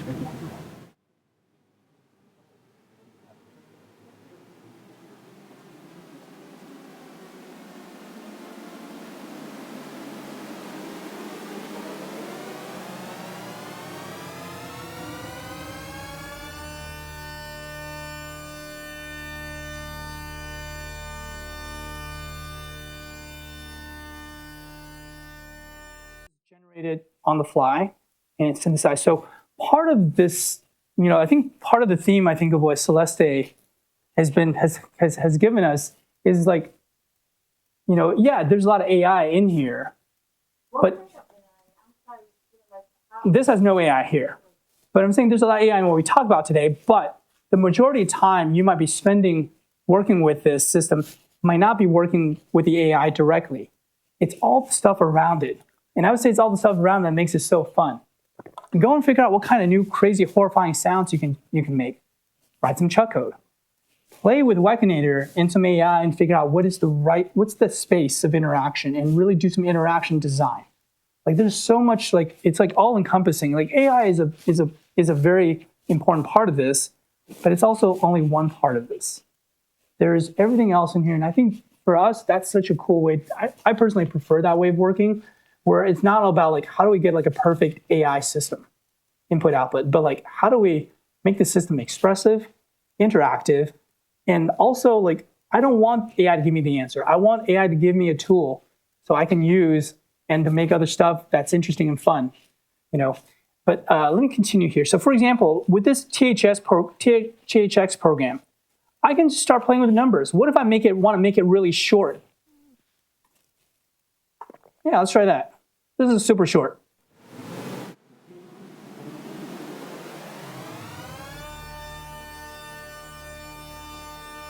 Or you can make it really long. Here, with apologies, I'm going to make this extra long. It's going to feel like, you're going to feel like holding your breath a bit.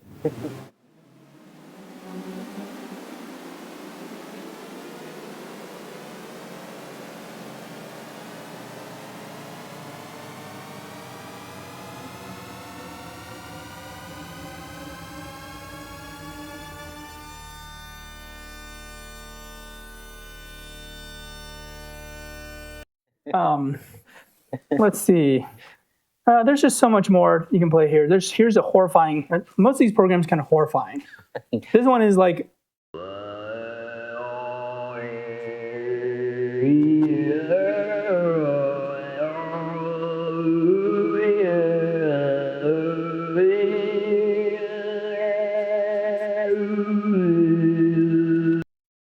Is this realistic? No. I would not say if you compare it, but is this expressive? I would say it has the possibility to be that way, right? So again, it's this kind of lens. Let me show you a few more things, and then we can, we already heard kind of these examples. It comes from the examples come from here, our OTF examples, our beloved examples that in the Chuck world, we're kind of like, this is kind of the test program. This one plays.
Play with this stuff, right? It's yes. You have to be very exact at this. No.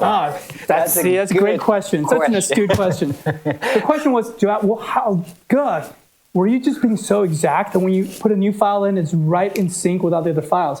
No, there's actually, Chuck is what we call a strongly timed programming language, which means it's got a lot of tools to help you with time. This is just one of like any number of ways in Chuck to synchronize things. This one just does a lot of arithmetic based on the current Chuck time. It figures out like if it says everything's on this half a second kind of a cycle, and it looks at the time now, which is the special word in Chuck to say that's the current time. And I'm gonna use this modulo to say like mod that by this cycle. It gives us basically how much time we have left to wait before the next cycle. So what this means is that I can start these files at any time, and they will just simply quantize to the next starting point of the cycle. Right, all of these have the same 2 lines of code at the top. This is kind of like a hacked way to synchronize things.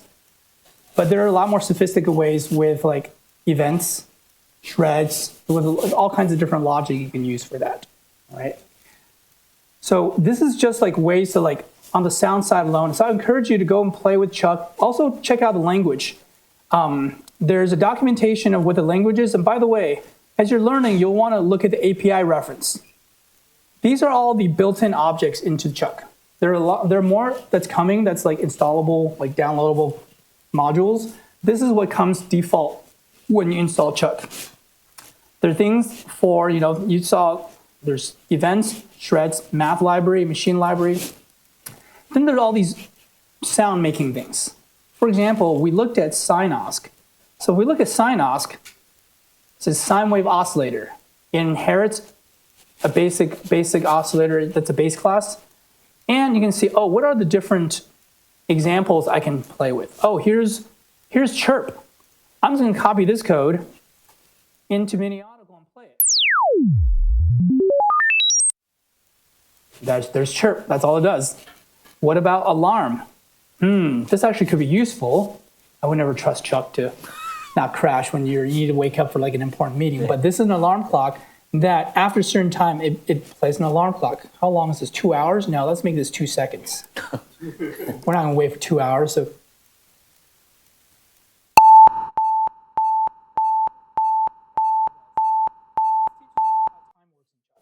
Right? So basically, like, your friend are examples. It comes with Minionical, open example, you'll have those. Second friend is API reference and just in general the documentation, because it has API reference, but also language specification. You'd be like, how do arrays work in Chuck? How do control structures work in Chuck? How do functions? How do I make a class? All of these things are more or less outlined in this document here. Third tool for learning Chuck, all right? I would say the third tool are actually video tutorials by the wonderful Clint Hoagland. We have never met Clint Hoagland, but he's Hello, welcome to this set of tutorials. And a very clear and a very talented maker of Chuck tutorial videos. On creating electronic music with Chuck. Listen how calming this opening is. It makes you want to listen. My name is Clint Hoagland, and I'll be taking you through a set of several tutorials that will help you get started with Chuck and hopefully give you some inspiration that will help you incorporate Chuck into your music. Check that out. And look at this. This video is only 2 minutes. He knows that no one's got time for anything anymore. So he's making these like short videos, but each of them is going to teach you how to do one thing in Chuck. So this is tool number 3 for Chuck. All right, for learning Chuck. And not just to learn Chuck. You don't want to learn Chuck for the sake of learning Chuck. I think you want to learn Chuck to make some sounds and to then integrate that sound into whatever work or workflow that you may have, right? But give yourself time and fun to make sounds with Chuck. Fourth tool, maybe the final one. You can even do this now. We have a Discord server. Celeste is on that server. I'm on that server. The whole entire Chuck development team is on that server, along with a wonderful community of people. And I would say this Discord server is a very friendly place because from the very get-go, I think Chuck has always been, in my mind, a low self-esteem language. We know that other languages are faster, higher performance, more efficient. Chuck was never about that. Chuck was about being readable, flexible, kind of quirky and fun. So I think the people in the community are therefore also kind of laid back and quirky like ourselves. So if that's your vibe, or that's a vibe that you're okay with, and you don't have to be quirky yourself, but if you would have us, come and join us on the Discord server. And this is a really good tool because here's the Discord server. It has all these different kind of sub channels, and there's a place to actually ask questions for help. And you're asking the whole community here. We're on Discord, which, and you may not get an answer immediately, but it's a good place to also share your work. It's just a good community to hang with. All right. So those are the 4 things: examples, documentation, including the API reference, the Clint Hoagland's wonderful tutorial Chuck videos, and then Discord server for those of you that want to use Discord. Right. In fact, if those of you who already use Discord, feel free to join this now. Just click on this and follow the instructions. It's like a one-click thing, and that's a way also we can kind of keep in touch if you'd like, beyond this workshop. Any questions on anything about this aspect of Chuck? Yes, Clint. Conceptually, what is it? We have like relay files, we have output files. Okay, So a Chuck file, all a Chuck file is, it's just a Chuck program. It's just like in Python, there's a Python program. It's just code. Use text. It's just text. Yeah, it's a high-level scripting language, much like Python. And also one more thing. Oh, let me give you number 5. By the way, and thanks for coming. Before you go, can I give you one more minute of where to go? What we haven't talked about here is AI tools. There's a set of basic AI tools in Chuck. MLP is a multi-layer perceptron. That's your basic vanilla kind of neural network building block. K-nearest neighbor, there's a KNN2, there's a hidden Markov model, there's support vector machine, there's vectorized words in the form of word2vec. There is principal component analysis for dimensionality reduction. There is also Wekinator, which is a Chuck implementation of Wekinator. We're still working on completing this. This regression works in here, but not classification. Not classification. Okay. We're still actively working on many parts of the language. But what this gives you is you can actually write code and you don't actually need the Wekinator application. You can do everything and script it inside a Chuck program.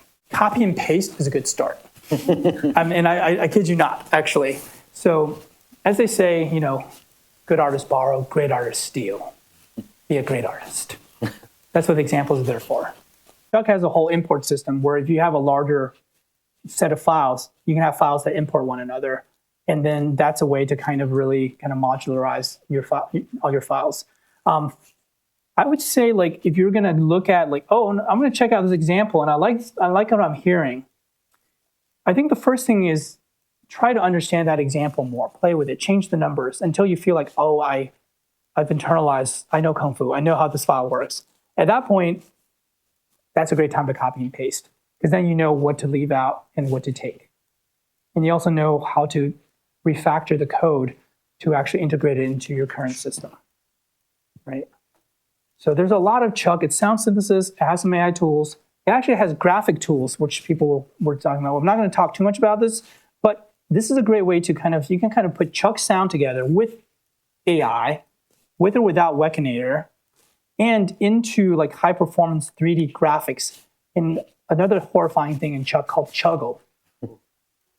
Chuggle, yeah, doesn't it sound nice? It rhymes with juggle. Yeah, and it also sounds like chuckle. It's so happy. And what can you do with Chuggle? Well, let's go to examples.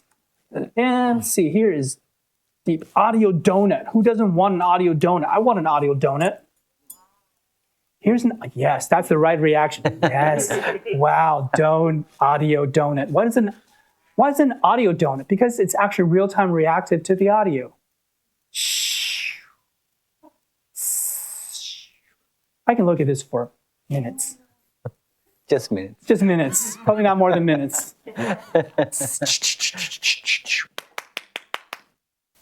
High performance, 4K, running 6 FPS. There's a lot more you can do.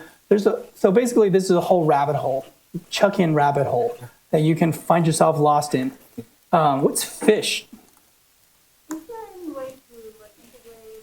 Oh yeah, I'm just moving my mouse, and this is moving with a nice little trail. Yes, it's very easy to integrate Chuck with processing. Our students do it all the time. So processing for this, is a graphics programming tool, and it's a language that's very much based on Java. The way that you can integrate, the easiest way to integrate processing with Chuck is actually through open sound control, the thing we've been using for Wekinator to talk to things. OSC is actually also the glue. Processing has a library called P5 OSC. It's their OSC library. Basically, OSC means that any two things that support OSC can talk to each other. Python has an OSC binding. Processing has OSC binding. Chuck has OSC bindings. Unity, SuperCollider, Maximum SP, everything. There are guitars now that talk OSC. You don't plug in a 1/4-inch cable, you plug in an Ethernet cord. I kid you not. Yeah, you plug in an Ethernet cord and it talks OSC. Yeah, so OSC is kind of the world, yeah. JS is a little tougher because of those web security issues. Because it's on the web, there's a lot more security. So OSC doesn't really work as well on the web. I think there have been different, under certain circumstances, So P5, like stuff on the web tends to be harder simply because of security concerns. Yeah, we did not talk about it, but Chalk has a web Chalk IDE. Yeah, that's true. We have that too. Two ways. There's web Chuck. You can just, this is just like, if you don't download Chuck, you can just load it in your browser and run code here. Let me see. Here's some examples. Same kind of thing. Examples.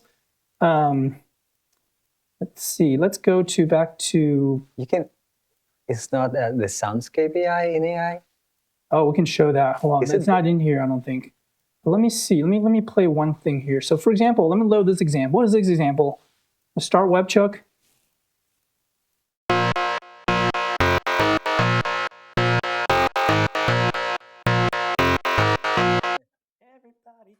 Now, okay, anyway, there's that, and we don't have, like, let me see if we can find Terry's Soundscape AI, but you can also embed Chuck within any web page. Let's do Soundscape AI Terry Fung. Can we find this? Yeah, here it is. Okay, so this is a project from the aforementioned class that's using, hey Soo-hyun.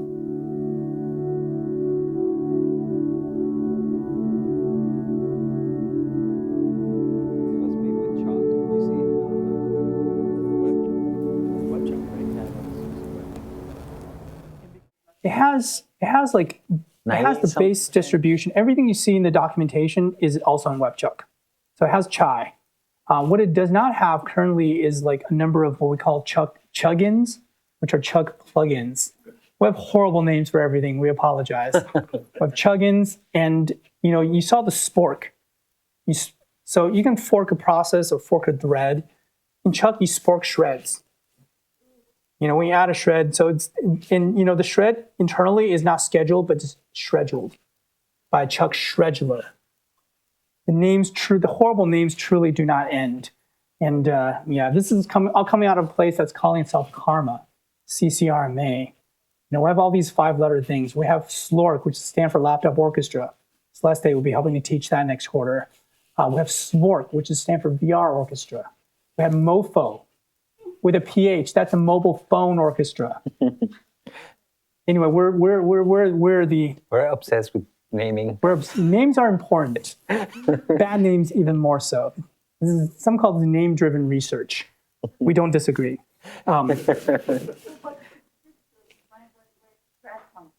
Shred comes from threads, like in C++, like concurrent programming.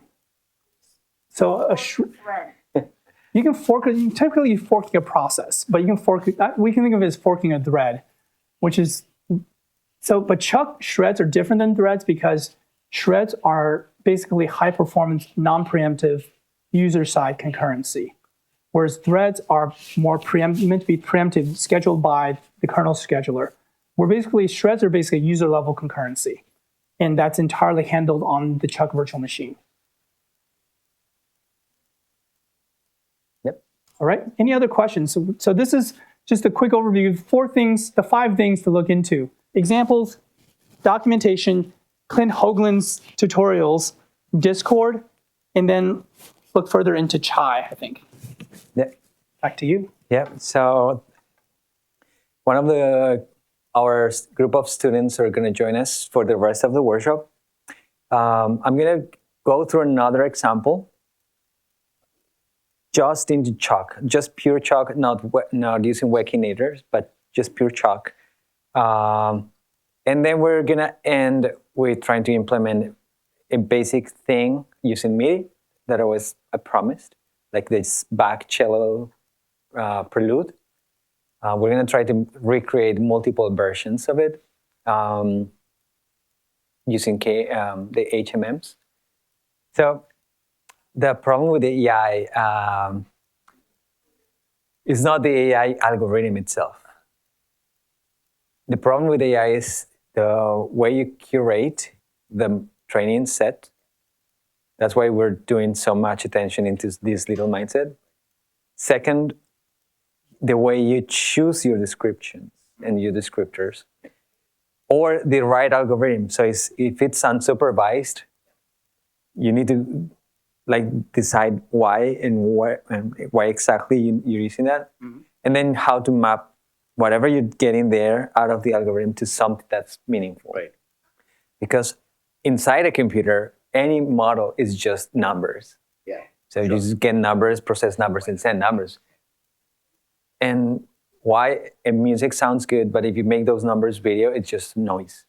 If you make video and you transform that into music, it's just noise. So it's pretty much the same with AI. You need to choose the right thing, process the right way, and get the right output in the right way. So it's possible. Yes, we have done that.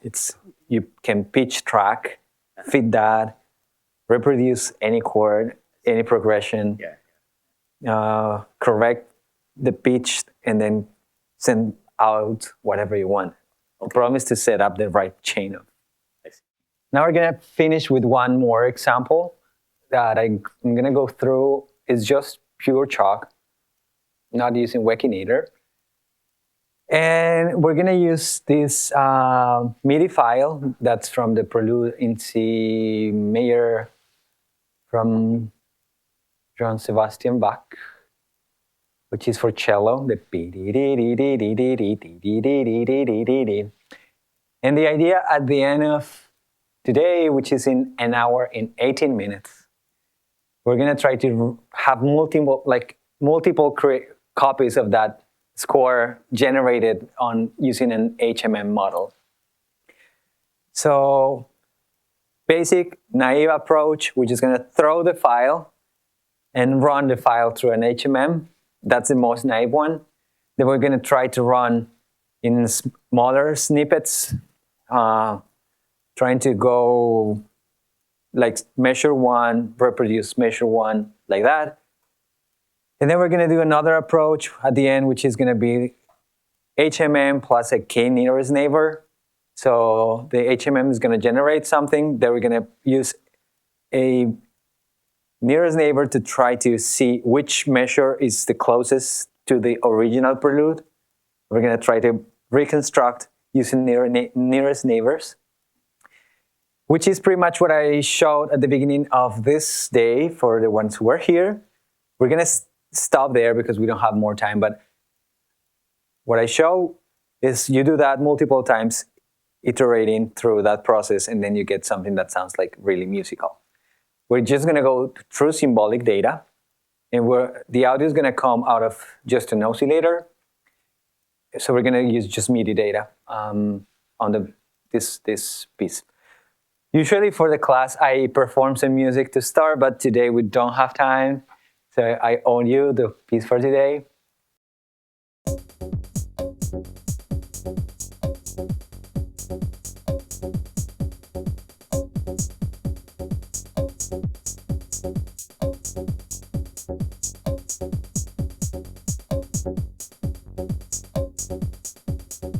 So that sound that's being generated right now is this example. And I wanted to start with that to try to make sense of what we're gonna do. So going back to the beginning of the talk and trying to close this loop, what we're trying to do here is to make a score that's based on symbolic data, and that symbolic data is gonna trigger the rest of the processes, okay? And basically what I'm using is a simple score based on zeros and ones. So 1 means activated, 0 means deactivated. So for example, let me, if I just retrain this model on just this sequence of triggers, and let me I'm gonna comment this and this one. Okay, save, run this again.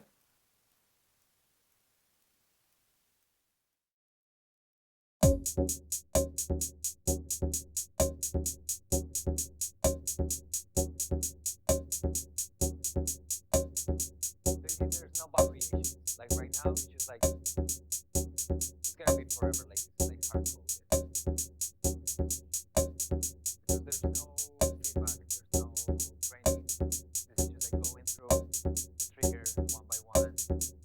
example 5. To make this even clearer, let me show you this. So right now, it's just going through. I can do this. That's even more.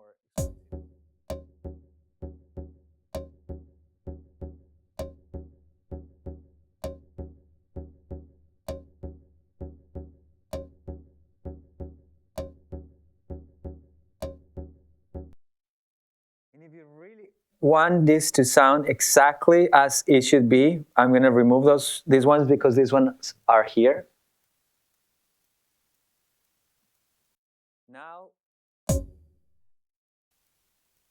Now it makes sense.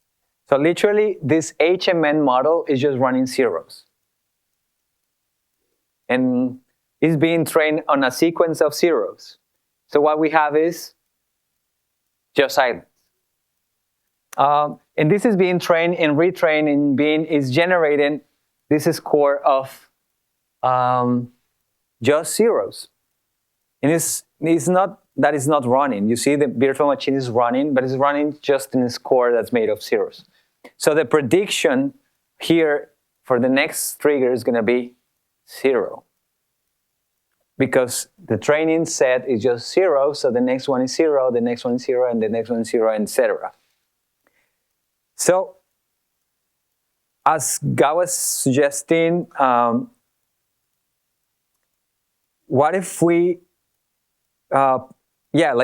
start with like making sounds and understand this. So, this is hard-coded. This is not being trained. So this is a score that's hard-coded there. This is going to be always the same. This, that's called observations, is going to be a score that's generated on the HMM. And the rest of this example is just for the practicity. This operator, we don't need to care about. This is for me to do faster things. This is to synchronize. I don't even think we need this. These are the sounds that are being played, and these are the players. So basically, the example just deals, the part we want to deal with is this part. So what's an HMM model? It's a model that's trying to predict the way a sequence of numbers is being produced based on the behavior. Like the next trigger is going to be predicted using the last trigger based on a sequence of other numbers. So if I just put zeros, the hidden Markov model that's being trained on this little data set is going to just predict zeros. And we can hear that again. So let me show you. Clean, run. Oh, sorry. I need to remove this.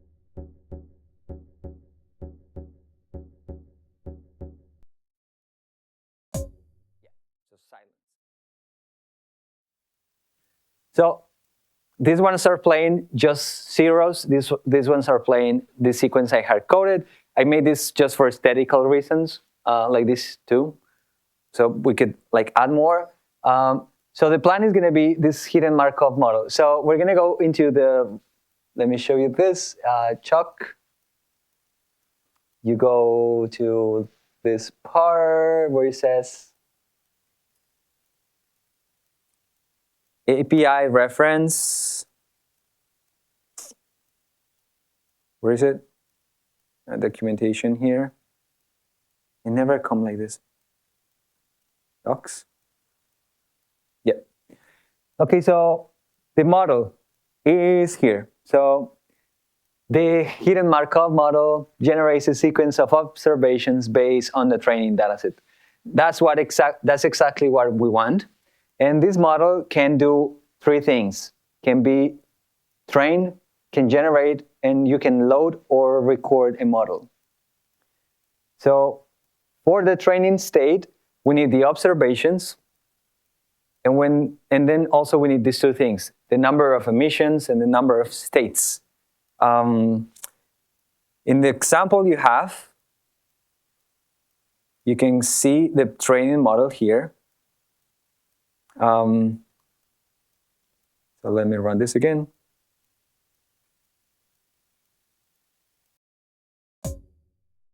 Okay. So we're going to try to train this model using the parameters the Markov model can have. So this is very easy. How many emissions is this training set prepared on? That's an easy thing to figure out. So in this case, we just have 0 emissions, basically. It's just like the only state is 0, the only thing that's happening is 0. So that would be like a very trivial example. But we really want this to be based at least on trigger and silence, which will be 2. So that's why this number is here. This number here, which is the states, we can play with this number. This is going to be like the amount of states the model is going to take into account. For now, just going to leave it like that. And I'm going to try to experiment with this. So I'm going to take this shorter, very short sequence. So I'm going to train my model in this very short sequence. So what if I do this? So my sequence is going to be trigger, silence, silence, silence. And let's run this one.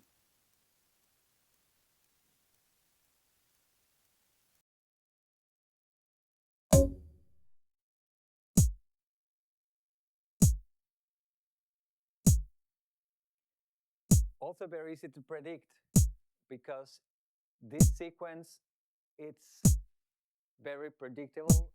It's literally saying if this is the case, then you have 1, 0, 0, 0, 1, 0, 0, 0, 1, 0, 0, 0, etc. So it's like playing with a very basic information. And we have this consistent rhythm, which pretty much will be the same if we do this. Let me show.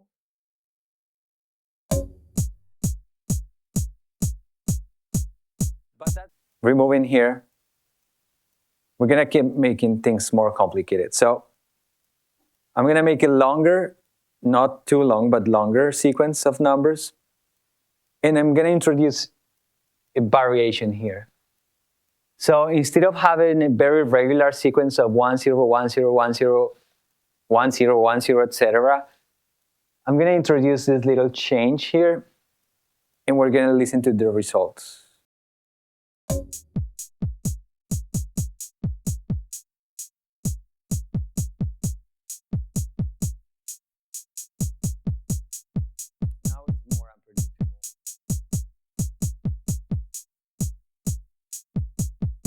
There's a reason for that. But this is exactly what we want. I see that. And what is exactly what we want? I will go for this. So, sequence of events. And you're saying, I have this sequence of events. Usually when you have 1, what's next? 0. And when you have 0, you have 1. If you have 1, you have 0. If you have 0, you have 1. But then this gets interrupted here in a different way.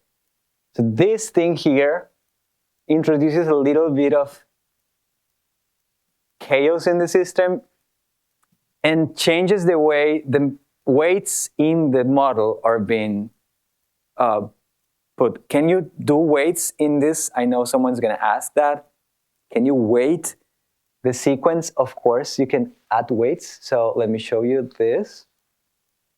So it's possible to do, oh, sorry, not this example. I think this one. Yeah, so you can do the transition matrix and you can set up different weights for each of the states. But I'm not going to go into this because we just have like an hour now and it's very short. So going back here, the question would be, this little change here is the one that is making aesthetically this a more interesting thing. Just because it's a little change that's out of the normal sequence. So what if I do that? Let me show you this. I'm going to extend a little bit more the data set. So my model has more information. So I have 8, 7, 8. So this is a bigger sequence. And on this sequence, what will be the predicted next output? Yes, and it was going to continue stable. Like this is a stable sequence. So this sequence, of course, is going to be like boom, boom, boom, boom, boom, etc. Very boring in terms of static appreciation. This doesn't even need AI. Like if you want to just play this, you would just write this, you see? But if you want to take advantage of this kind of thing, introducing some variations in this little data set will be very interesting. And I'm going to do it again. What if I do this? Now it's not so naive and it's not so easy to understand what's going on here. Probably the model, we can discuss a lot. Which is the next trigger here? We don't know. Like naively, I'm saying by eye. Because now it kind of makes sense to continue with ones, like at this point. But if you take a longer memory gap here, like if you ask the system to go deeper into the training data set, probably you have 1 and then 0, 1, 0 again, like because this is like a more consistent sequence. Let's play that one. Let me clear.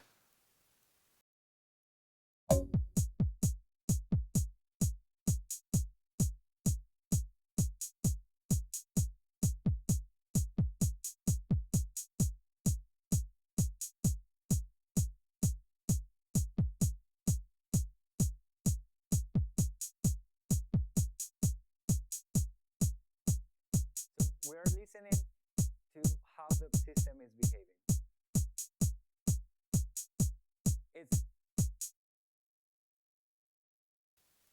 not what we're expecting. Like it never gives you like what exactly you want or you're thinking.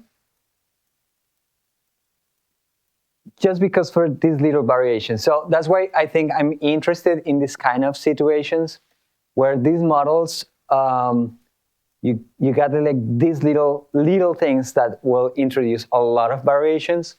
So now, what if you do this, what we're doing, and you use the same model, but the other way around. So that's why I created this operator. So I'm gonna do one model like this for one of the instruments, and I'm gonna train another model pretty much in the inverse sequence and see what happens.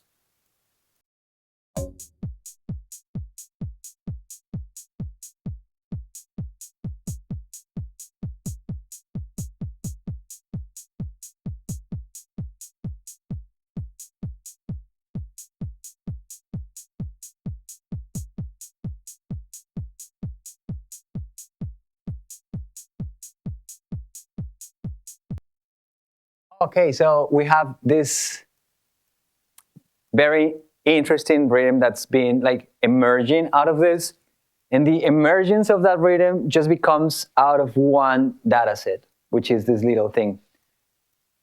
So I'm going to stop here for now. Very good for time and questions on this right now. Do we have questions on this? Is everyone following? So for now, it's like very basic. So again, I think that's a very basic approach. I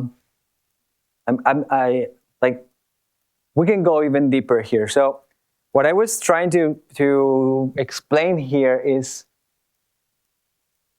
for now, we're just going very naively into this very simple sequence and playing with these little point here. This is the most important point in this sequence, where we are introducing a little bit of this order in this sequence that seems to be very predictable. And this one is the one that actually is providing all the interest in the rhythm part. Just to finish this thingy, Chalk has a very interesting operator that's called maybe. One of the abominations we have. God, do you know that there was a lot of people that did not knew about maybe? In 220B, yeah.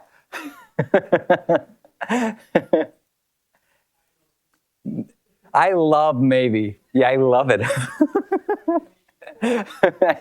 I'm a maybe people. Who are you? I don't know, maybe. So maybe literally it's a very, very, God will say not useful. I say the most useful thing for these cases because it's just a flipped coin, like a coin that's being flipped. It's gonna, yeah. So I think the whole workshop today, and for the people who is just joining us for 220B, we have been talking a lot about you can have AI for precision and very high level robust systems. So every time you get a surgeon in the room, you want this to be perfect. You want the machine to move the exact speed to the exact distance and always the same. But when you're doing with aesthetic decisions, when we're dealing with composition, we're dealing with not the lives or the brain of anyone. So we have more room for experimentation. And that's why I really like this kind of construction in Chalk. So we have this model, which is a hidden Markov model, that is expecting a very long sequence of numbers as a data set, so it can predict precisely the output you want. But we don't want precisely the same output all the time. Because a human performer, and that's the metaphor here, if you're a drummer, the drummer will never hit the same cymbal with the same strength at the same time every time. So there's no drummer in the world, even the most precise drummer, that will do the same twice. It will be close, and that will give you coherence, but will never give you the same one. And that's exactly what I love this type of construction. So we're saying, okay, flip a coin and give me a 0 or a 1, so true or false. Flip a coin and give me a 0 or 1. So now this construction, so the data set I'm dealing with, is more human in terms of we have some regularity, and then somehow we have some room for error and variation. And let's try to run this little example.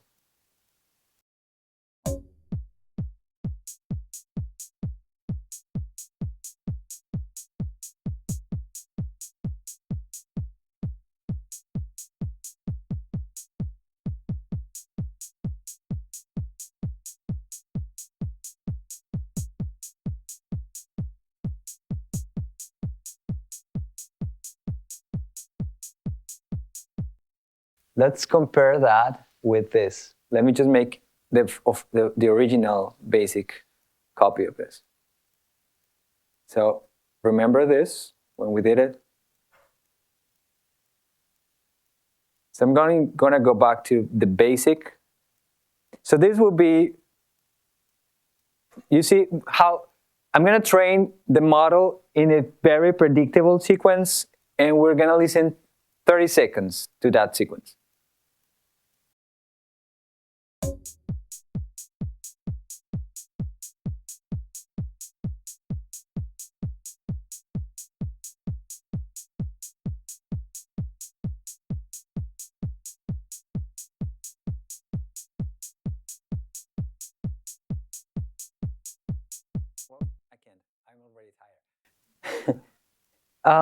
It's exactly the same. It's going to be the same forever.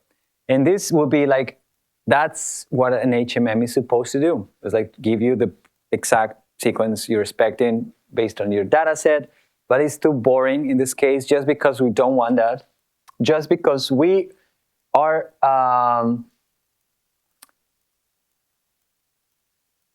we're expecting some changes so we can be surprised. Then I also received this question at this point. Why don't we use this without the HMM? Like you can do maybe. Yes, I could do. I could do maybe.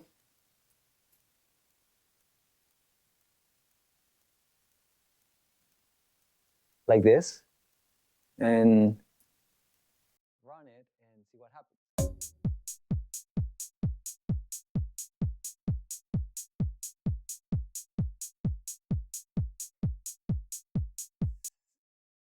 Again, let's see what the coin is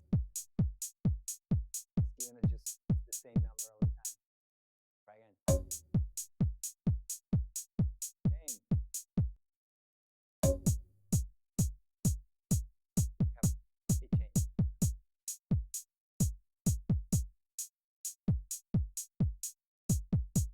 changed. It feels like a random pattern. You see?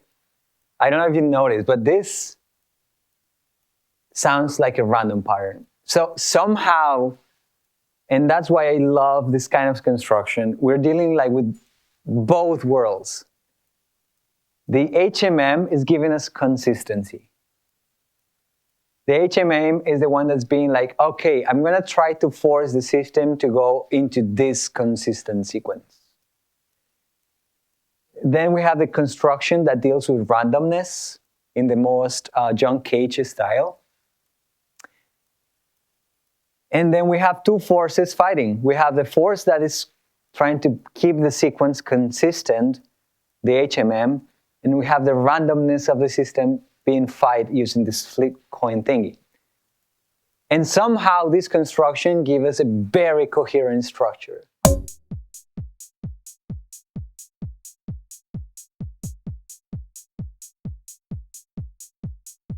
It's not random. You can feel it's like more consistent. It's like trying to keep the beat. Sometimes it makes some changes, but then it brings back to the main stream of the sequence.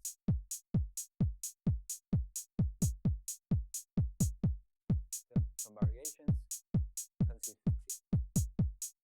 Little variation, consistency. Little variation, consistency. I'm going to repeat the exercise just because this is a perceptual exercise.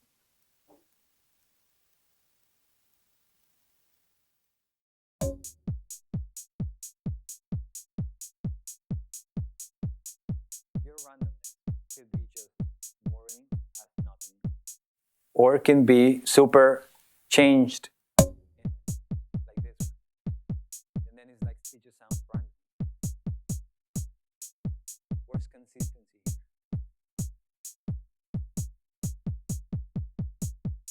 Literally just like triggering things in a random way.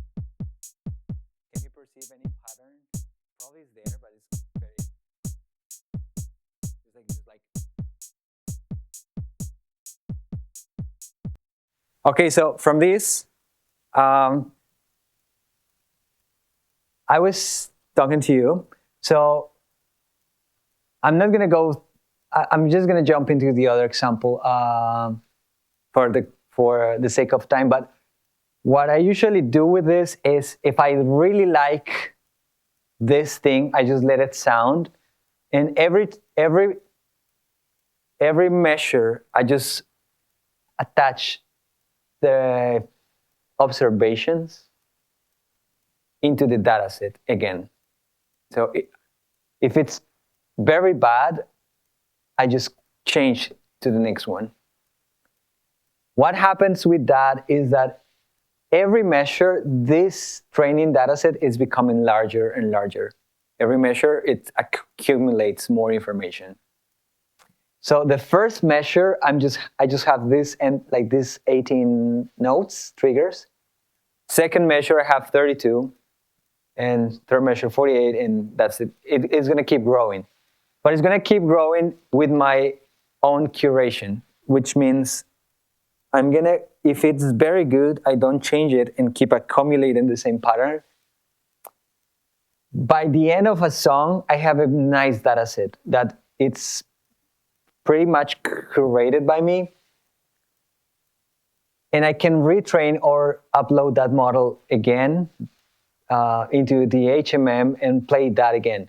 So this was just an example to show how I work with these things, but we're going to try to go into another example. So, okay, so we're going to try to do the same thing, but now with Smug. So I invite you to open this example because I hope you can do some exercise with this example. So let me show. So this example here is doing a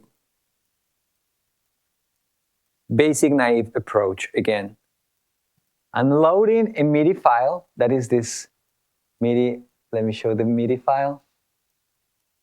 Easy player, or is this core player? Yeah.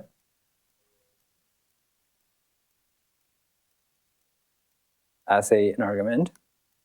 Yep.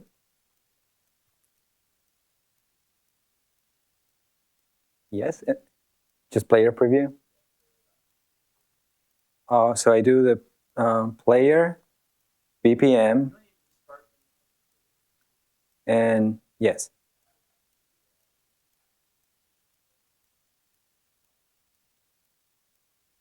$60? 560. I know, yeah, I downloaded that from internet. It's not my. Let me save, restart.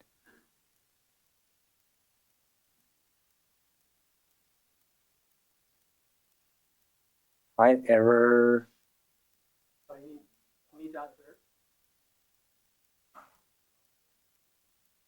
Yeah.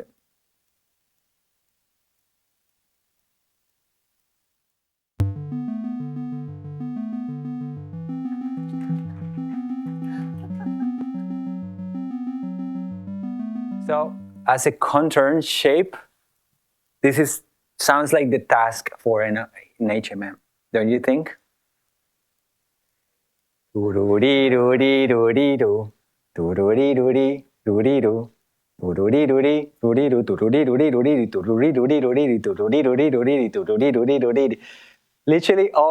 every time, every piece, every section, it's pretty much the same thing. Bach was playing with a different thing, harmony. So the contour is the same, which is a good task for an HMM.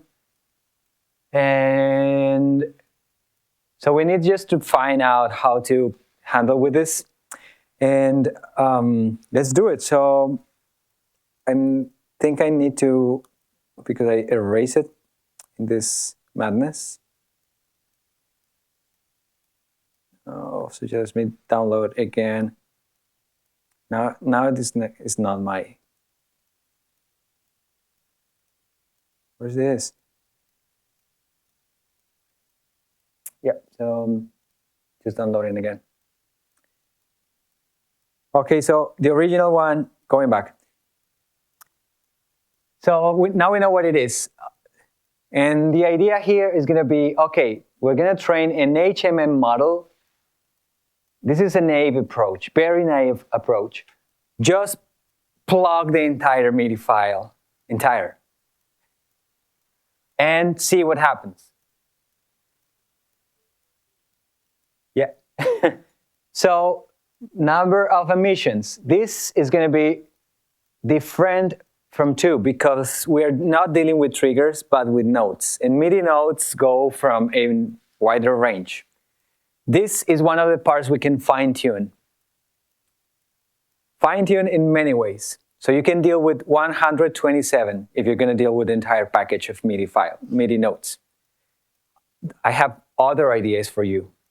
You can use this note module something. So you do module 24, you're just going to deal with 2 octaves. Why 24? Well, people ask, because Bach is composing for an instrument very specific, is the cello. And he's playing in the same 2 octaves registry. So that's why he's going to. If you do module 12, which should be the logic procedure to go, you will miss the melodic contour of the piece. You will get this, boom, boom, boom.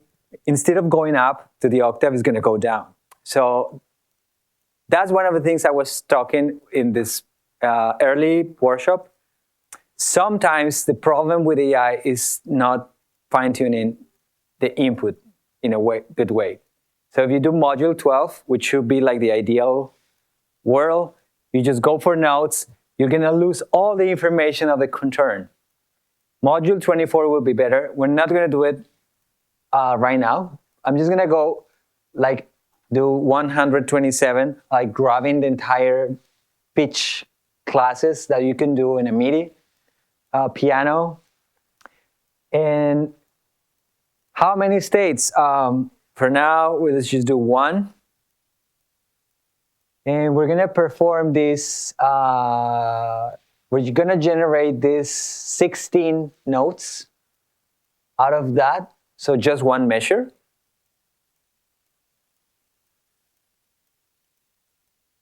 Let me copy this again here. I want to do the same. I'm going to do this just 1 state. And we train every period of time. And that's it. Let's try to run this. So this is naive approach. I'm plugging all the MIDI file into an HMM, and I'm asking to generate 1 measure. Allow. Now what's the problem? Yeah. I'm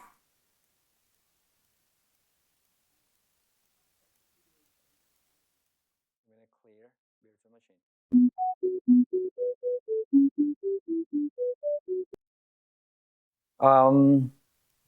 I'm going to make it a little bit faster.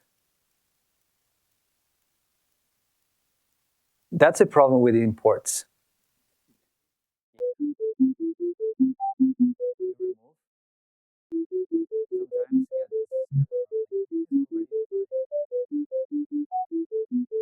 Okay, another one. Another one.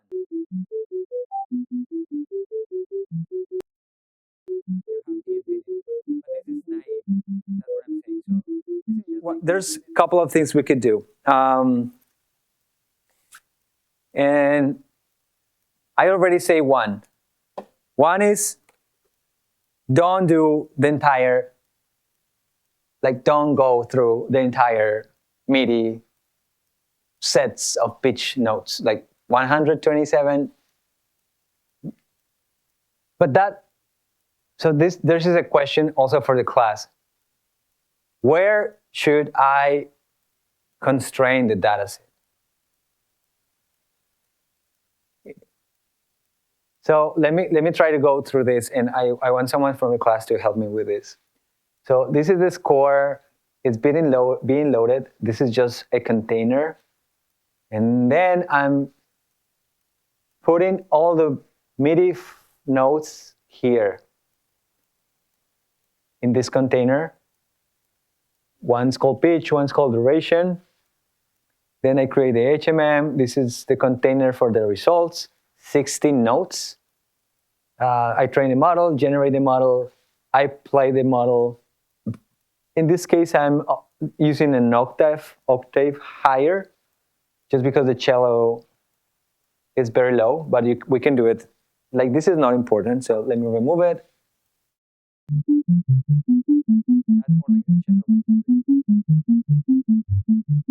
Okay, so if I want to reduce the amount of emissions of the model, where should I do that?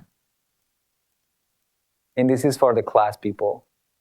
Yeah, so this is like, I'm saying to the model, I want to consider all the possible numbers from 0 to 127. And as MIDI notes, yeah. Also understanding C is C, 0, C, and you go on. So in this case, I'm just taking like even lower than the piano and higher than the piano. And I was saying that this is very naive because, well, first we don't need the octave that's not even in the piano. We don't need the octave that's up top of the piano. So how do we reduce this? I say this by modulo 24 to keep 2 octaves. But it's not in the training. Because if I do this, also that's not like, this makes no sense. This is the amount of emissions of the model. So this is like asking the wrong thing here. I'm just going to leave 127 for now here. So actually what I need to clean the input of, not the model itself, is the input the one I need to clean. And here is the place. Let me show you. So if I print here this value,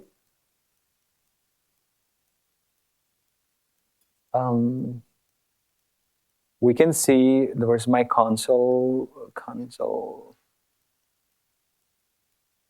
Okay, so I'm gonna run. So these are the notes the model it's getting.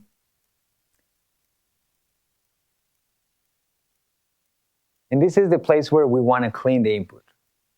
And you see why now? So we want this to be reduced to just 2 octaves here. So instead of this, if you do this operation here,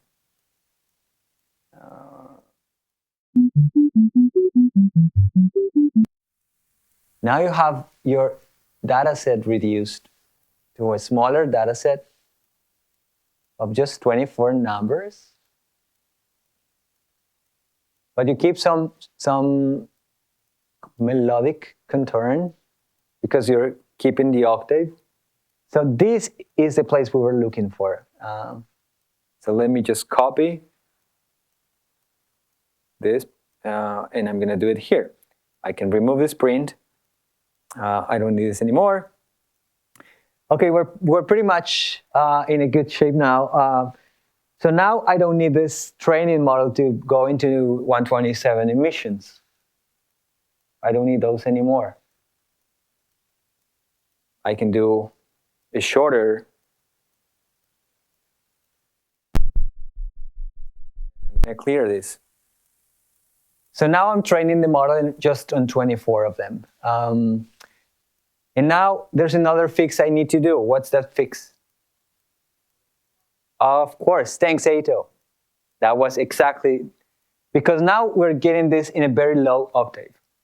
But we need to bring back this. So the place to do that is here. And this goes by 12s. Every octave is a 12 because music goes in, that's the amount of Western music was built on. So we, like if we do 48, for example, that's gonna mean 19 is gonna become 19 plus this is not the right register. The right register will be something like this.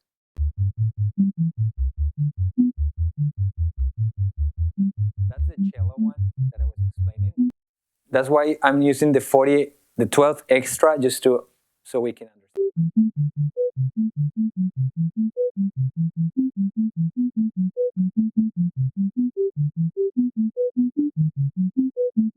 Just this little tweak, it's giving a more coherent sequence of notes.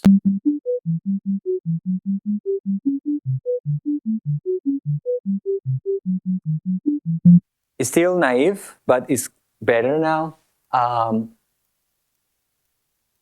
Now, what can we do now to try to make it even better? So if we go to the folder, let me see if it's here. Did I put it here? I think it's this one. Yeah. So if we go to this other file that I also make for you, it has extra things. So this is not so naive. And I'm approaching the end of the workshop because also I'm exhausted. So just to understand the whole thing, you have this example if you want to check it. So here we're loading the media data. Right now I'm just dealing with pitches, not even with durations. I'm just storing this, but we're not doing anything with those. Also, just because I'm assuming the back is going to be always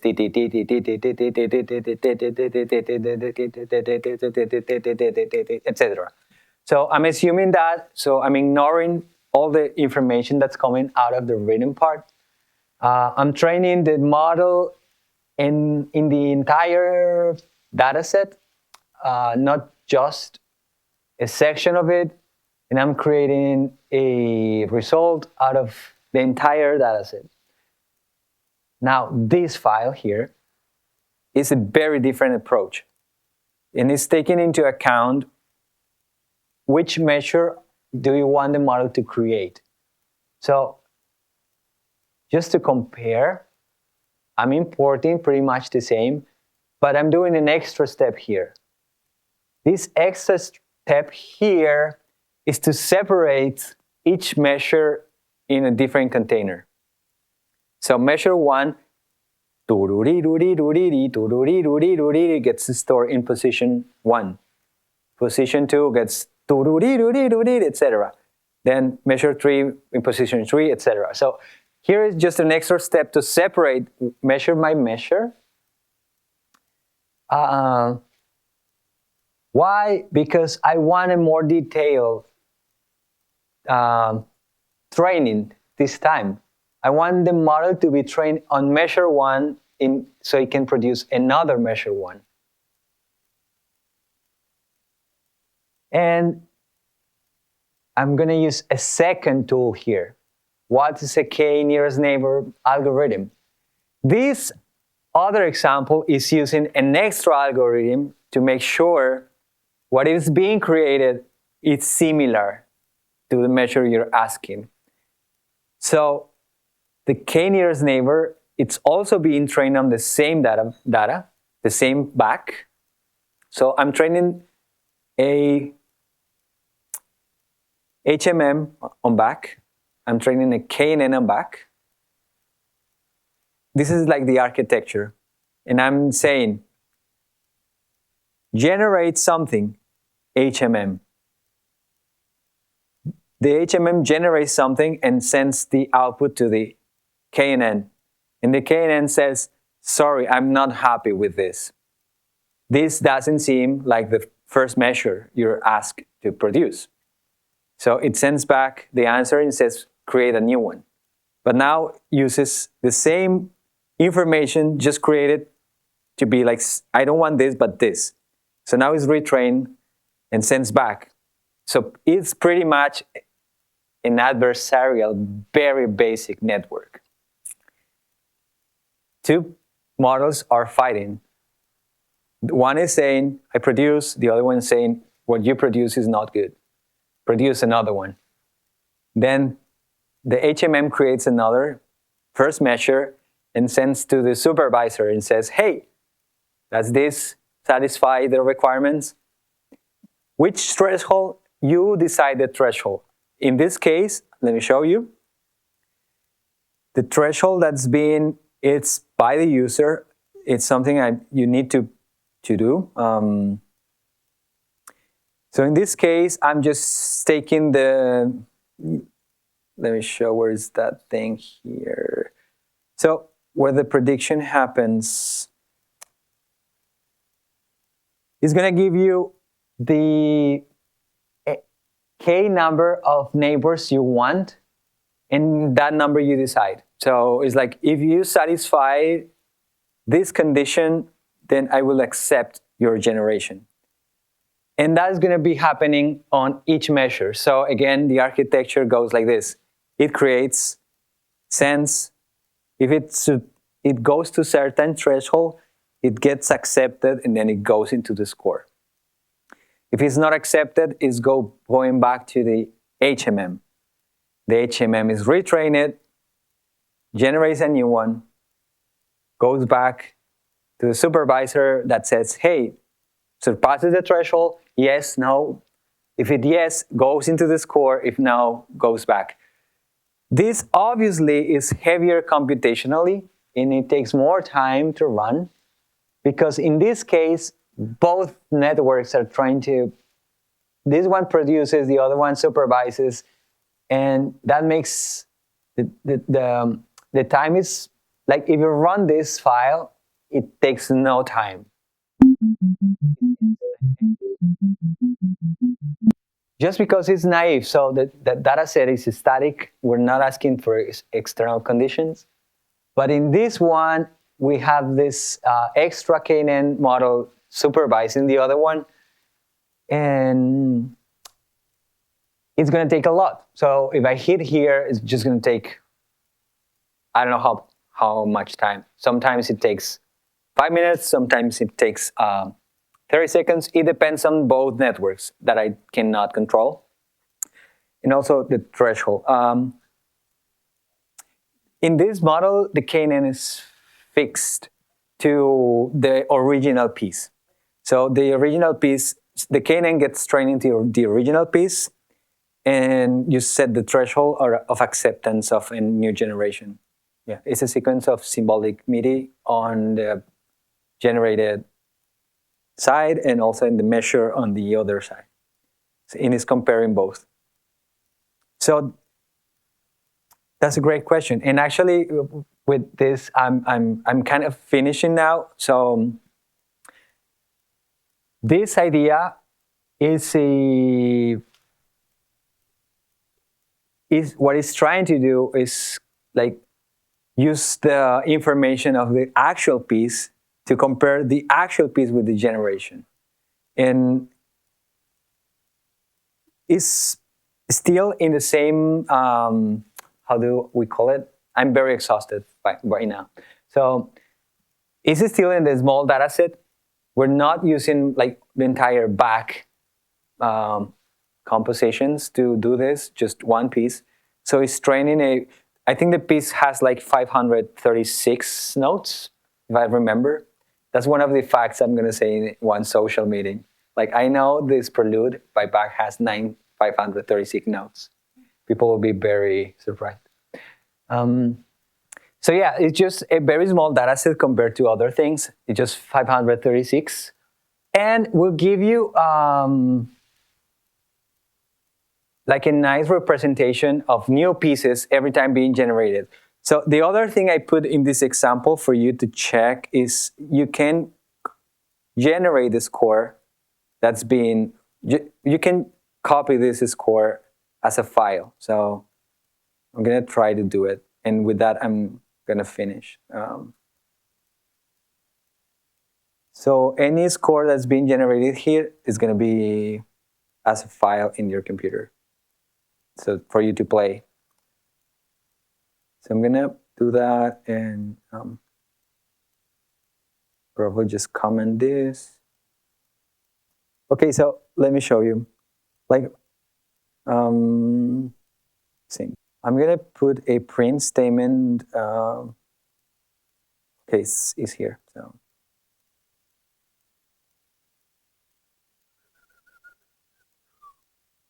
As soon as it's done, so we know.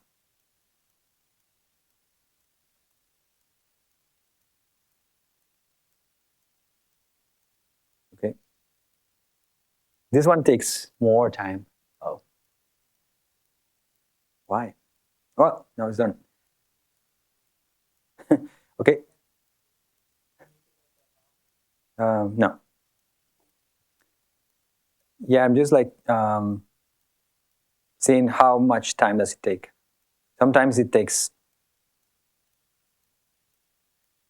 more time, sometimes it's faster. I don't know what is not like writing the file. I can double check that. But yeah, like the example is pretty much generating a score based on this adversarial one fighting against the other in a very more simple architecture than other ones. But yeah, I don't know why it's not doing the file to show you the numbers. It will just make a list of numbers. And we can compare how measures to measure compare, like one by one. It's closer. This approach will be closer to the back, original back. You will see like pretty much the same contour all the time. You will figure out like it starts in pretty much the same note as the back, but it goes into different directions. And yeah, so on your question, and to finish, we're gonna go like to finish right now.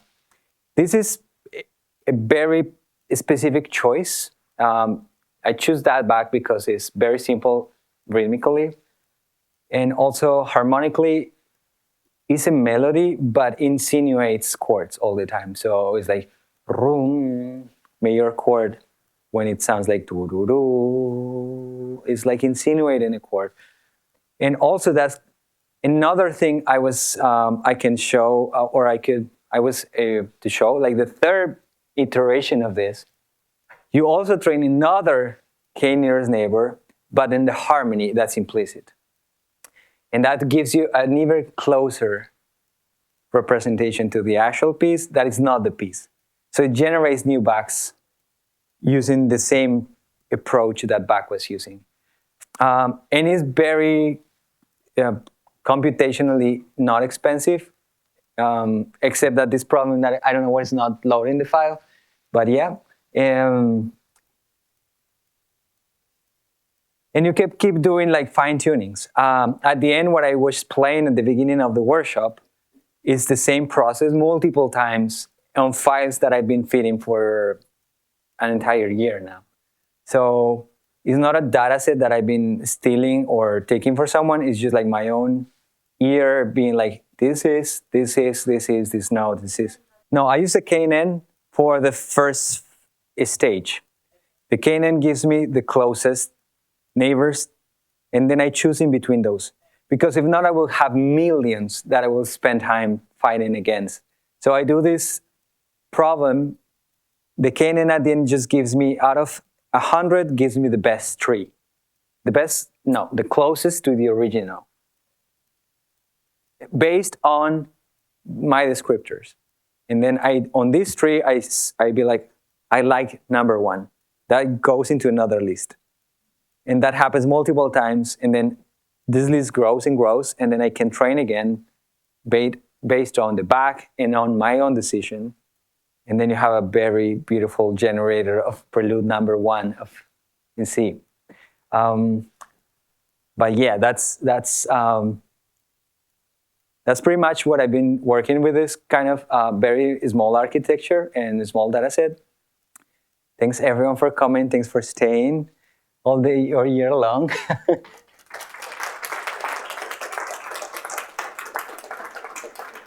Again, Discord, it's a good place to find us. We're actively developing Chalk and actively working on this. So if you find bugs, please let us know. Like right now, we have work. I'm going to check what's going on with. So I'm going to check. Yeah, because it was working with the other version. Now it's like I updated and I was like not working, so I was here. I was like worried. Now we're going to be working at 11 p.m. If anyone's interested in helping us debug and develop Chuck, let us know that too. Some of you are already here doing that. Looking at you, Karen, Alex, and Joe. So a call. Hey, if anyone is like, I'm so excited about fixing broken text editors, let us know. Well, no, that's it. So for the people who stayed until today, thank you very much. I think it's a very exciting thing. We don't care too much about the final results. Definitely a lot about the fun in the process. just ping us in Discord if you have questions, Chuck related, AI related. And for 220B, I just have one announcement. Before you do that, Yeah. I'm going to let everyone go. I want to sum up something you said. There are 4 words that I think you said I always remember. You said when it comes to AI and music and this creative process, if it's part of the process, then it often can be really good. But if you're expecting it to do the work for you as the result, that often is bad.